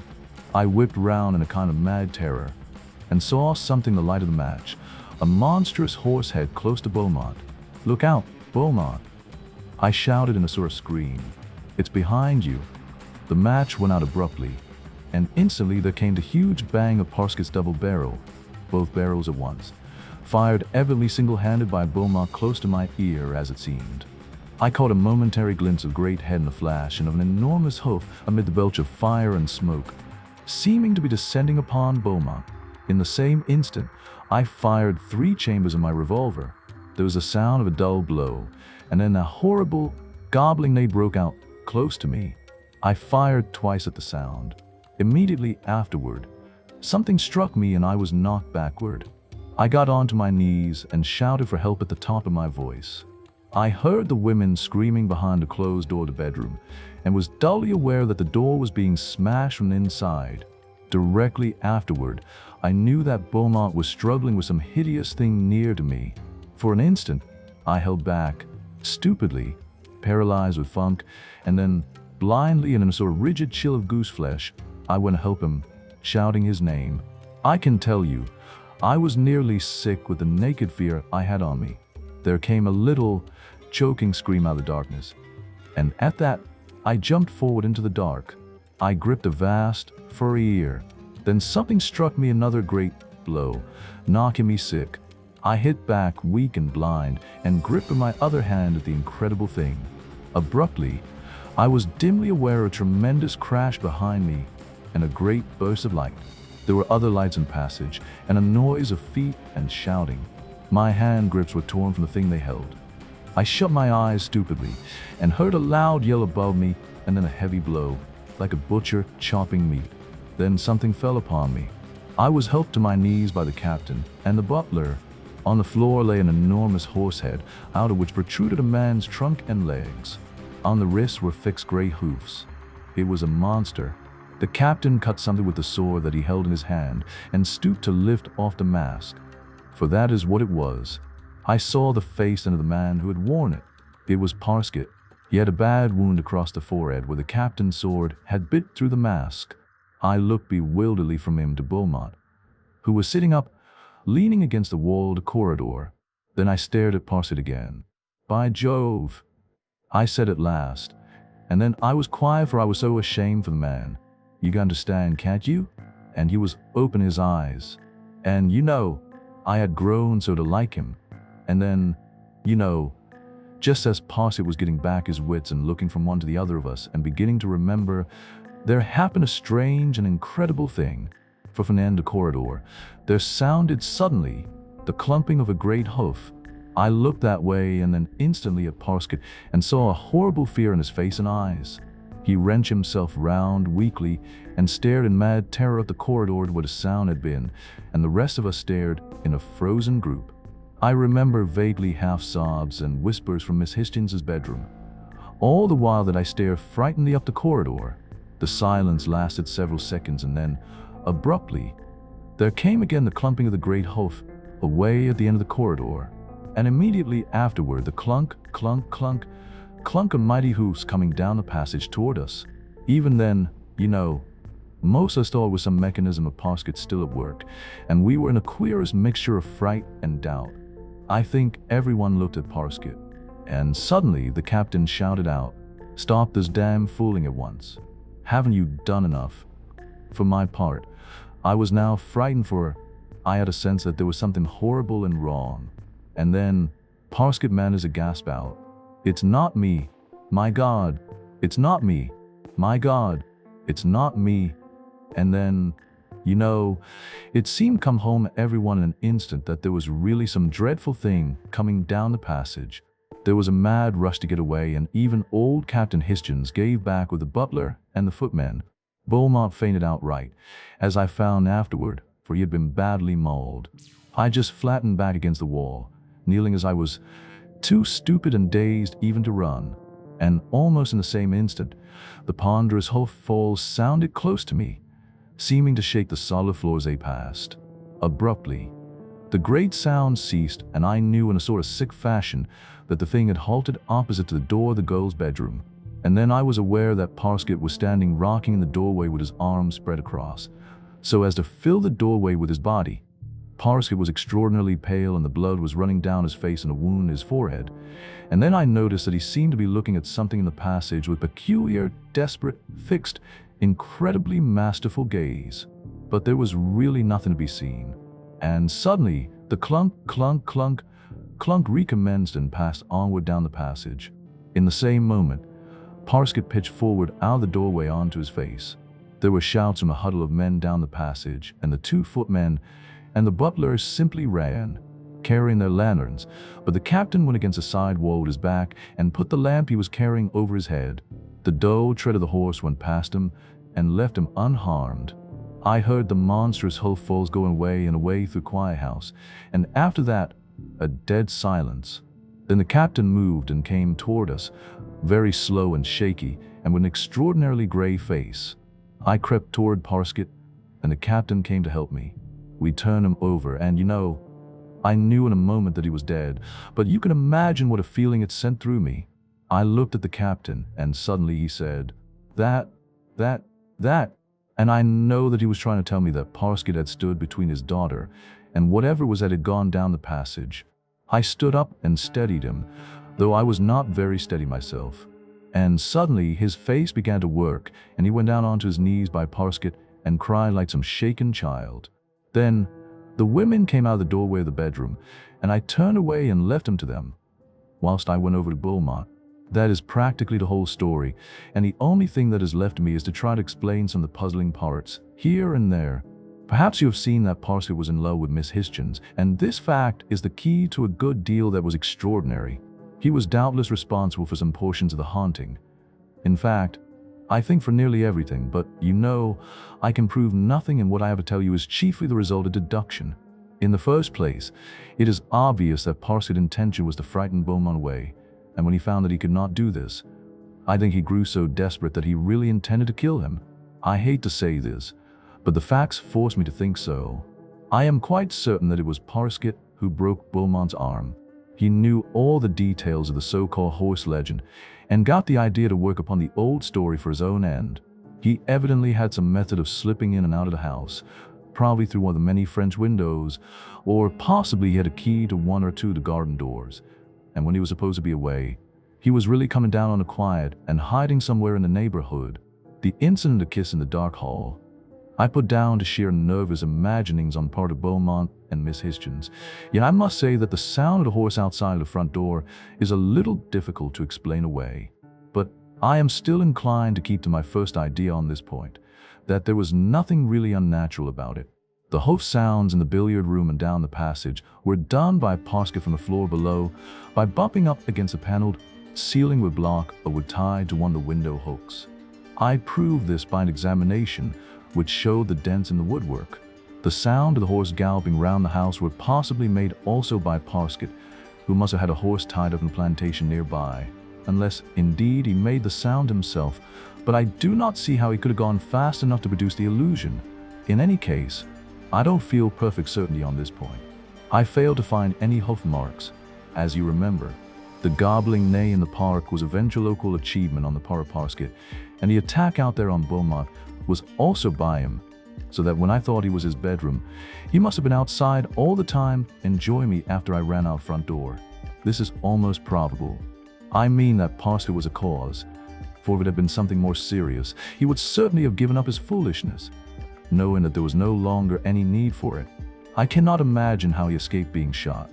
Both then and in the last mad action of which I just told you, he was enormously without fear of any kind for himself, as you can see. The time when Parsket was with us, when we thought we heard the horse galloping round the house, we must have been deceived. No one was very sure except, of course, Parsket, who would naturally encourage a belief. The neighing in the cellar is where I consider there came the first suspicion into Parsket's mind that there was something more at work than his sham haunting. The neighing was done by him in the same way that he did in the park. But when I remember how ghastly he looked, I feel sure that the sounds must have had some infernal quality added to them which frightened the man himself. Yet later, he would persuade himself that he had been getting fanciful. Of course, I must not forget that the effect upon Miss Hischens must have made him feel pretty miserable. Then, about the clergyman being called away, we found afterward that it was a bogus errand, or rather, and it is apparent that Parsket was at the bottom of this, so as it a few more hours in which to achieve his end. What that was, a very little imagination will show you, for he found that Beaumont would not be frightened away. I hate to think this, but I'm bound to. Anyway, it is obvious that the man was temporarily a bit off his normal balance. Love's a queer disease. Then, there's no doubt all but that Parsket left a cord to the butler's bell hitched somewhere, so as to give an excuse to slip away naturally to clear it. This also gave him the opportunity to remove one of the passage lamps. Then he had only to smash the other, and the passage was in utter darkness for him to make the attempt on Beaumont. In the same way, it was he who locked the door of the bedroom and took the key. It was in his pocket. This prevented the captain from bringing a light and coming to the rescue. But Captain Hitchens broke down the door with a heavy fender curb, and it was a smash in the door that sounded so confusing and frightening in the darkness of passage. The photograph of the monstrous hoof above Miss Hitchens in the cellar is one of the things that I am less sure about. It might have been faked by Parsket whilst I was out of the room, and this would have been easy enough to anyone who knew how. But, it does not look like a fake. Yet, there is as much evidence of probability that it was faked as against. And the thing is too vague for an examination to help to a definite decision, so that I will express no opinion, one way or the other. It is certainly a horrible photograph. And now I come to that last, dreadful thing. There has been no further manifestation of anything abnormal, so that there is an extraordinary uncertainty in my conclusions.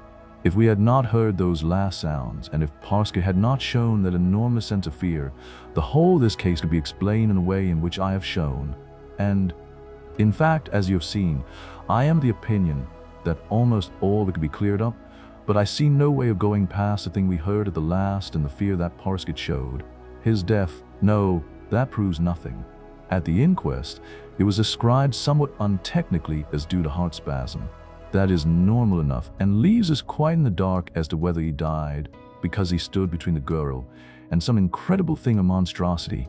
The look on Parsket's face and the thing he called out when he heard the great hoof sounds coming down the passage seemed to show that he had the sudden realization of what before there may have been nothing more than a horrible suspicion.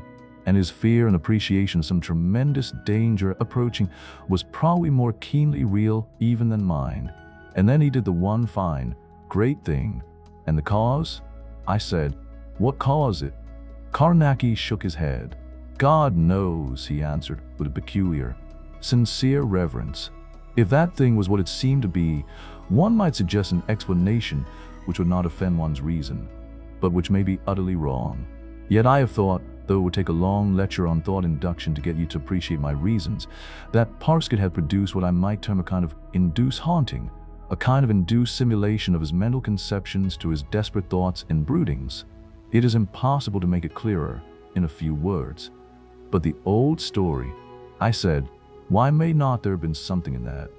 There may have been something in it, said Carnacki, but I do not think it had anything to do with this. I have not clearly thought out my reasons yet, but later I may be able to tell you why I think so. And the marriage? And the cellar? Was anything found there? Asked Taylor. Yes, the marriage was performed that day in spite of the tragedy. Carnacki told us. It was the wisest thing to do, considering the things that I cannot explain. Yes, I had to floor that big cellar up, for I had a feeling I might find something there to give me some light. But there was nothing. The whole thing is tremendous and extraordinary. I shall never forget the look on Parsket's face. And afterward the disgusting sounds of those great hoofs going away through Quiet House. Carnacki stood up. Out you go, he said in friendly fashion, using the recognized formula. And we went presently out into the quiet of the embankment, and so to our homes. Number 5. The Searcher of the End House.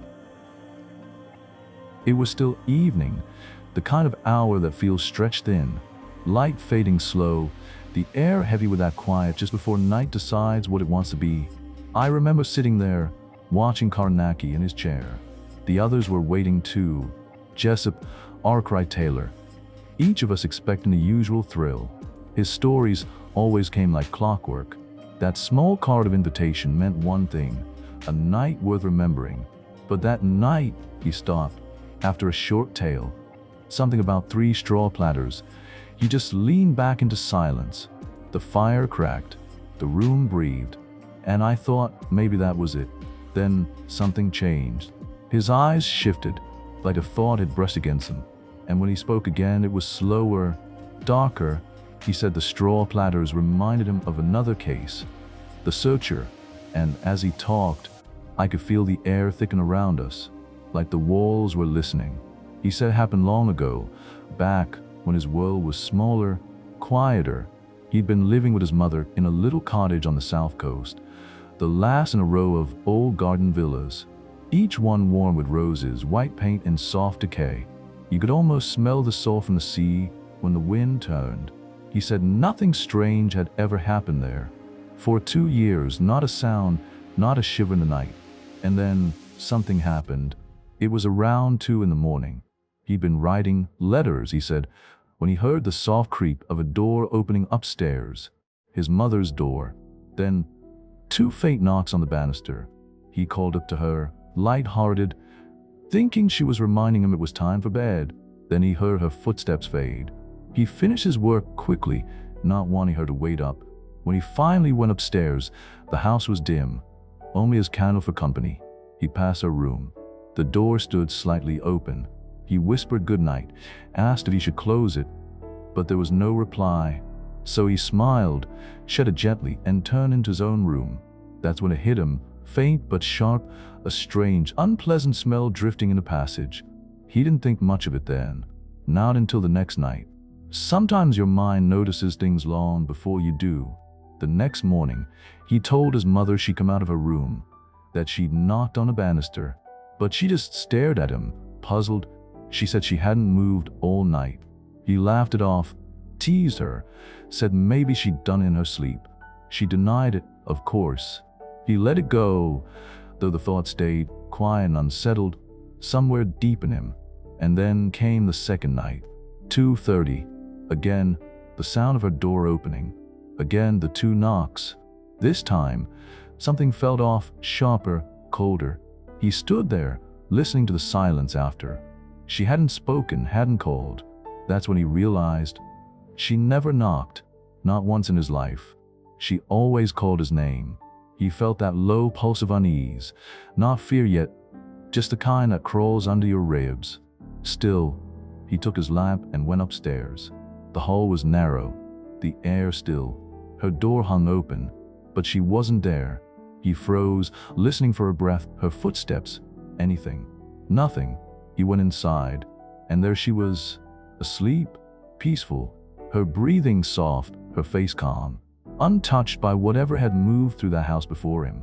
He checked everything, her pulse, her warmth, the rhythm of her breath, because some part of him didn't quite believe what he saw. Everything was fine, perfectly fine. He told himself it was sleepwalking. It had to be. That was the only thing that made sense. But even as he stood there, with the lamplight trembling across the oak floor, he couldn't shake the feeling that something else had walked those stairs before him. Something that had knocked, just to see if he'd answer. It came to me suddenly, that strange, damp scent, faint but heavy, hanging in the air like something long forgotten. Old, mildewy, cold. It was the same smell I'd caught in the passage the night before. Only now it was stronger, and I knew something wasn't right. A kind of unease began crawling through me. Not fear exactly. Not yet, but that restless, instinctive tension that made your skin feel too small. So I started searching the room, not because I expected to find anything, but because standing still felt worse. I moved quietly, checking corners, curtains, the wardrobe. Every shadow seemed too dark, every sound too soft. The smell followed me, a whisper of rotten damp earth, just enough to make the air feel wrong. Somewhere in the middle of my search, my mother stirred awake. Her eyes blinked open, surprised, confused. I told her what happened, about her door opening, the knocks on the banister, how I'd found her asleep. I didn't mention the smell. I didn't want to. Maybe I didn't even understand why not. Maybe I already knew, deep down, that speaking of it would make it real. But then she said it, that one quiet sentence that turned the air sharp. She noticed it too, that disagreeable smell. And suddenly it wasn't just in my head. She looked at me, calm, searching, and asked if something was wrong. I said I didn't know. that maybe she'd been walking in her sleep, but she only repeated it. The smell and the word itself felt heavier the second time. I told her I'd check the house, lit her candle, took the lamp, and stepped out into the hall. The silence was thick, the kind that feels like listening. Every floorboard groaned too loud. Every door creaked like a warning. I searched all the rooms, upstairs, downstairs, even the cellars. The air down there was damp, still, pressing, the kind of dark that seems to breathe. I told myself it was nothing, just nerves, or the sea air, or the old bricks settling. When I came back, I told her everything was fine, that there was nothing to worry about. And somehow we both believed it or tried to. We built explanations like barricades. The latch was loose, they were cracked, the mice ran through the walls. The smell? Moist earth. Or maybe the churchyard just beyond the garden wall. It's strange, the way the human mind fights itself, reason arguing against instinct and instinct quietly winning. By morning, it almost seemed silly. We laughed about it over breakfast. The kind of laughter that sounds too quick, too forced. Both of us pretending we hadn't felt what we felt. But that night it came again, just after midnight. Her door slammed, once, hard enough to shake the frame. I grabbed a lamp and ran upstairs. The door was shut tight. When I opened it, she was lying awake, eyes wide, breathing fast. And the smell was there again, thicker this time, fouler. While I was still trying to speak, another door slammed below us. Then again, twice. I can still feel that silence that followed, heavy, expectant, like the house itself was holding its breath. I took the poker from the fireplace, the lamp trembling in my hand, and went down.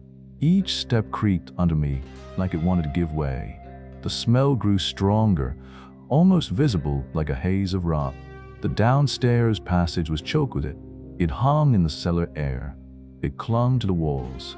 Every door was closed, every window locked.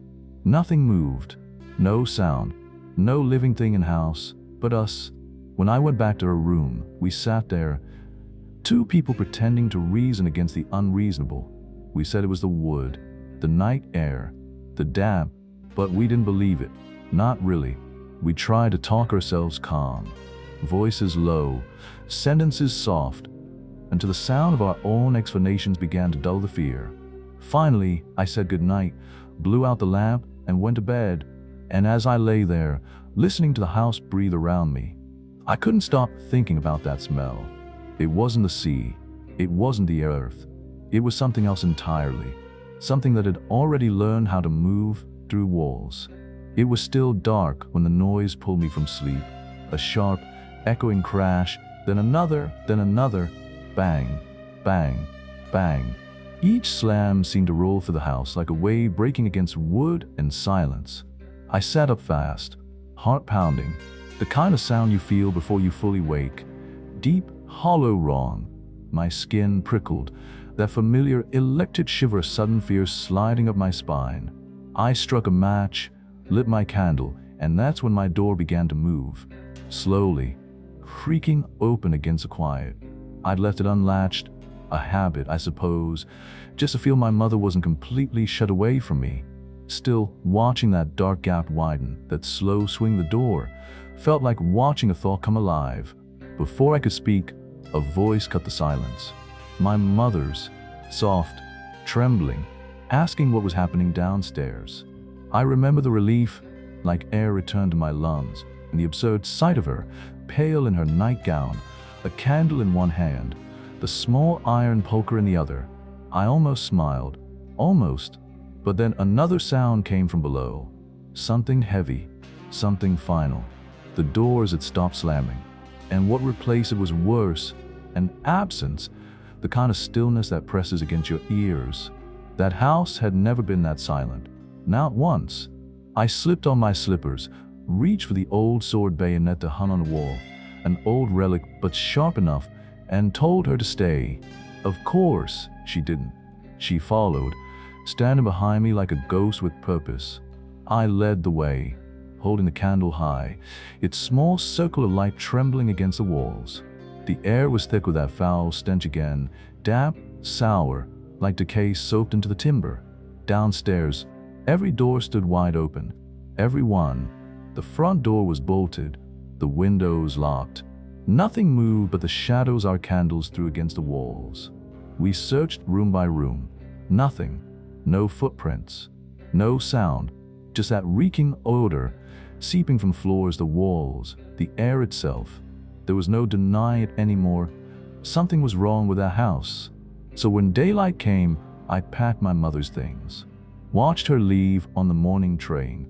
She didn't look back. When she was gone, I turned back to face the empty house alone. And for the first time I felt it, the weight of the silence, the kind that makes you aware of your own breathing. I went to the landlord that afternoon, told him everything, the smells, the slamming, the night sounds. He looked uneasy, but not surprised. That's when the story came out. Years ago, the house had a name. People said it was strange. Tenants whisper about a woman who walked the halls at night, silent, unseen, but never still. Some never noticed her at all. Others fled before the month was done. He swore no one had ever heard the knocking. No one had ever mentioned doors slamming. He brushed off the smell, grew defensive even as if the house's stench accused him of something. When I asked if he'd spend a night with me, he agreed almost too quickly. Said it was better to find the truth quietly than let new rumors spread. That afternoon we searched every inch of the place. Nothing unusual. The drains were fine, the structure sound, but the air still felt wrong, like something old was waiting, patient and invisible between the walls. By dusk we'd armed ourselves. 2 dark lanterns borrowed from the police station. His gun, my bayonet. We waited in the study until midnight. Neither of us said it, but we were both listening for something. Every tick of the clock sounded like a dare. When the hour struck 12, we stood, lit the lanterns, moved upstairs, step by slow step into the mouth of the dark. The rooms waited for us, still, silent. We set the lanterns on the table, placed the weapons within reach, then sealed each door one by one. And when we turned out the lights, the darkness seemed to breathe. From midnight until 2, the house was a tomb. The air so still I could hear the slow tick of my watch when I lifted it toward the faint glow of the lantern. 2 o'clock, that was when it started, not with sound, not with movement, but with feeling. It crept over me like a shadow before lightning, that sense that the world is about to change in the next breath. I leaned toward the landlord and whispered that something was coming. I could hear my own pulse when I said it. Then I reached out toward my lantern, and right then the dark changed. It didn't brighten, no. It shifted, turned strange. A dull violet glow bled through the black, as if the night itself had changed color, not from light, but from within. And out of that violet gloom, something moved. A child, small, naked, running straight through the darkness. It wasn't the light, it was the light, like the air around it had become part of it, and it pulled the shadows with it as it ran. It passed right by me, the tiny legs moving fast, the motion so perfectly human, but completely silent. No footsteps, no breath, no sound. It should have passed beneath the table. But I saw through the table, as if the wood wasn't even there, as if the world itself had become translucent. For a heartbeat, the metal of the gun and the bayonet shimmered, traced in violent lines, floating like ghostly shapes in midair. And in that same moment, I realized the landlord was breathing beside me. Quick, hard, uneven. He saw nothing. He was waiting for me to tell him what to fear. I watched the child dart sideways, hiding behind something half there, half imagined, a shape that didn't belong to the passage. My skin prickled, the air thickened, and still I stared. 2 black clouds hovered over the table, pulsing faintly, and even through my fear, my mind worked, split in 2, one part watching, the other thinking. I understood then that those black clouds of lanterns themselves, their usual light showing dark to whatever strange sight I was seeing now. I was looking into a reversed world, where illumination became shadow and shadow became form. Then, the landlord's voice tore through silence. The woman, I didn't see her, but I felt her. The air thickened with something foul, not smell, not sound, just presence. The landlord's hand clamped around my arm, trembling. I turned back. The child was peeking from behind its hiding place, watching the corridor. Was afraid? I couldn't tell. Then it bolted, ran headlong into the wall, where my mother's room should have been, and vanished through it as though the world were smoke. The wall itself looked like a faint gray mist, a suggestion of structure, not solid at all. The landlord's body jerked back against mine. Something had passed close to him. He shouted again, louder this time, "The woman! The woman!" His lantern flared open, the light stabbing across the passage, but I saw nothing, just the empty stretch of hallway, the faint gleam of the door to my mother's room. He was still gripping my arm, his skin slick with sweat, his breath ragged. I turned on my own lantern, the seals on the doors unbroken, the floor untouched, the walls still, only that smell again, faint, but there. The landlord was mumbling, his words broken, frantic. When the light touched his face, I saw it was drenched, a sheen of panic and disbelief. Finally, his words came clear. "Did you see her? Did you see her?" And I told him, quietly, almost calmly, that I hadn't seen anyone. Then his story spilled out. He'd seen a woman come from the far end of the passage, moving past us, stopping, searching the walls, her head turning slowly, like she was looking for something she'd lost long ago. He said she never saw him, never looked at him, not once. He kept repeating it. "She didn't see me, she didn't see me," until I told him, absurdly, that he should be glad she hadn't. But inside, I was unraveling. Because what did it mean? He saw a woman, searching, wandering. I saw a child, running, hiding, fleeing. Two visions, one haunting. I saw no woman. He saw no child. And yet, both had been there, moving to the same space, caught between whatever thin veil separates the living from the lost. Even now, I can still see that violet glow, still feel the breath of something brushing past me in the dark. And sometimes I wonder which of them was real and which one was still running. I said nothing to the landlord about the child. How could I? He was already half broken by what he'd seen or thought he'd seen, the woman. His eyes were dull and heavy, his breath uneven, his mind still clawing for sense in the dark. And I was no better. We stood there, both of us, our lantern swinging faintly, cutting nervous ribbons of light through passage. Every flicker of shadow felt like movement. Every creak of the house felt alive. And beneath it all, that quiet question hammering my skull. What did it mean? The woman, searching. The child, running. Each unseen by the other and by one of us. Had I seen what she fled from? Had he seen what she pursued? Were we both watching fragments of something older, something broken in time, that had learned how to move between moments? I was still turning it over my head when it came, that sound, a single door slamming downstairs, violent and final. Then the smell, that same reek, thick, rotten, wet. It rolled up the stairwell like a living thing. "There," I hissed, catching the landlord's arm. "The smell, do you smell it?" He stared at me with wide, empty eyes, didn't even answer at first. I shook him, hard, until his lantern rattled. Then he nodded, a quick, jerking movement, and said yes, in a voice that barely sounded human. The light in his hand trembled so violently it threw wild shadows on the ceiling. "Come on," I told him, grabbing my bayonet. He followed, not out of courage, but because fear wouldn't let him stay behind. I've seen that kind of terror before, the kind that makes a man follow danger rather than face the silence alone. We crept down the stairs, each step groaning under us. My light swept across the passage. The doors I latched, the mats I placed against them as markers, all still in place, all closed. Then I turned my beam toward the top of the cellar stairs, and my stomach turned to ice. The mat was flat. The cellar door had been opened.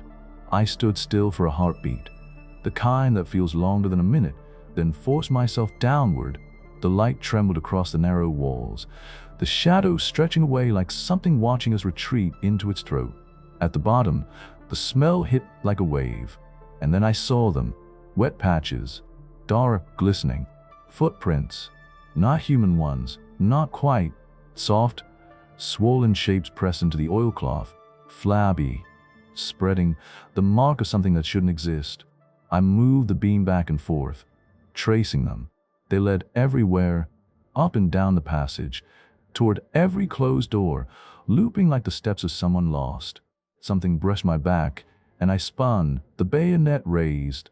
The landlord was right behind me, pressed close, shaking so badly I could hear his teeth click. I whispered, "It's all right," though I didn't believe it. And that's when the gun went off. A deafening blast, white smoke, the metallic scream of echo ricocheting off the walls. He screamed, too, a raw animal sound, and I cursed him, my nerves shredded. I snatched the gun from his hands before he could fire again. He was useless now, staring at the dark as if waiting for it to move.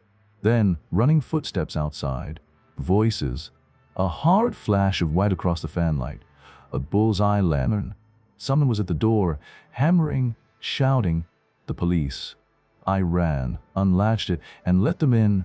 The constable first, face pale in the lamplight, and behind him, Inspector Johnstone. They took in the scene, the open door, the smoke, the smell, and I told them everything or almost everything. Not the woman, not the child. Those parts sounded like madness even to me.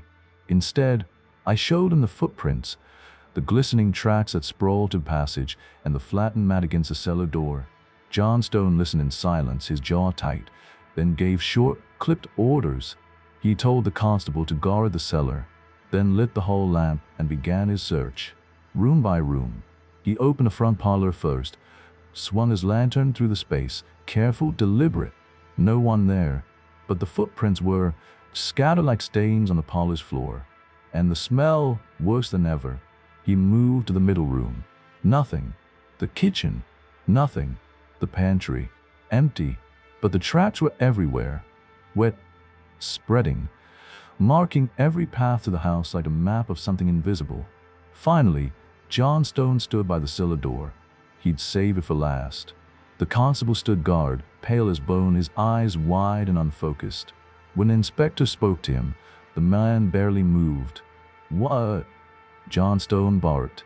"Speak up." The constable's voice came flat, strange, like a record spinning too slow. "A woman come along here, sir," he said, "and went through this here door." The inspector froze, then leaned close, sniffed the man's breath, checking for drink. "No," he muttered, then sharp and cutting. "Did you hold the door open for her?" "The door weren't open, sir," said the constable, still flat, still staring. For a moment, no one breathed. Then the landlord spoke, his voice low, steady, almost calm again. "I saw the woman upstairs." Johnstone turned to me, his face caught between irritation and unease. I met his eyes and said quietly, "I think there's more here than you understand." And I meant it, because I had seen things no light could explain. And whoever had passed through that house, woman, child, or something that wore both shapes, it hadn't gone alone. The inspector looked like he was about to speak, but didn't. Instead, he turned back toward the cellar door, his lantern throwing a harsh, nervous light over the mat at its base. And that's when I saw it. The footprints. Those grotesque, sagging shapes pressed into floor. They led straight to the cellar door. But the last print, it didn't stop. It went under the door. I felt my stomach twist.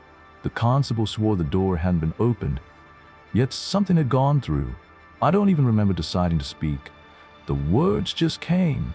What were the feet like? I asked the landlord, but he didn't answer, because the inspector had stepped forward, his voice snapping out a command to open the cellar door. The constable didn't move. He just stood there, pale, rigid, his fingers gripping the lantern like a child clutching a toy. "Open it." The inspector barked again. Still nothing. And then, in that strange, puppet-like way of the terrified, the man obeyed. He pushed the door open. The smell hit us like a blow, a stench thick and rancid, surging upward like something alive. The inspector reeled back a step, his face draining of color. "My God," he whispered. Then, forcing himself forward again, he shone the light downward. Each step below glistened with a dark moisture, each one stamped with the same swollen footprints. He leaned closer, bringing the beam tight on the top step. And there, small, writhing, something moved. A maggot, just one, but enough. The constable stumbled backward, gagging. "The churchyard," he muttered. At the back of the house, silence, the inspector snapped, his voice cracking halfway through the word. And for the first time that night, I knew he was afraid too. He lowered his lantern again, its beam sliding down the steps, following the prints as they trailed into the dark. Then he stepped back, fast, his hand tightening around the gun. I told the landlord to bring it. He fetched it quickly, passing over like a man handing away his last piece of safety. John Stone broke it open, ejected the spent shell, reloaded a live round, and snapped it shut. He turned to the constable. "Come on," he said. The man's voice cracked. "I ain't coming, sir." And before the words were even finished, John Stone's temper broke. He grabbed the man by the scruff and hurled him bodily into the darkness. The constable's scream echoed down the stairs. The inspector went right after him, the lantern beam jerking wildly, gun ready. I followed. God help me, I followed. The landlord's footsteps trembled behind mine. At the bottom, John Stone was helping the constable up. The man swayed, shaking, like a doll barely held together. Then the inspector raised his light and stepped into the first cellar. We followed, crowding together, our lamps swinging wildly in the low-ceiling dark. The footprints were everywhere, circling the floor, crossing paths, vanishing in the corners only to reappear again. It looked confused, like someone or something searching for something it couldn't find. And I remember the child, running, fleeing, hiding, and suddenly the thought came sharp and cold. What if the woman had been the one searching? And what if what she was searching for was what the child was running from? We moved on, a tight cluster of light and fear.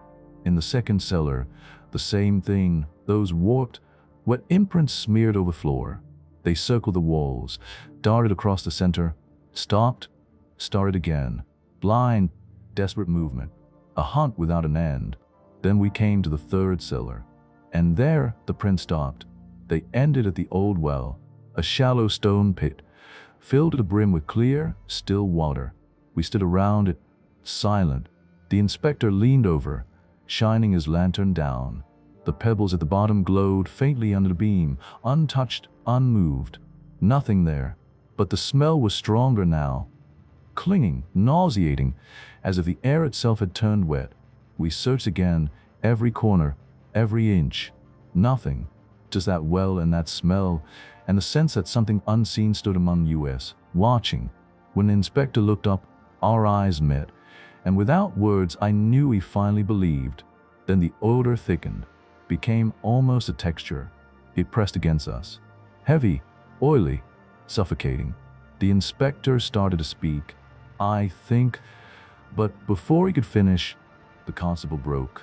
He bolted for the stairs, choking out a sound that wasn't quite human. The landlord followed, his face gray, his steps uneven. Then the inspector and I, we climbed together, backs bent, our lights in behind us, afraid of what might follow. At the top, I slammed the cellar door shut and turned the key. My hands were slick with sweat. I could barely keep hold of the lock. John Stone told me to fetch whiskey. I did. He forced a glass into his constable's hands, then sent him back on his beat, pretending composure. He stayed with us for a little while longer, long enough to arrange another watch the following night. He said we'd stay until dawn, down by the well, try to see what returned. When he left, the first light of morning was just beginning to touch the windows. The landlord and I locked the place up tight. Then we crossed to his house and tried to sleep. But even in daylight, I couldn't shake it. That smell, that stillness, that well, full to the brim, as if something beneath the water had been waiting for someone to come back. We aired the house out first thing that afternoon. Every door flung open, every window wide. We let the wind move through the rooms, sweeping out the staleness, the stench, the memory of what had lingered in the dark. It didn't help much. The smell never really left. We lit every lamp we had. carried them one by one into the cellars until walls glow with that uneasy yellow light that makes shadows look deeper, not smaller. Down there, among the stone and damp, we arranged 3 chairs and a table beside the well, the center of it all, the heart of the house's sickness. Then came the wire, thin piano wire, stretched low, 9 inches from floor, invisible snares, crisscross in the cellar like tripwires in a battlefield. If anything moved in that dark, we'd know. Once that was done, I walked the entire house with the landlord, sealing every window, every door. Only 2 left untouched, the front door and the one that led down to the cellar. Every lock, every crack, sealed tight. Meanwhile, the wiresmith was at work in the shop, building something I'd asked for, something no sane man should ever have reason to order. When we went to check on him after tea, it was finished. A cage, 7 feet tall, 4 feet wide, iron ribs, heavy gauge wire, no bottom. It looked like a bird cage built for something far larger and far less natural. We had it made in 2 halves, hinged down the middle, so we could get it through the narrow doorways and down into the cellar. It wasn't meant to hold something in for long, only to trap, to contain, to delay. We brought it home under the fading light. On the way, I stopped by an ironmonger's and bought rope, an iron pulley, 2 pitchforks. "We won't be touching it," I told the landlord. He nodded, his face gone pale again. When the cage was set up in the cellar, the smith fitted it tight and left us alone. We rigged it above the well, the pulley fixed to a beam overhead. We tested the mechanism again and again, hoisting it, dropping it, until it fell perfectly every time, sealing the well's mouth with a hollow clang. When it was ready, I tied the rope to a heavy wooden pillar in the center of the cellar, ready to release or restrain at a moment's pull. By 10 o'clock, we had everything prepared. The 2 pitchforks leaned against the table.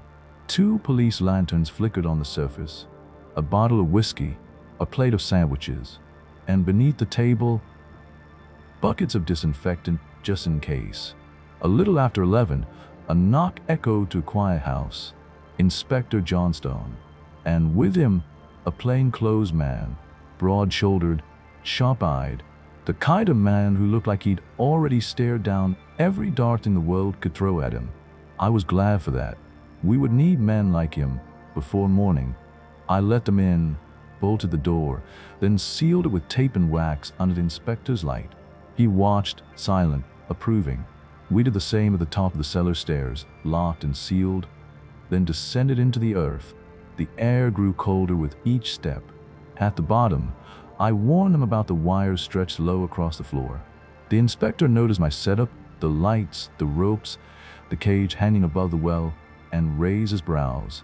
So I explained every detail, what I thought, what I feared, what I meant to do if we were right. He listened without interrupting, that steady police stare, and when I finished, he nodded once, strongly. His man, the detective, said nothing, but gave a slow nod at his own. I could see in his eyes that he understood too. Johnstone tested one of the pitchforks, weighed it in his hand. "The best thing," he said quietly. Then, after a moment, "I only wish we had 2 more." That was when I knew he believed it too. We took our seats. The detective fetched a low stool from the corner. The inspector and I sat at the table, the rope to the cage within my reach. We ate a little, whiskey and bread, though I barely tasted either, and talked softly, the kind of small talk men use to keep their hands from shaking. When we finished, we cleared everything but the lanterns and the pitchforks. I handed one to the inspector, kept the other for myself, then took my chair beside the rope. Then I went around the cellar and extinguished every lamp. One by one, the lights went out, until there was nothing but the faint, ghostly glow from our 2 covered lanterns, and the sound of our breathing. I found my chair in the dark by touch, sat down, placed the pitchfork across my knees, and set the dark lantern beside my watch. The seconds ticked faintly under the cover of stillness. No one spoke. For an hour, there was nothing, no movement, no sound, only the faint creak of the ropes above and the slow rhythm of our own breaths. Then, around 1:30, it began again, that feeling, that strange, crawling tension, not outside me but inside. The same pulse of dread I felt before, like the air had changed its weight, like something had stepped quietly into the room. I reached for the rope, unhitched it from the pillar, slowly, quietly. Across the cellar, I saw the faintest flicker, the inspector's hand shifting on his lantern ready. He felt it too. Something was moving, somewhere near the well. A minute later, the air began to change. It started as a tremor in the dark, not sound, not motion, but color. The blackness of the cellar deepened, then bled into violet, slowly at first, like dust moving through water, and then all at once, the shadows thickened into a living hue. The others didn't speak. No one moved. I swept my eyes around the cellar, and there, by the well, I saw it again. A pulse, a nucleus of that violet light, like the night itself had a heartbeat. It swelled, and before I could even draw a breath, it came rushing toward us, as though crossing miles a single instant. Then it took shape. The child, small, naked, and impossibly silent, running toward us through the violet haze. It wasn't made of flesh and blood, but the color itself, as though the gloom had learned how to move. It ran with that same perfect, human motion I remembered, but the silence it carried was wrong. It was a kind that eats sound, that makes even your own breath feel too loud. Halfway between the table and the well, it stopped, turned, and looked back into the nothing behind it. Then it dropped low, as if hiding behind something unseen. But there was nothing there, only stone, only air. I could hear the other men breathing, each inhalation sharp and shallow, as clear as my watch ticking on the table beside me. The sound seemed enormous, slow, deliberate, like time itself was dragging its feet. I knew, instinctively, that they couldn't see what I was seeing. Then the landlord exhaled a small, hissing gasp. He'd seen something. The table creaked softly, the inspector leaning forward. The landlord's hand found my arm in the dark. "The woman," he whispered, trembling, "over by the well." I looked hard, but saw nothing. Only that, in that direction, the violet light seemed to dull, like something heavy stood within it. I turned back to the child. It was peering out from its hiding place, and then suddenly it bolted again, straight toward the table. As it passed beneath, the steel prongs of my pitchfork caught the strange light, glimmering like pale lightning. Across from me, high in the dark, the second pitchfork gleamed faintly too, the inspector's hand raised, ready to strike. He saw something as well, on the table. The lanterns glowed wrong, each wrapped in its own small halo of perfect blackness, so that only the metal rim shone through, bright as the eyes of animals hiding in a nest of shadow. Beyond them, the child paused again, standing on its toes, weightless, shimmering like something made of breath. I couldn't tell if it was fading or just existing differently, like glass viewed through glass, a layer of reality I wasn't meant to see. I followed its gaze back toward the well. The cage hung above it, outlined now in a delicate net of violet fire. The rope, the pulley, even faint iron dust in the air, everything shimmered with that same spectral light. Then I saw the faint lines across the floor, thin threads of fire running in every direction. The piano wire, every one of them alive now, glowing faintly. There were glints, too, near the far wall, a dull gleam from the detective's revolver. On the table, a small shimmer where my watch lay, each metal thing alive, each light inverted, shadows burning brighter than the glow itself. The child was still crouched, waiting, listening, and then it ran again away, retreating into the distance, fading until it was nothing but a deeper pulse of violet in a sea of colorless night. The landlord gave a sharp cry beside me, twisting away as if to dodge something unseen. From the inspector came a sharp intake of breath, the kind that sounded like someone plunging into freezing water. Then, the color vanished. Gone. The darkness snapped back, total and suffocating. And in that perfect black, I felt it, something near, something monstrous, pressing close enough that the air itself recoiled. The silence thickened. Only the faintest glow hung about each lantern, like dying embers in ash. Then a sound, a single tinkle of water, from the well, as if something beneath had shifted, risen, the liquid surface running back in soft ripples. Then came the smell, that same wet, decayed stench, rolling over us like breath from an open grave. I didn't hesitate. "Now!" I shouted and wrenched the rope free. The cage dropped, a sharp metallic whir, then a hollow splash that cracked the silence in two. Water surged up in a froth of bubbles. I tore open my lantern shutter, light flooding the cellar in a wild, flickering storm. "Lights!" I yelled to the others. "Now!" Their beams joined mine. 3 harsh circles stabbing into the air, all converging on the cage. The water still trembled.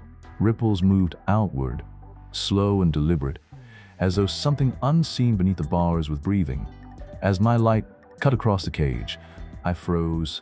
2 feet of it jutted above the mouth of the well, and something solid was breaking the surface. For a second, I couldn't make sense of it. It looked like meat, a slab of something pale, glistening and heavy. Then the light caught it fully, and I saw it was a leg of mutton, held upright in a human hand. A thick, muscular arm rose next, slick with water, the fist gripping the meat like a trophy.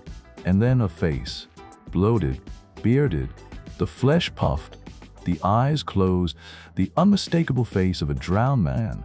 My stomach lurched. It was as if the dead themselves had answered our trap.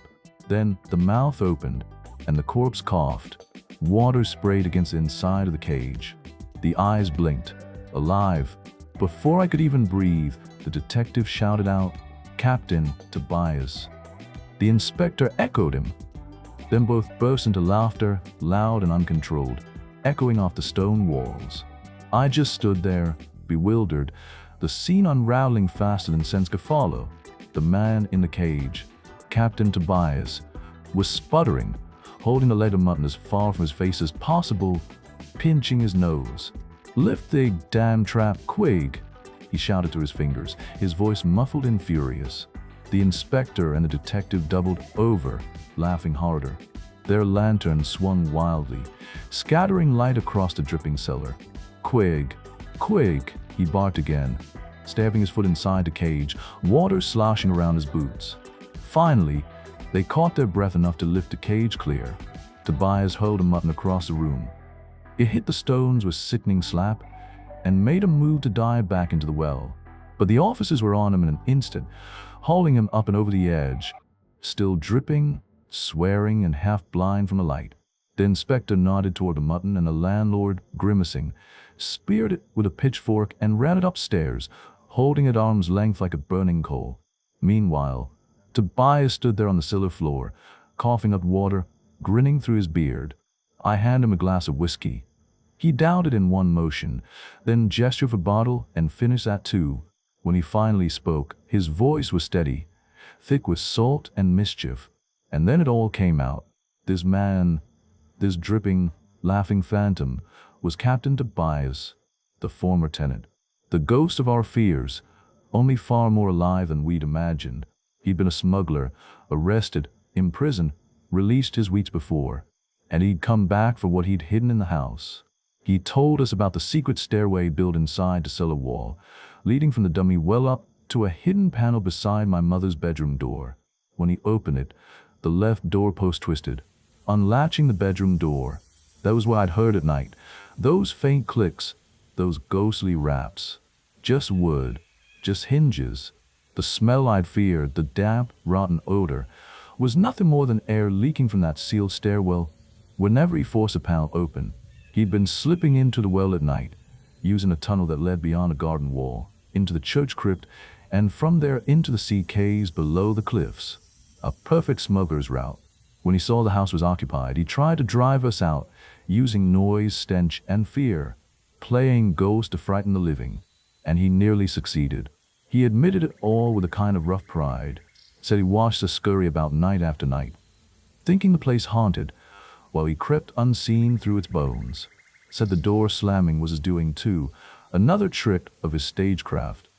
The maggot, that he laughed, had been an accident, fallen from the leg of mutton he brought down for food. He thought it a fine touch. Once he realized how it had panicked us. He even congratulated me on my trap, said it was the first time in years someone had turned his game against him. When I asked if he'd ever truly seen anything strange in the house, Anything not as making his grin faltered. Just a moment. Then he said quietly, "Yes, twice. A woman." He described her walking the halls, silent, unbothered, after nights when he'd narrowly escaped the revenue men. Said she never looked at him, never spoke, just passed through the rooms, as if searching for something she'd lost. We all looked at one another then. No one spoke. He laughed again, rough and loud, trying to shrug it off. But I could tell, even through the whiskey haze, even through his bravado, there was something he didn't understand either. Something that still moved through that house long after he'd gone. Something he hadn't invented. And as he talked, I realized the truth. We had never been haunted by one thing. We had been haunted by two. One of flesh and one of something else entirely. And though the smuggler had returned to claim his hidden treasure, there were still footsteps in that house that didn't belong to any living soul. I come now to the end of it. The end of the captain's ghost play and the beginning of something I still can't name. Because even after we laughed, even after we knew what Tobias had done, the tricks, the sounds, the smell, there was still something left. Something that wasn't his doing. The house wasn't finished with us. It was obvious now that something real lingered there, something that made itself known as a woman. Too many had seen her. Too many, under too many different circumstances, for it to be illusion. And yet, I had lived in that house for 2 years. 2 quiet, untroubled years. Not a whisper, not a shadow, not a glimpse of her, until fear came. It struck me later that fear was a key, the invisible door that let whatever dwelt there pass through. Each person had seen her only when terror broke them open. The policeman, nervous, high-strung, saw her almost at once. The landlord, the inspector, the detective, all saw her, too, once their courage had cracked. And me? I didn't see the woman at all. I saw the child, running, fleeing from something I couldn't see. And maybe that was my key, my way of perceiving the same force through another shape. The more I thought about it, the clearer it became. Fear doesn't just reveal ghosts. It tunes us to them. Those who are sensitive see first. Those who are stronger must be broken open. Still, one thing I never understood. The shining, down in the cellar, every scrap of metal, every hinge, every wire, every blade had glowed in my eyes in that strange violet fire. No one else had seen it, only me. I never found out why, when they asked about the child. Why I saw it, why the others saw only the woman, I could only shake my head. No, I couldn't explain that. But I knew this much. The woman and the child were not the same thing. Not 2 forms, one entity, but 2 separate beings. And not even of the same plane of existence. I've come to believe, or at least imagine, that the child belonged to something deeper, stranger, further away from life than the woman ever did. The Sigsand manuscript speaks of such things. Stillborn souls snatched back by the hags. Crude words, but they hide something ancient, something elemental. Maybe birth itself isn't where life begins. Maybe the mother spirit searches for what she must bring into being. The tiny fragment, the spark, the ego of a child's soul. And maybe, sometimes, the spark flees. Maybe what I saw was such a spirit, caught between worlds, running from a mother that sought to claim it. I've tried to think so. It's kin to that way. But when I remember the feeling, that rush of cold, that wave of repulsion, when the unseen woman passed near me, I can't help but recall the darker meaning in the manuscript. That such spirits are not merely lost, but taken, snatched back by the outer things, the monstrosities that haunt the edges of creation. If that's true, then what I saw was not a lost child at all, but a soul pursued, a fragment of innocence hunted to eternity by something far beyond our understanding. And that thought is almost unbearable. A child spirit, torn between 2 lives, running forever from what no living mind can comprehend. The woman, the child, both parts of a tragedy we'll never name. 2 shadows moving across the thin skin of the world. Beyond that, there's nothing more to say. Our knowledge is too small for it. I've often wondered if there truly is a mother spirit, searching, calling, reaching to the dark for what's been lost. Maybe that's what I felt. Maybe that's what the child was running from, or toward. As for the well, the inspector asked me later how Tobias had managed his trick. Simple, really. The well side walls never reached the bottom. A man could slip beneath them and rise on the other side, into the passage beneath the house. The old builders had known what they were doing. Smugglers, most likely. Hidden doors, hidden stairs. That sort of thing was useful once. But that explains only the man, not the haunting. When I think back on a child, the way it moved, the silence that followed it, the violet shimmer of its small form, I can't help but wonder if that house absorbed something, if some tragedy had soaked into its bones. Maybe a birth that never came to life, maybe a death that came too soon. If that's true, the house itself might become attuned, linked to the force that tore those two souls apart. Yes, that's how I come to think of it. The child soul, trapped between worlds. The woman, the echo of a mother still searching for what was lost. And the house, a bridge between them. There are others, I think, other houses like it, other places where the world wears thin. I said as much that night. And Carnacki, ever the calm one, just smiled, stood up and said, "There are." Then he gestured to the door, his usual good-natured farewell. "Out you go." And that was that. We stepped out into night air, onto the embankment. The city quiet around us. None of us spoke for a while. And as we walked away, each to our own home, our own solitude, I kept thinking of the child, running still, perhaps, through violet light that no living eye can see. Number 6. The Thing Invisible. I still remember the feel of that evening air, cool, damp, alive with the smell of the river. As I walked along, Shane walked toward Carnacki's house. He was back. The postcard I held in my pocket said as much, blunt, brief, and written in his unmistakable hand. Home. 7 sharp. Important. That was all. Carnacki never wasted words. When he sent for us, it meant only one thing, another story. He had been away 3 weeks this time, somewhere in Kent, and none of us had been able to pry out a single detail. That was how he liked it. Secretive, methodical, always waiting until the pieces fit before he spoke. And when he did speak, it was worth the wait. I was the first to arrive. He was sitting by the fire, pipe in hand, a newspaper open before him. He looked up, gave me one of those quick, firm handshakes that spoke more than words, and pointed to a chair. Now a syllable passed between us. I knew better than to ask questions. One by one, the others arrived. Jessup first, then Arkwright, then Taylor. The 4 of us together again, as always, gathered under that roof whenever the master ghost finder called. Dinner was a usual affair, simple, warm, and strangely comforting. It had become almost a ritual by then. Good food, easy laughter, the faint hum of anticipation beneath it all, because we knew what came next. After the last plates were cleared, Carnacki settled deeper into his great chair, the firelight painting restless gold across his face. He filled his pipe again, drew in a few thoughtful puffs, then leaned back.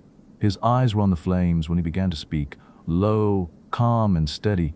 "I've just come back from Sir Alfred Jarnott's place," he said. "Burton Tree, South Kent." He didn't look at us. His gaze stayed fixed on the fire, the words rolling out at him with that measured precision we all knew so well. Most extraordinary things have been happening down there lately. George Jarnott, Sir Alfred's eldest, sent for me, said he needed help, that something had gone wrong with the old chapel attached to the castle. He paused, drew once on his pipe. "That chapel," he said, "has had a reputation for a long time. One of those family hauntings that people half laugh at, half avoid mentioning after dark. The kind of ghost story that's treated like fine old furniture. You keep it polished, but you don't expect it to move." The corners of his mouth twitched faintly, not quite a smile. "Until recently," he continued, "when it did move, violently." We leaned in. The room seemed to grow quieter. It happened about a month ago. The old butler, a man who served the family for decades, was nearly stabbed to death one night in the chapel. The weapon? An antique dagger. The same dagger that, according to family legend, haunts the place. Supposedly, it strikes down any intruder who enters a chapel after dark. He exhaled smoke, watching it curl into firelight. They'd always taken that story lightly. A charming myth, until the old man came within an inch of dying by it. I felt the faintest chill along my neck. "It sounds absurd, doesn't it?" he said quietly. "A haunted dagger. A ghost that kills." Even I laughed at first, but I've learned never to ignore the 100 case. He looked up then, meeting our eyes for the first time that night. "You see," you went on, 99 times out of 100, the thing proves to be nonsense, superstition, hysteria, trickery, or worse, imagination. But the 100, he let the words fade. We all knew what he meant. "So," he said, sitting forward, "I went to Burton Tree, and the first thing I did was the most obvious.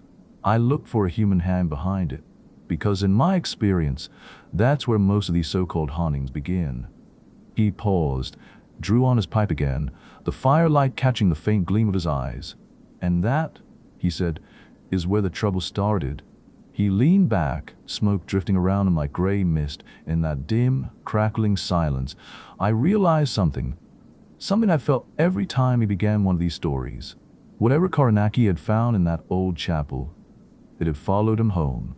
The more I learned, the more I began to realize I was standing on the edge of something rare, something dangerous, a true haunting, not the stage tricks of hysteria and superstition I'd grown so used to, but what I call, for lack of better language, a force from the outside, something that had crossed into our world and left a mark. It began, as so many things do, in the quiet of an ordinary Sunday evening. Sir Alfred Jarnock's family had gathered in their private chapel, a centuries-old room of stone and candlelight. The rector had come over, as he always did, after serving at the parish church 3 miles away. It was routine as old as the family name itself. The service ended. The family lingered, chatting by the pews. The butler, old Bellet, loyal, gray-haired, slow step, went about extinguishing the candles. Then the rector remembered his prayer book, left on the communion table that morning. He turned to ask the butler to fetch it. That small moment, that simple request, is the axis upon which the entire horror turns. Because when the rector spoke, both Sir Alfred and his son turned to look toward Bellet, and in that very instant, with all three watching, it happened. The butler was struck. No warning, no sound, no movement in the air, just a blinding shock of violence. Something invisible hit him square in the chest. He flew backward, crashing to floor in full candlelight, stabbed, not by any human hand. There was no one near him, nothing that could have reached him, and yet he was bleeding.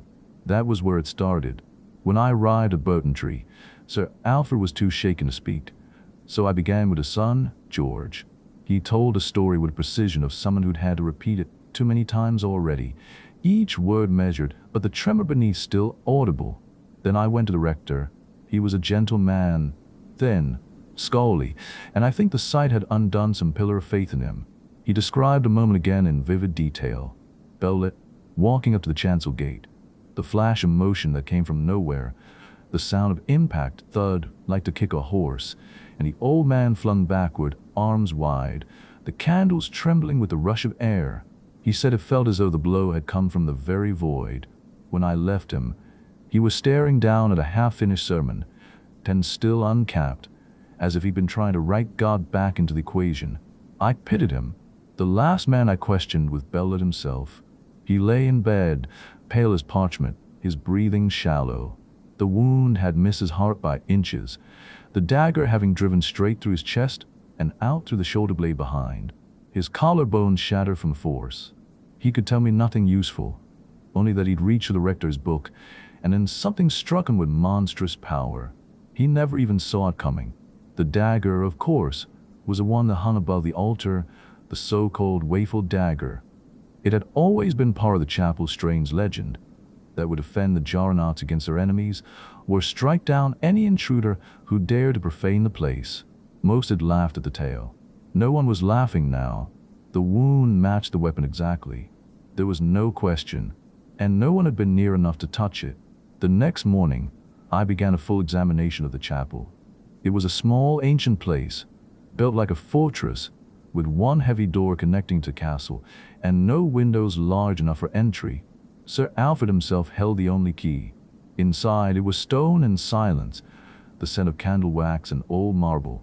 The altar was bare, save for 4 tall candlesticks, 2 on each side, and above it, suspended by an iron hook, hung the dagger. I remember the first moment I saw it up close. A weapon, yes, but more than that, a symbol, a thing steeped in some dark ritual logic older than faith. The blade was 10 inches long, double-edged, tapering to a blunt point, like something made not for war, but for judgment. The sheath was metal, a strange cross between dagger and crucifix. The upper portion formed a crossbar. The sheath itself climbed almost 3/4 at the hilt, turning it into something heavy, ceremonial. On one side, the figure of Christ was engraved, worn smooth by age and touch. On the other, the words, Latin and old, merciless, "Vengeance is mine, I will repay." And on the blade itself, in crude Gothic script, "I watch, I strike." Even the hilt bore a mark, a pentacle carved deep into but blackened with age, a weapon sanctified and cursed in the same breath. I stood there holding it, the weight of it strange in my hand, cold, almost humming, as if the metal had memory. The family called it the wakeful dagger. I began to understand why, for there was no doubt now.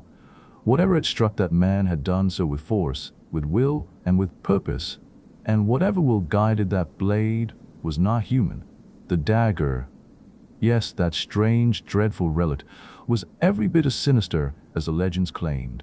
A weapon of old faith and older vengeance, so the Carnacki said. It was said to strike down the enemies of their bloodline, whether by human hand or by something unseen. And I'll tell you this much. By the time I left that place, I had reason enough to stop calling it a superstition. I tested the damn thing myself. But that came later. For now, I was still standing on the edge of disbelief, skeptical, methodical, unwilling to accept that I might be staring into something beyond my comprehension. So I did what I always do. I stripped the mystery down to its bones. For 3 full days I dissected that chapel, inch by inch, foot by foot.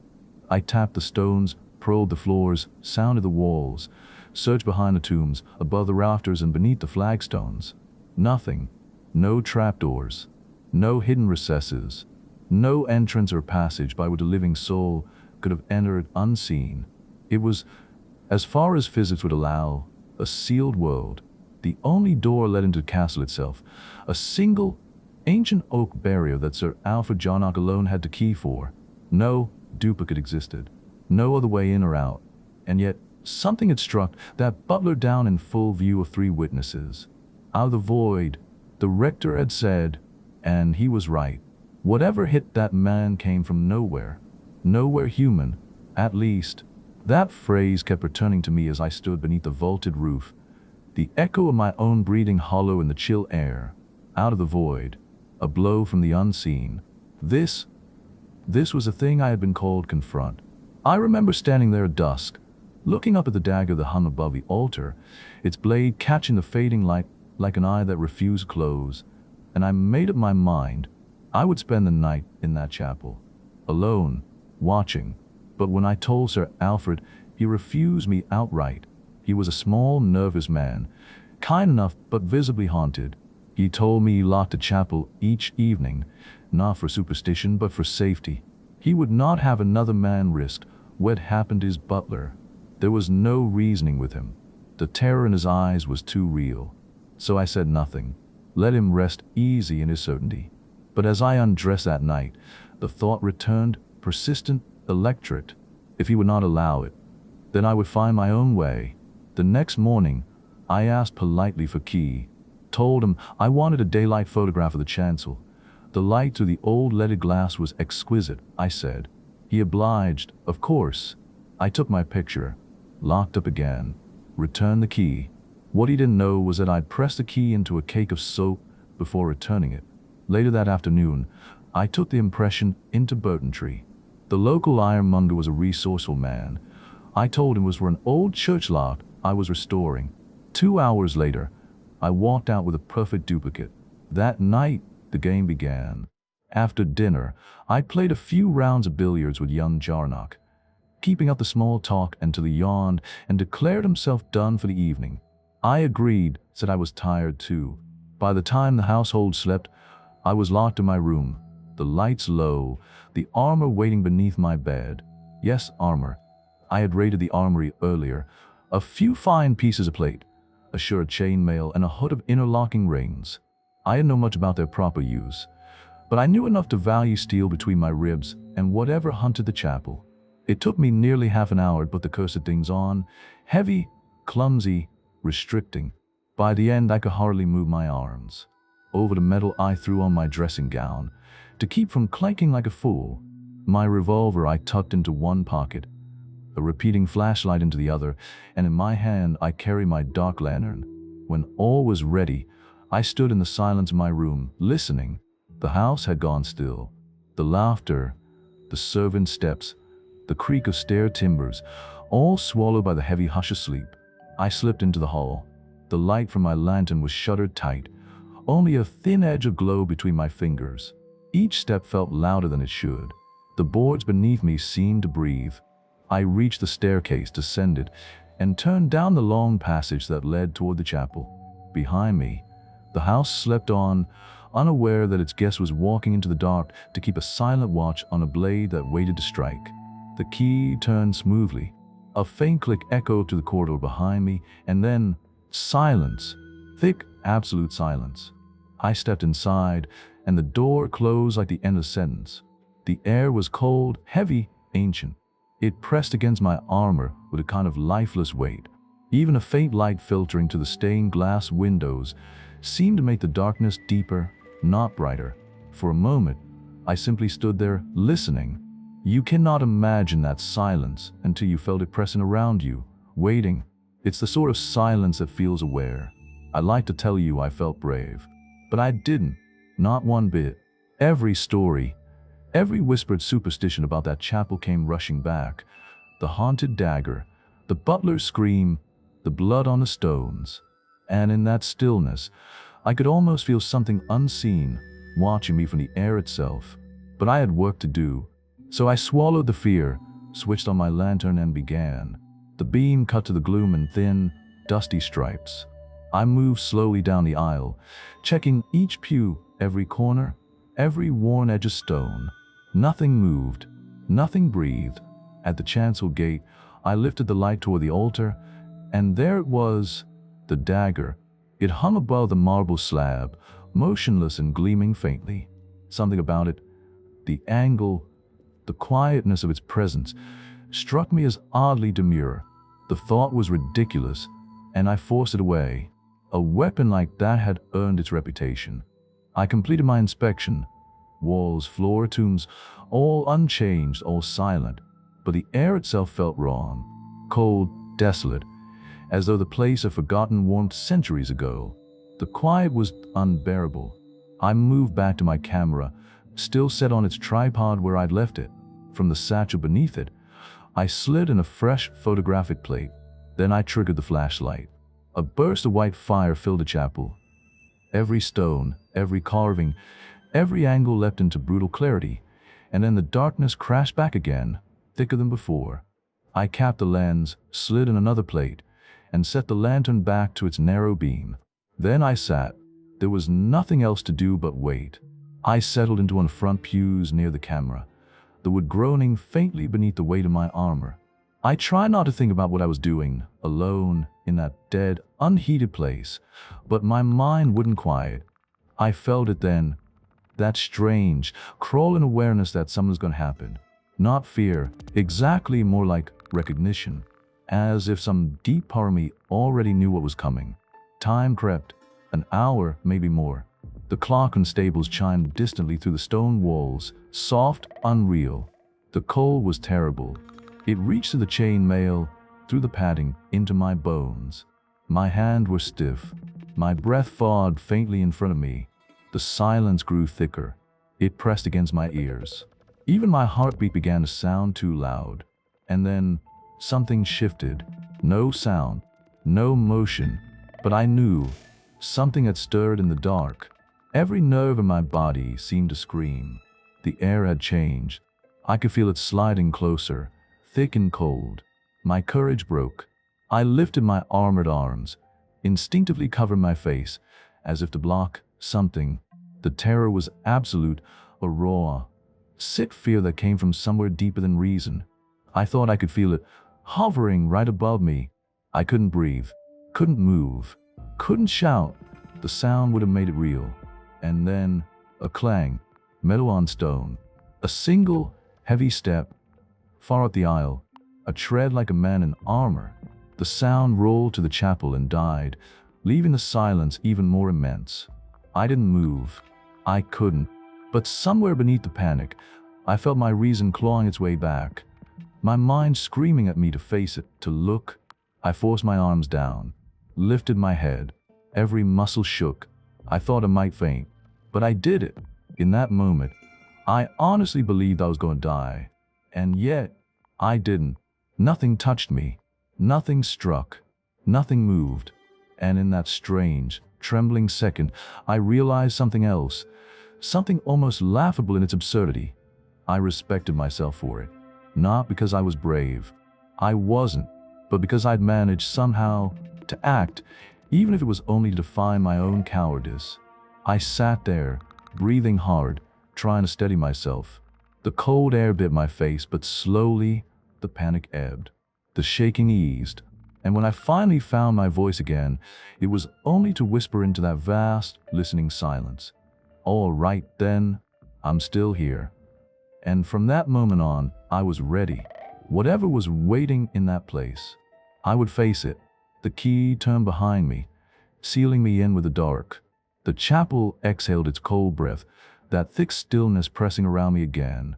For a while, nothing moved, not a sound, not even a settling groan of old stone.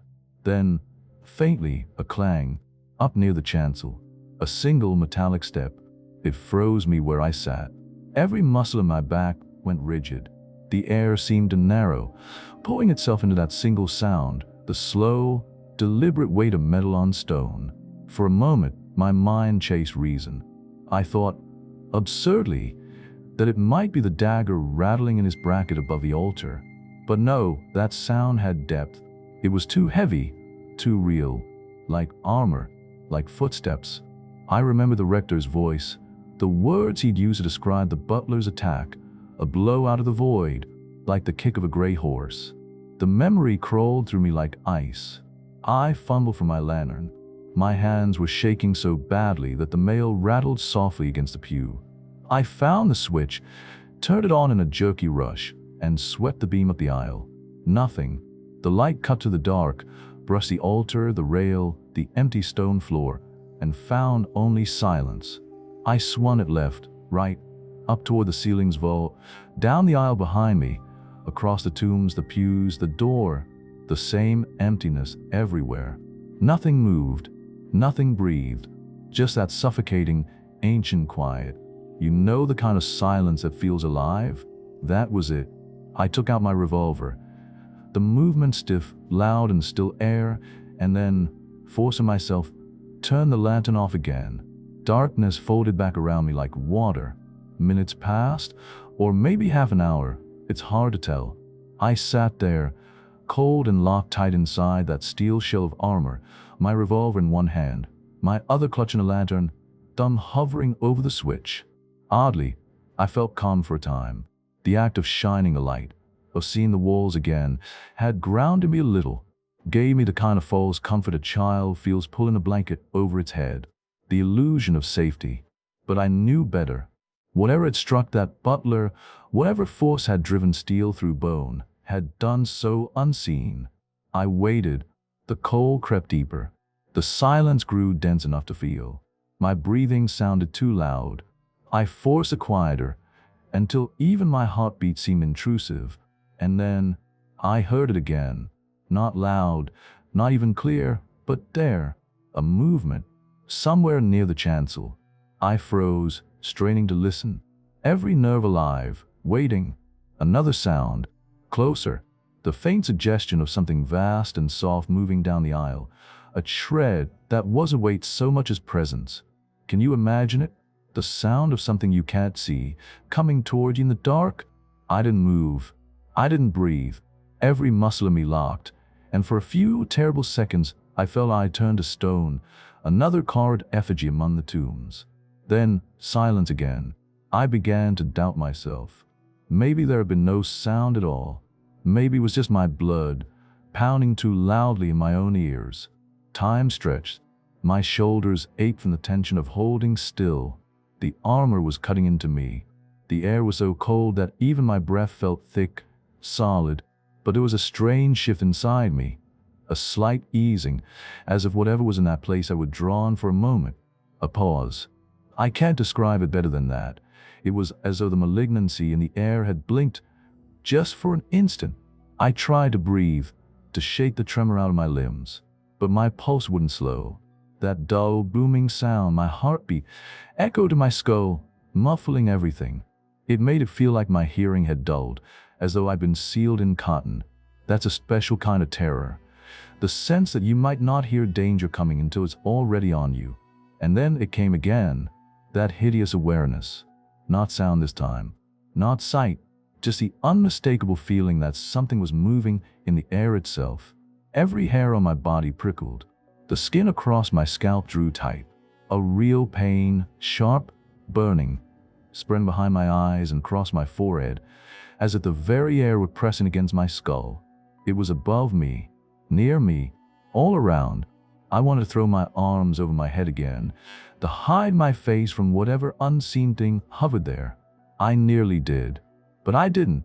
I forced myself still, though the sweat ran cold down my spine and my breath came in short, ragged bursts. And there, in that blind darkness, armor creaking, revolver trembling in my hand, I waited, because whatever was in that chapel, whatever had stirred the air and filled the silence with dread, was not finished with me yet. I heard it again, that slow, deliberate tread, heavy yet soft, as though something vast moved carefully, almost gently down the stone aisle. Closer this time, every muscle in me locked. The air seemed to thicken, pressing against my armor like unseen hands. Then silence, an awful, breathing kind of silence. I felt it, the sensation that something enormous was bending toward me from the dark. My heart was hammering so violently that the blood boomed in my ears. And then a sound, a small, slick slither from the direction of my camera, followed by a sharp tap, like metal against marble. That broke me. I snapped the lantern on with a desperate movement and flung the beam upward, expecting, God knows what, some colossal shape looming over me. The light stabbed the darkness. The rafters, the walls, the altar, nothing. Nothing but the bare vault of the chapel staring down, empty and ancient. I turned the light toward the camera. Nothing. I swung the beam round in a full circle, the shadows leaping and twisting as the light slashed through them, across the tombs, the aisles, the windows. Still nothing. But I could feel it. Something had been there. I rose to my feet, slow, trembling, and my first thought was a dagger, the old cursed thing hanging above the altar. I had to see if it was still there. But when I stepped down from the pew, something in me rebelled. A deep, physical sickness ran through me, as though every nerve in my back was pulling me away from that upper part of the chapel. The skin along my spine prickled like fire, and a dull ache twisted my lower back, so sharp I nearly doubled over. It wasn't fear anymore. It was painful terror. I tell you, unless you felt it, that cold, crawling sickness of real ghostly fear, you can't understand it. It's not just in your mind. It hurts. It claws at you.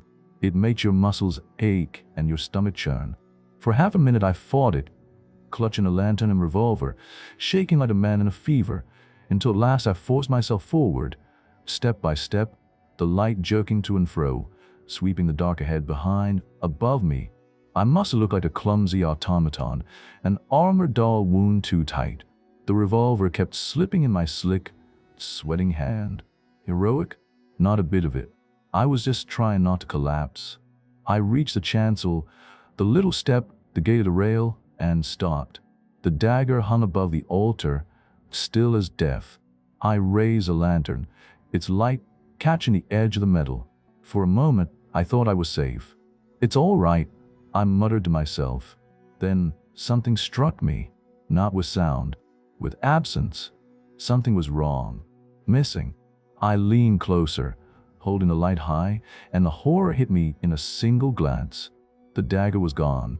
Only the sheath remained, hanging there in the air like a cross waiting for its weapon. For a moment my mind refused it. Then hideously, imagination filled the gap. I could see it. The blade, unmoored from its place, drifting unseen to the air of the chapel, guided by whatever force had struck the butler down. I turned, stiffly, the light quivering in my hand.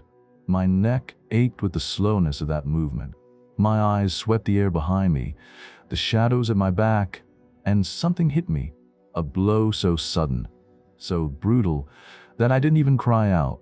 It struck me high on the chest, a hammering shock that threw me backward off my feet. My armor clanged like a struck bell. I hit the marble hard and slid, the world wheeling in a blur of pain and sparks.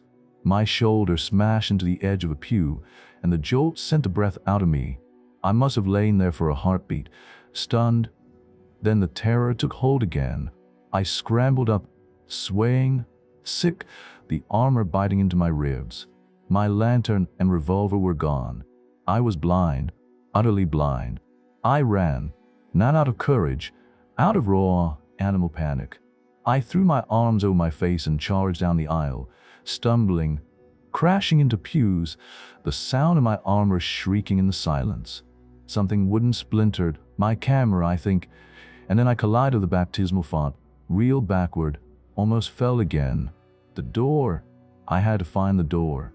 I reached it at last, groping like a madman, clawing at my pocket for the key. My fingers slipped once, twice. Then I found it, jammed it into the lock, turned, and the door gave way with a rush of air. I burst out into the corridor, slammed the door shut, and leaned against it, gasping. My breath came in great, ragged sobs. My heart was pounding, so hard I thought it might break through the armor. But even then, even to the panic, I could feel it, something pressing against the other side of the door, something that wanted through. With shaking hands, I fumbled for the keyhole again, found it, turned the lock, sealing whatever was in that chapel away from me. Only then did I stumble down the corridor, half blind, my fingers dragging along the wall for balance. The passage gave way to the great hall, dark and echoing, and then to the blessed familiarity of my room. I slammed the door, locked it, and collapsed against the bed, armor and all, shivering, drenched in cold sweat. And for a long time after, the silence of the chapel followed me, ringing in my ears, the echo of that single, dreadful tread still sounding in my bones. When I reached my room, I didn't light the lamp right away. I just sat there, half armored, half broken, until the tremor in my hand began to fade. The silence of the house felt unreal, as though the walls themselves were holding their breath. I could still hear the echo of that clang, the rush of my pulse, the thud of that thing's blow reverberating inside my chest. After a long while, when my breathing steadied a little, I began to strip off the armor. My fingers fumbled with the buckles. When at last I drew the breastplate away, I froze. Both the plate and the chain beneath had been pierced. A ragged hole, punched through cleanly, directly over my heart. For a moment, I could only stare. Then, with a sudden chill, I pulled my shirt open and looked. There was blood, just a smear where the skin had been broken, and beneath it, a vast bruise spreading purple and black across my chest. That's when it truly struck me. It had gone from my heart. Whatever force had driven that blow, whatever thing had wielded it, it had meant to kill. The armor had saved me. By an inch, maybe less. Without it, well, I would have been lying cold on that marble floor until morning. I didn't go to bed. I couldn't. My whole body ached and throbbed, but my mind wouldn't still. I sat there on the edge of the bed, staring into the pale gray dark of the room, waiting for the first weak glow of dawn to show itself. I kept thinking of the armor, of the dent, the cut metal, the thing's precision. When at last the light began to creep through the window, I rose. I had to go back. Had to erase every sign of what I'd done before Sir Alfred found out I'd made that duplicate key. The house was dead silent. I took the key, crossed the cold hall, and reached the chapel door. For a moment I just stood there, hand on the latch. The pale light was spreading across the windows, tracing faint colors on the stone, and the air had that brittle, deathly chill that comes before sunrise. I could feel my courage faltering again. I waited long enough for the day to grow stronger, and for that thin, defiant streak of self-control to return. Then I turned the key and opened the door. The hinges gave a soft sigh. The chill air met me like a living thing. The place looked exactly as before, except somehow not. It was still and empty, yet expectant, as though it remembered the night just as I did. I stepped inside, slow, cautious. A beam of morning sunlight cut to the eastern window, flooding the length of the aisle with streaks of red, gold, and violet. It made the shadows seem almost alive, rippling faintly over pews. I stood there waiting for movement, for sound, for anything. There was nothing. Finally, I made myself walk forward. The first thing I saw was my camera, toppled sideways, its tripod legs sticking absurdly out pew like broken limbs. I'd expected it to be smashed beyond repair, but it wasn't. Only the ground glass was shattered. I righted it, replaced the plate holder, and slipped the exposed slide, the one I'd taken with a flash, into my pocket. How I cursed myself then for not taking another shot during those dreadful minutes when I'd heard the sounds in the chancel. I tidied what I could, then moved toward the front to look for my lantern and revolver. I found the lantern first. Beneath the pulpit, its lens smashed, the metal twisted. The revolver lay near the pew corner where I'd fallen. It was unbroken, though my hand still trembled when I picked it up. Then came the dread I'd been avoiding. I turned toward the altar. Was the dagger there? I advanced slowly, lantern in hand, its broken beam wavering across the chancel rail. The sheath hung in its place above the altar, black and cross-shaped. But something else caught my eye, a small glint low on the floor. The dagger. It was lying on the marble just a few feet from where I had stood when the blow struck me. So still, so demure. It was absurd, I know, but I felt an irrational fear that if I didn't hold it down, it would rise again. Without thinking, I stepped forward and brought my boot down squarely upon it, pinning it to the floor, and then I couldn't move. I stood there with my foot pressed hard against that ancient weapon, my hand shaking, my breath shallow. For a full minute, I didn't dare bend to pick it up. My heart hammered against my bruised ribs. It's difficult to explain, but in that instant, I discovered a new kind of fear. Not the blind terror of attack or darkness, but something subtler, sharper, a sick distrust of even my own senses. I realized I was afraid of the dagger, lying still. When I finally crouched and lifted it, the cold metal stunned my palm. It was quiet now, harmless. I turned it over again and again in my hands. The blade was dulled by age, except for the tip, where the steel had grown faintly bright from its contact with my armor. It had struck true. After a time, I forced myself up the chancel steps. I pushed open a little gate and knelt before the altar, sliding the dagger carefully back into its sheath. The sound it made, that faint click as the hilt met the guard, sent a cold ripple through me. I stood, closing the rail behind me, and stared at it, hanging there once more, black and ancient, like it had never moved at all. I can't quite explain why, but the sight filled me with unease. Perhaps it was superstition. Perhaps some primitive part of my mind believed the weapon was more dangerous when at rest, as if, from its rightful place, it had power. But the truth was simpler. I just didn't trust it. Even lying on the floor, it had seemed polite, almost apologetic, demure. I shuddered, picked up my battered lantern, and turned away. The light from the stained glass lay across the aisle like spilled wine, and as I walked down through it, my footsteps echoed softly, the only sound in that accursed chapel. By the time I reached the door, I was almost running, and when I stepped out into the cold, bright air of the hall, I realized I was still holding my breath. When I locked the chapel door behind me, I realized for the first time just how far my nerves had been stretched.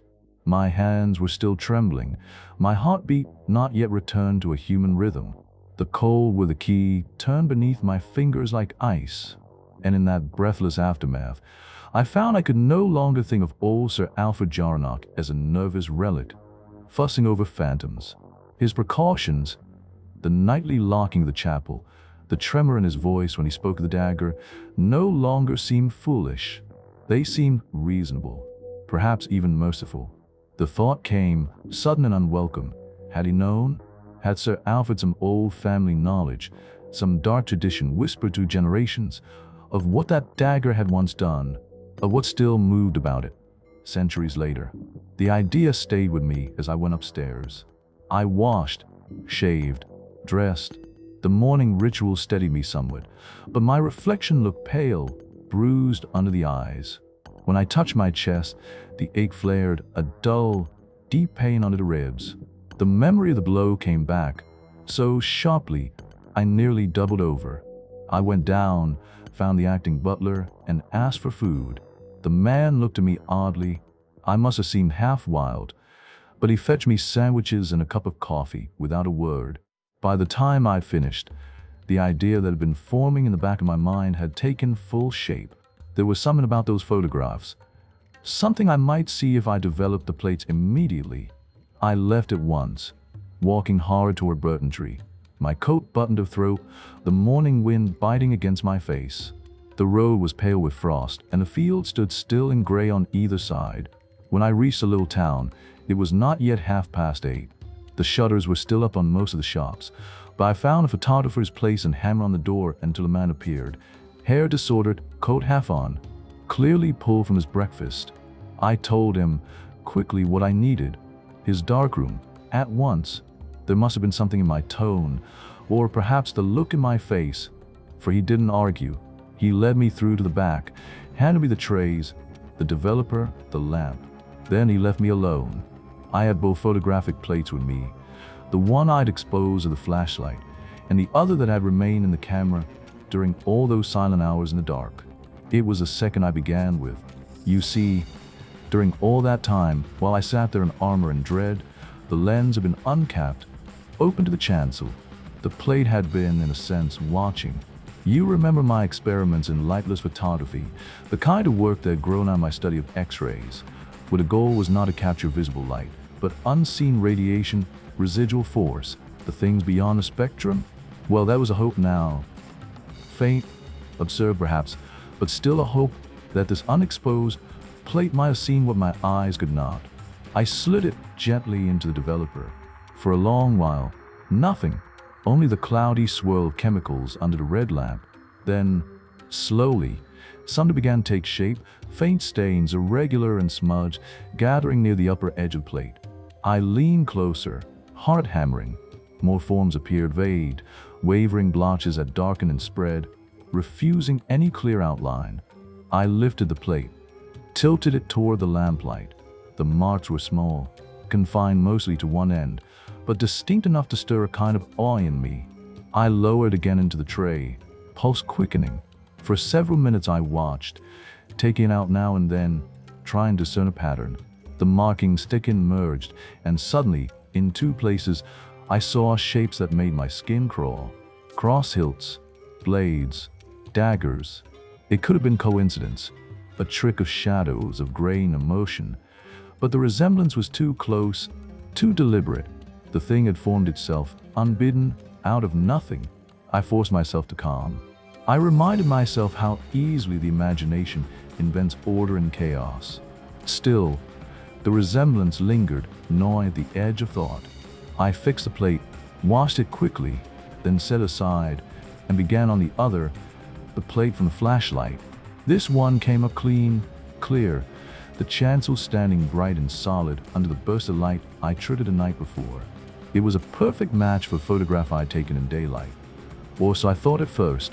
When both were rinsed, I plunged them into methylated spirit to dry faster. The photographer had reappeared by then, curious, wiping his hands. Together, we carried the plates into his little kitchen and dried them in the oven while we made enlargements. We did the daylight image first, then the two new ones. Within an hour, I had 3 fresh prints laid out before me. I examined the first, the faint dagger shapes, but even in large they were elusive, uncertain. I told myself it was all imagination and set aside. Then I turned to the other two. Both showed the same scene. The chancel, the altar, the sheath hanging above it. I compared them carefully. For several minutes, they seemed identical. And then, I froze. In the daylight photograph, the dagger was there, plainly, in the flashlight photograph, taken just before the attack. The sheath was empty, the dagger was gone. My hands began to shake again, but this time from excitement rather than fear. I took out a pair of calipers and began measuring the positions of everything. The altar edge, the rails, the candlesticks, verifying that the two images aligned perfectly. They did, and the difference was real. In the second photograph, the one taken in that instant of blinding white light, the dagger had already vanished from its resting place. Whoever had taken it had moved in silence, unseen, but not unrecorded. That realization sent a thrill through me, a mingling of horror and exultation. I dropped the calipers, gathered the prints and negatives into a roll, thrust a few coins into the photographer's hand, and left. Out in the street, the sunlight had grown bright and cold. I could feel the wind against my face, sharp and almost exhilarating. At the corner, I caught a cab, and as it jolted up the hill toward the castle, I unrolled the prints and looked again, the empty sheet staring back at me from the second image. The proof was there in my hands. Whatever haunted that chapel had moved, and the camera, blind and patient, had seen it. I couldn't keep it to myself. I locked the chapel door behind me and set to work. There's a wicked sort of thrill in doing what you know you shouldn't. I had that duplicate key in my pocket and a plan in my head that felt half scientific and half desperate. I wanted proof. I wanted to see the thing move, to watch the trick, if it was a trick. I fetched George Carnacki. He looked puzzled, pale, curious, a little afraid of what I might mean. I only shook my head and told him to come. We moved like conspirators to the armory and dragged out a suit, one half of a dummy dress and plate. We carried that clumsy thing down the aisle and set it up at the chancel gate. "Stand back," I said. My voice sounded too loud. My hands were shaking, but the shaking felt useful then. I propped the dummy so it leaned forward, just enough to unlatch the gate. And in the same instant, without any human hand, something hit it. A single, savage blow. Armor flew. Metal crashed on marble. The dummy went like a puppet whose strings were cut. It collapsed into the aisle, limbs splayed, the sound echoing like a gunshot. George swore, quiet and raw. He stepped back, white as the altar stone. I walked toward the wreck and knelt. There, driven right to the dummy's steel breastplate, sat the waeful dagger. A clean thrust, deep, exact. The blade was in as if a living fist had thrown it. I won't pretend I didn't feel a rush, half triumph, half sick horror. This was no accident, no wind, no mice. It was force, purpose, malice, perhaps. Then I did what any sensible fool would do next. I needed to prove how. From the wall I hauled down a strange iron lever, ornate, old and heavy. I set in the gate post and pulled. A section of the post hinged inward like an old secret door. The floor beside it slid back to show a long slot, a mechanism, hidden work beneath the chapel skin. I pried the dagger from armor. It came free with a wet metallic sound, and I fitted its hilt into a recess on a movable post. Then I heaved the lever hard. The post dropped with a clang and locked into place. I shunted the floor strip back until it sat seamless. No sign remained. Just the polished stone, the rail, the altar, perfect, smug, ordinary. We stood there, breathing in the reek of iron and dust. George looked at me like a man who had seen a ghost that wore the shape of ordinary things. Pulleys, levers, ancient carpentry. He wanted to believe in mischief. I wanted to believe in mischief. But the blade in the breastplate said something else. Something colder. I had just watched the thing strike with deliberate intent, then vanish behind a trick of wood and stone. It wasn't all trick, and it wasn't all ghost. It was both. And that thought followed me like a shadow as we eased the dummy away and shut the chapel door behind us. Outside, the morning air felt thin and honest. Inside, The chapel was alive with neat floors and a dagger that could find a heart through mail and bone. I never stopped wondering which part had fooled us, and which part was still waiting in the dark. When I shut the chancel gate, the air felt charged, as if the chapel itself were holding its breath. The place still smelled faintly of iron and stone dust, the memory of that violent strike hanging somewhere between silence and echo. I motioned for Jarnock to step back. He obeyed, pale but steady. Then I took the iron lever and gave the gate the gentlest nudge. It swung open with a soft squeal, and instantly thud, a vicious hiss of air, a blur of motion, and the dagger screamed across the chapel, burying itself in a far wall with metallic shock. The sound rang through the vaulted space like a living thing. For a moment, neither of us spoke. Then I turned to him, heart hammering. "There," I said, tapping the gatepost, calm in voice, though I could still feel my pulse hammering behind my eyes. "There's your invisible hand. But tell me, Mr. Jarnock, who sets a trap?" He stared at me, mouth half open. "My father keeps the only key," he said faintly. "No one else has ever entered." I studied his face, young, earnest, tried to reason his way past something he didn't want to believe. "Are you quite sure," I asked quietly, "that Sir Alfred is sound? Mentally, I mean." He flinched as if I'd struck him. I saw the flush climb his neck, saw the struggle between loyalty and the truth trembling on his lips. "I don't know," he murmured after a pause. "Sometimes I've wondered, but I've always hoped I was wrong. You see, he's all I've got." "I understand," I said, "and you're right to care for him. But we'll need to deal with this quietly, no scandal, no noise. Go to him, tell him what we found. Let's end this with dignity." He gripped my hand hard, grateful, shaken, then he took my key and left. When he returned nearly an hour later, his face told me the truth before his words did. He sat down heavily, and his hands were trembling. "It was father," he said at last. "He set the trap every night." I let that sink in. The silence between us was thick, full of pity, but also something colder. He explained it slowly, haltingly. Sir Alfred had found mention of the mechanism in a centuries-old manuscript from the castle library.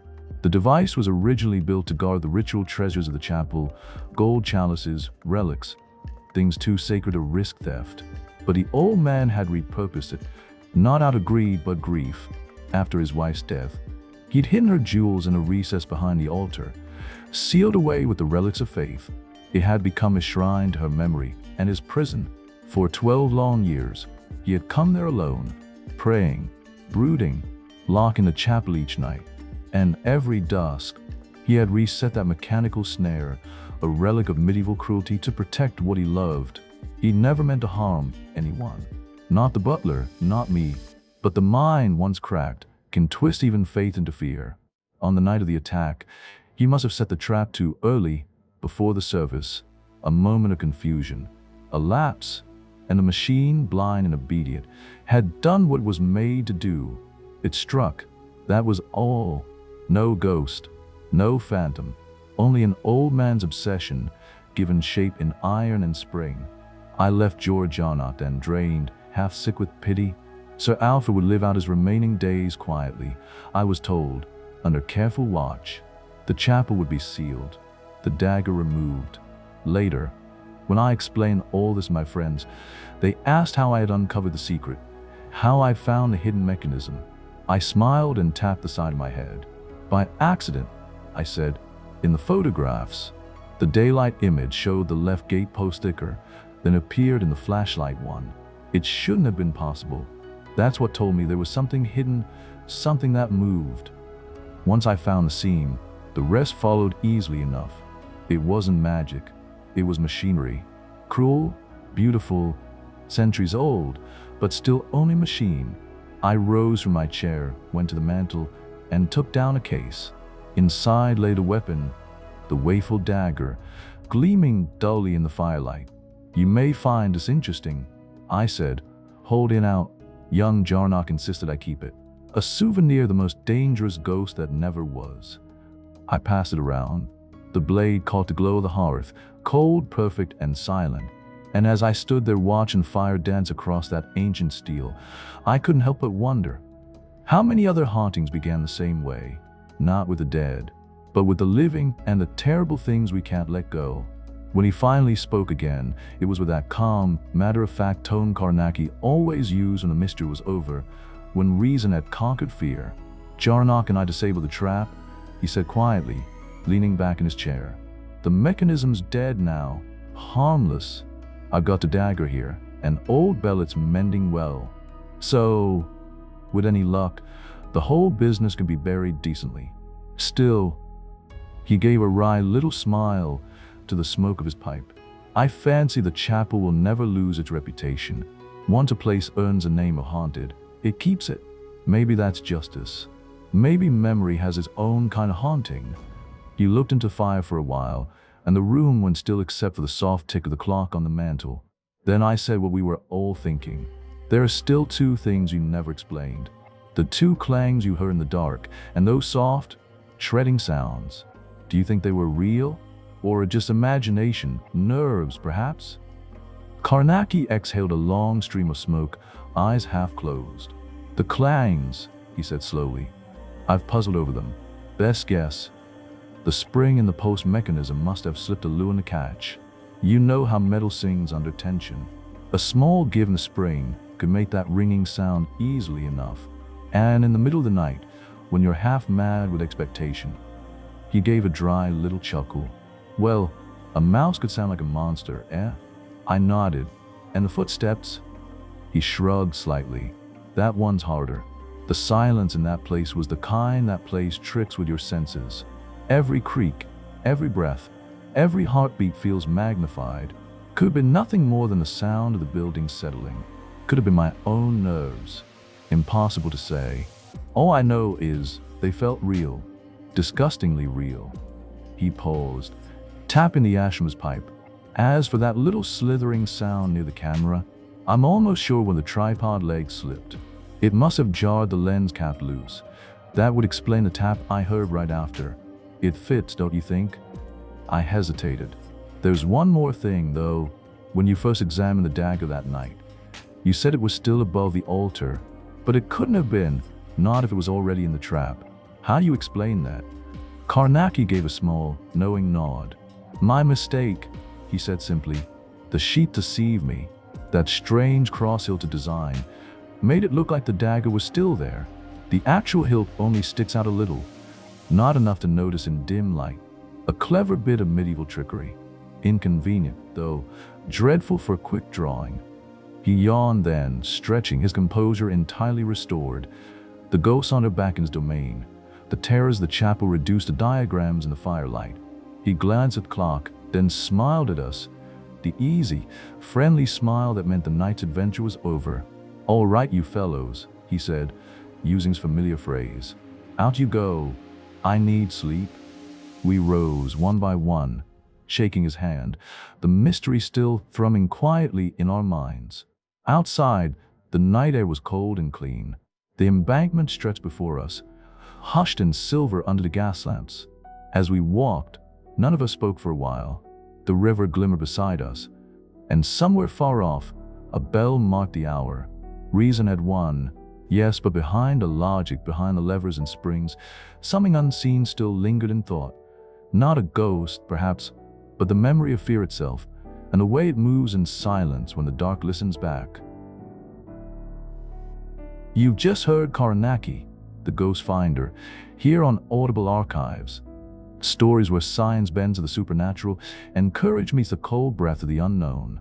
I'm Rob, your host, and the flicker of the lamp felt a little dimmer tonight. Don't worry, it's only the ghosts listening too. Remember to like, comment, and subscribe, because the next time the bell rings at midnight, you'll want to be here to hear it.